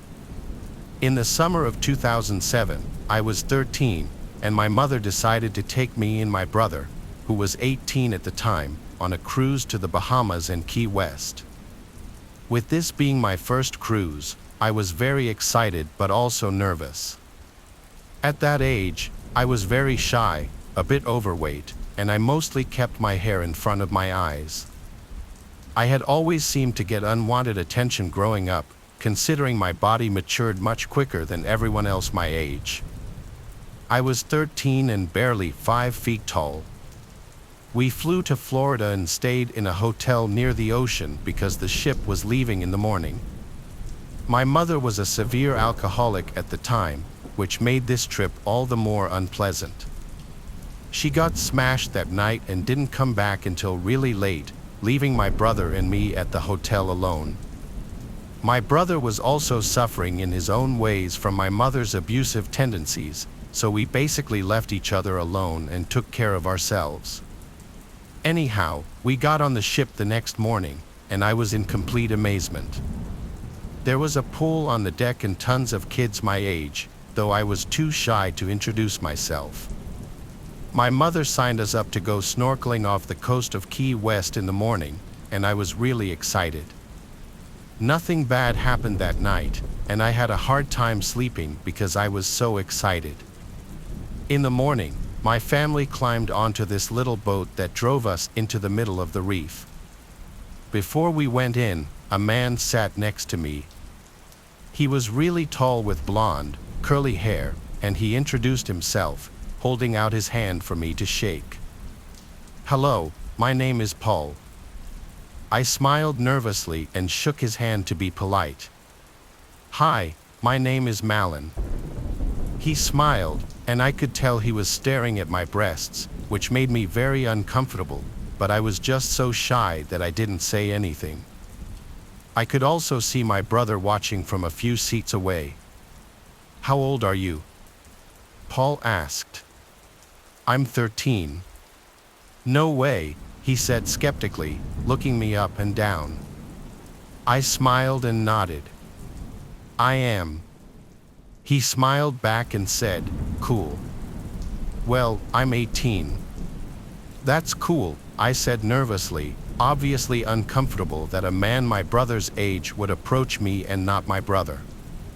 The guy for the snorkeling then said we could get in the ocean, so my family hopped up and dove in. It was really cool. I saw a lot of exotic fish, and we got the chance to be in the middle of a fish cyclone. I even got to see an octopus. When I would surface every now and then, I always noticed Paul in close proximity to me, watching me and smiling. I didn't understand what he wanted, but that night, I understood. Once we got back onto the main ship, Paul caught up to me and asked if I wanted to hang out with him later. Being the naive 13-year-old who didn't know how to say no to people, I agreed. He said he would meet me at my room at 8 o'clock. I showered and got ready, trying to wear my most reclusive and conservative clothing which, unfortunately, wasn't very covering of my body. I wore a swimsuit under a pair of shorts since I had brought no pants, and a big baggy t-shirt.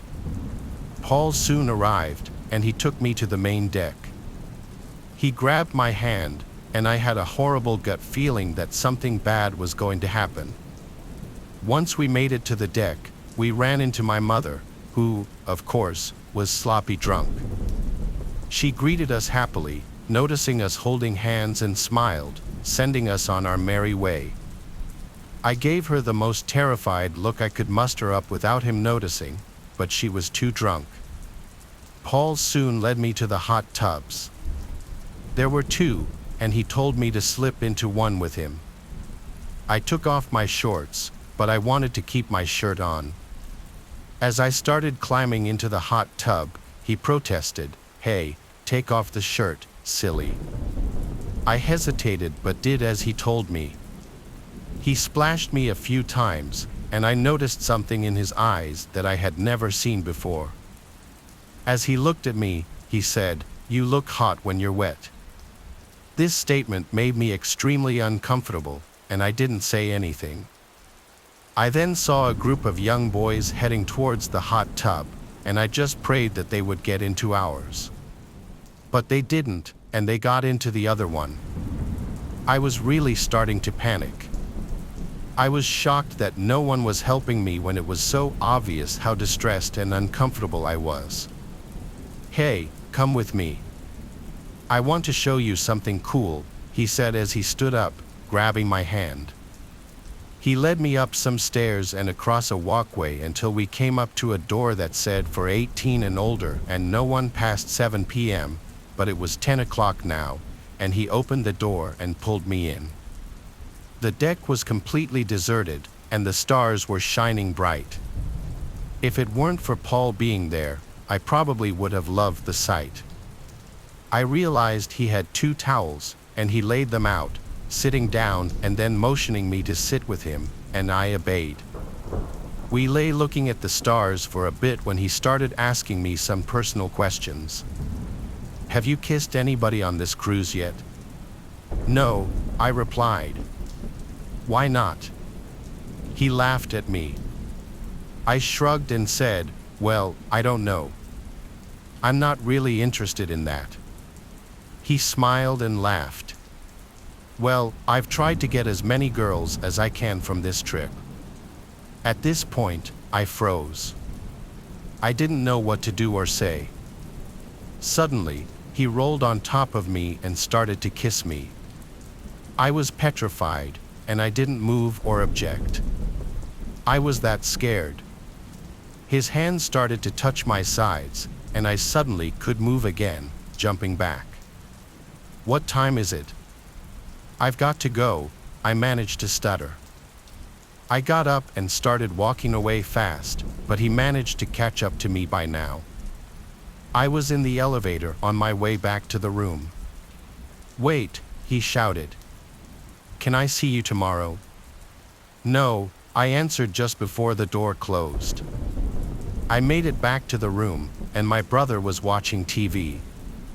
My mother still wasn't back. I took a 3-hour shower and then went to bed. The next day, yes, there's more. We finally reached the Bahamas. As my family and I were exiting the boat, guess who we ran into? That's right, Paul. My mom greeted him as if she'd been friends with him her entire life, and he ended up spending the whole day with us. With my mom not picking up on my discomfort and fear. He followed me uncomfortably close everywhere we went. My mom even paid for his fresh crab dinner as if rewarding him for nearly molesting me. Once the long day was finally over, we headed back to the boat at about 7 o'clock. Paul, of course, asked if I wanted to go to the casino with him later, and I politely declined, telling him that I was too tired and sleepy. The next day was the trip back to Florida, and I didn't leave my room all day. I was relieved not to run into him once we reached the mainland again, but the memory of him will forever haunt me. I once worked as a direct care aide for a 65-year-old woman with a developmental disability. Her daughter, who was in her 40s, worked overnights, and she needed a caretaker with medical experience to watch her overnight. When I say I once worked for them, I mean I literally worked once, just this night. And you're about to hear why I never went back. The 65-year-old woman's name was Giselle. Her daughter's name, who contacted me, was Evelyn. It's possible Evelyn didn't have any other family to watch her and didn't want to or couldn't afford to put Giselle in a nursing home. Or it was possible that she felt more comfortable hiring somebody with some form of experience to watch over her. At the time, I was already a direct care worker for 2 other women who suffered from some forms of developmental disabilities, so I had experience, but nothing prepared me for that night. Evelyn left for work earlier that day. I worked my first job, so I was really pushing my body to exhaustion, trying to make as much money as possible. Evelyn had introduced Giselle and me. Giselle had given me a smile before Evelyn brought her upstairs to her bedroom for the night. It was around 9 p.m. Evelyn told me that Giselle would sometimes walk around the house at night, acting confused, and I'd need to calm her down and bring her back to her room. She specifically addressed this not to be a form of sleepwalking. When I asked, she said it's one of the symptoms of her mother's dementia. I told her to rest assured that I'd know how to handle it. I spent my time initially in the living room, catching up on my show. These jobs aren't super glamorous, and for the most part, it is a lot of sitting around. I heard footsteps from upstairs. I went to the stairway and looked up the stairs, then called Giselle's name, asking if she needed anything. She didn't answer. I heard her footsteps go back to her room, and then the door closed. Maybe she went to the bathroom. I went back to the living room and watched some more TV. It was maybe an hour later that I got up to grab my sandwich that I brought from the fridge. As I left the kitchen with a plate and my sandwich to go back to the couch, I nearly had a heart attack and dropped the plate when I saw Giselle standing at the doorway, glass shattered everywhere. I apologized to her and asked if she was okay. She started yelling at me, "Who are you?" I reminded her who I am, that I'm her direct care worker here to make sure she's okay.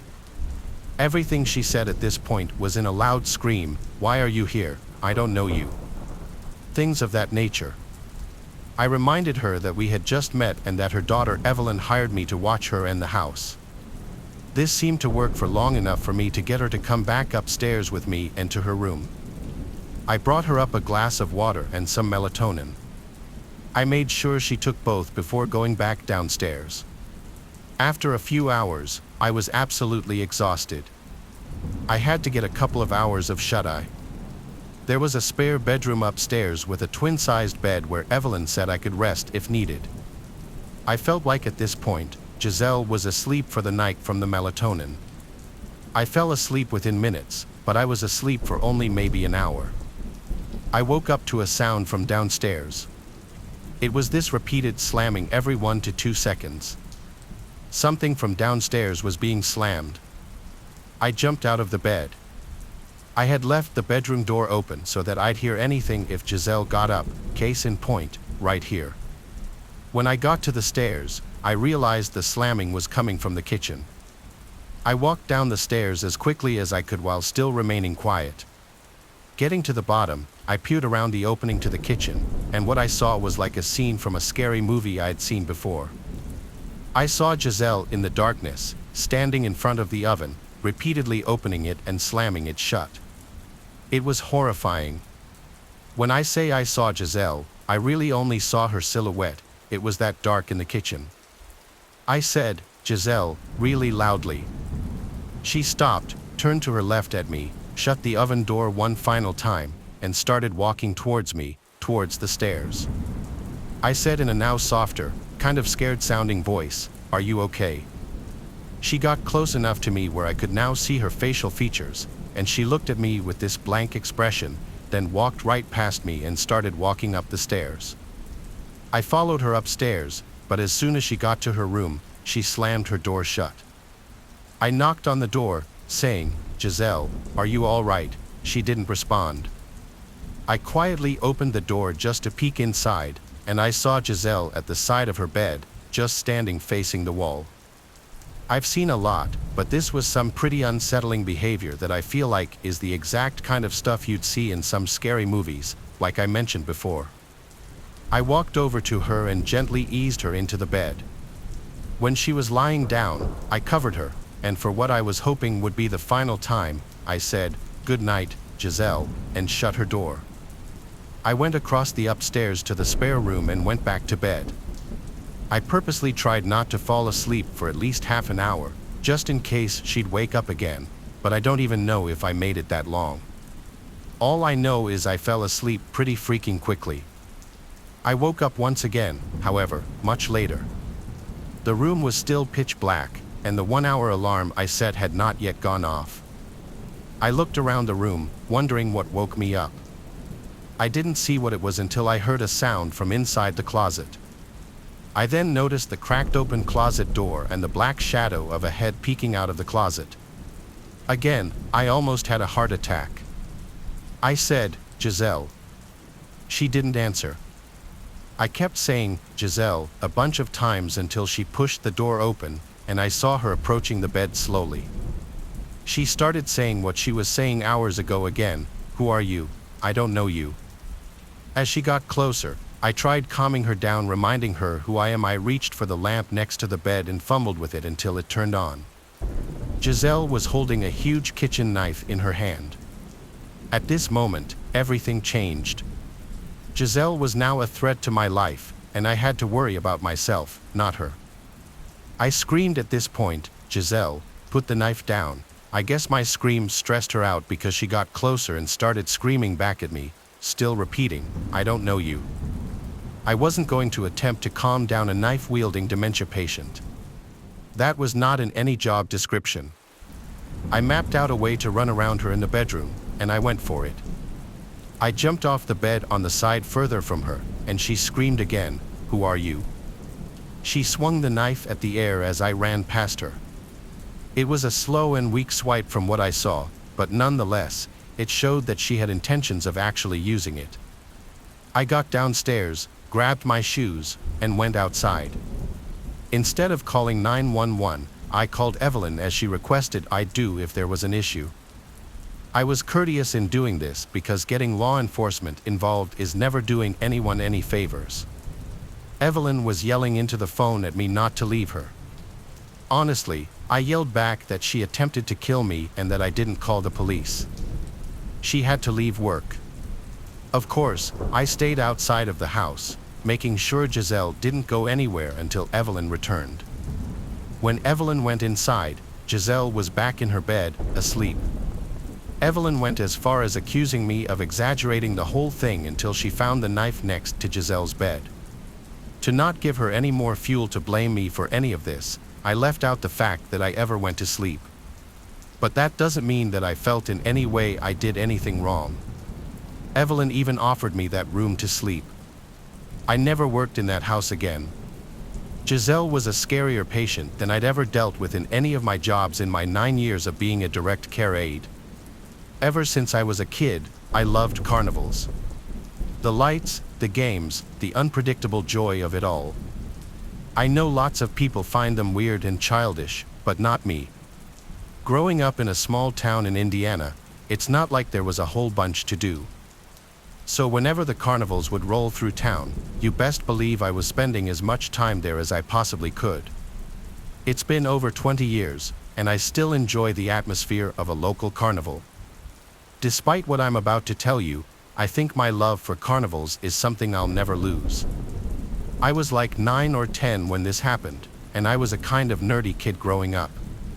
In the days leading up to the spring carnival, I found myself in the library reading up on whatever I found interesting at the time.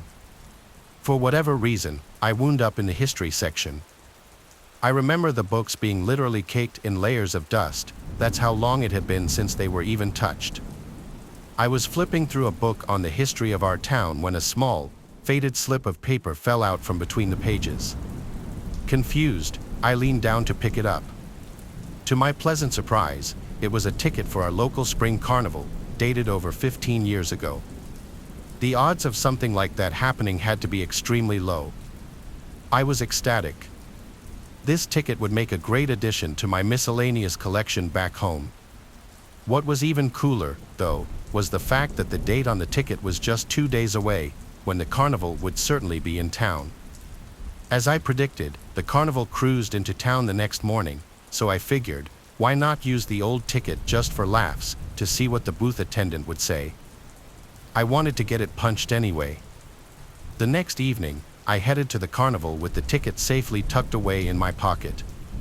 As I approached the entrance, the carnival seemed just as lively as ever, the air filled with the scent of cotton candy and popcorn.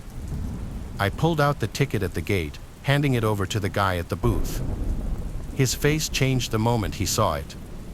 He went pale, his eyes widening slightly before he masked his reaction with a forced smile. It was honestly a little creepy. Enjoy your evening," he stammered, handing me back the ticket without punching it. I was so weirded out by his reaction that I forgot to ask him to punch it. I shrugged it off, though, thinking maybe he was just new and confused about the old design of the ticket. I wandered around, played some games, and enjoyed a funnel cake. The night was perfect, but I couldn't shake the feeling that something was off. I felt eyes on me, observing.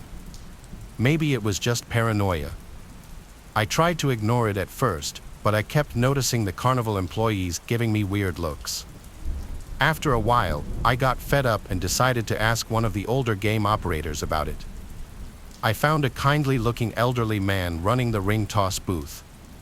I showed him the ticket, and unlike the booth guy, he didn't even try to hide his shock. He glanced around nervously before leaning closer. "Young man, where did you get this?" he asked.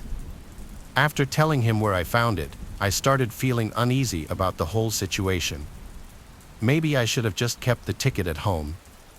"You found something you weren't meant to find," the old man started, his voice dropping to a whisper.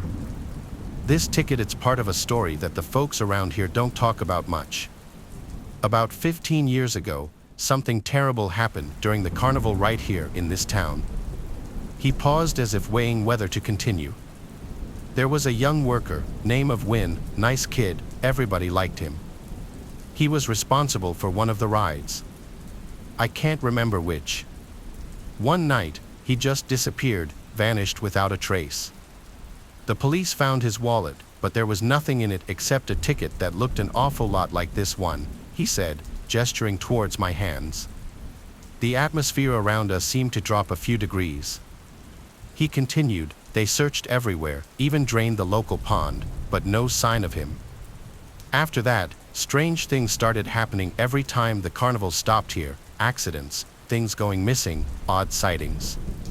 People said it was wind trying to come back, or something worse that took him. I could feel a chill running down my spine, but a part of me was skeptical. "And you believe that?" I asked. The old man shrugged. "I've seen enough to keep an open mind. But the point is, the ticket you found might stir things up. It's best you get rid of it. Leave it here." He then motioned for me to give it to him, but I was reluctant. I looked down at it, reading it over again as if there was some kind of secret I was missing. How could a ticket be the cause of all that? I questioned, still not fully buying it. The look in his eye got darker, his tone switched almost as if he were angry. "Give it here," he told me, almost in a growl. I considered it but concluded that some stupid story wasn't worth giving up such a cool souvenir. I told him no, and he actually sprung up with a quickness that startled me. He reached for the ticket, his fingers grazing my hand. I jerked back instinctively, clutching the ticket tighter. The old man's expression morphed into something desperate, almost predatory. "You don't understand," he hissed, his eyes darting around as if expecting something or someone to emerge from the shadows. I backed away towards the tense exit, my heart pounding. "I think I should go," I stammered, turning to lose myself in the crowd. Behind me, I could hear his calls, a mix of pleading and warning. I didn't care what he was saying though. I let the bustling crowd around me drown his voice out. My mind was racing, not even about the ticket, but more so his aggressive reaction. The joy of the carnival had been spoiled. I left earlier than planned, the ticket burning a hole in my pocket. Over the next few days, my luck seemed to turn sharply. I missed catching the school bus, scraped my knee pretty bad in a bike accident, and worst of all, my best friend accused me of stealing his favorite baseball card, something I would never do. Things got worse than that, though. I remember coming home one night to my mother in tears after losing her job.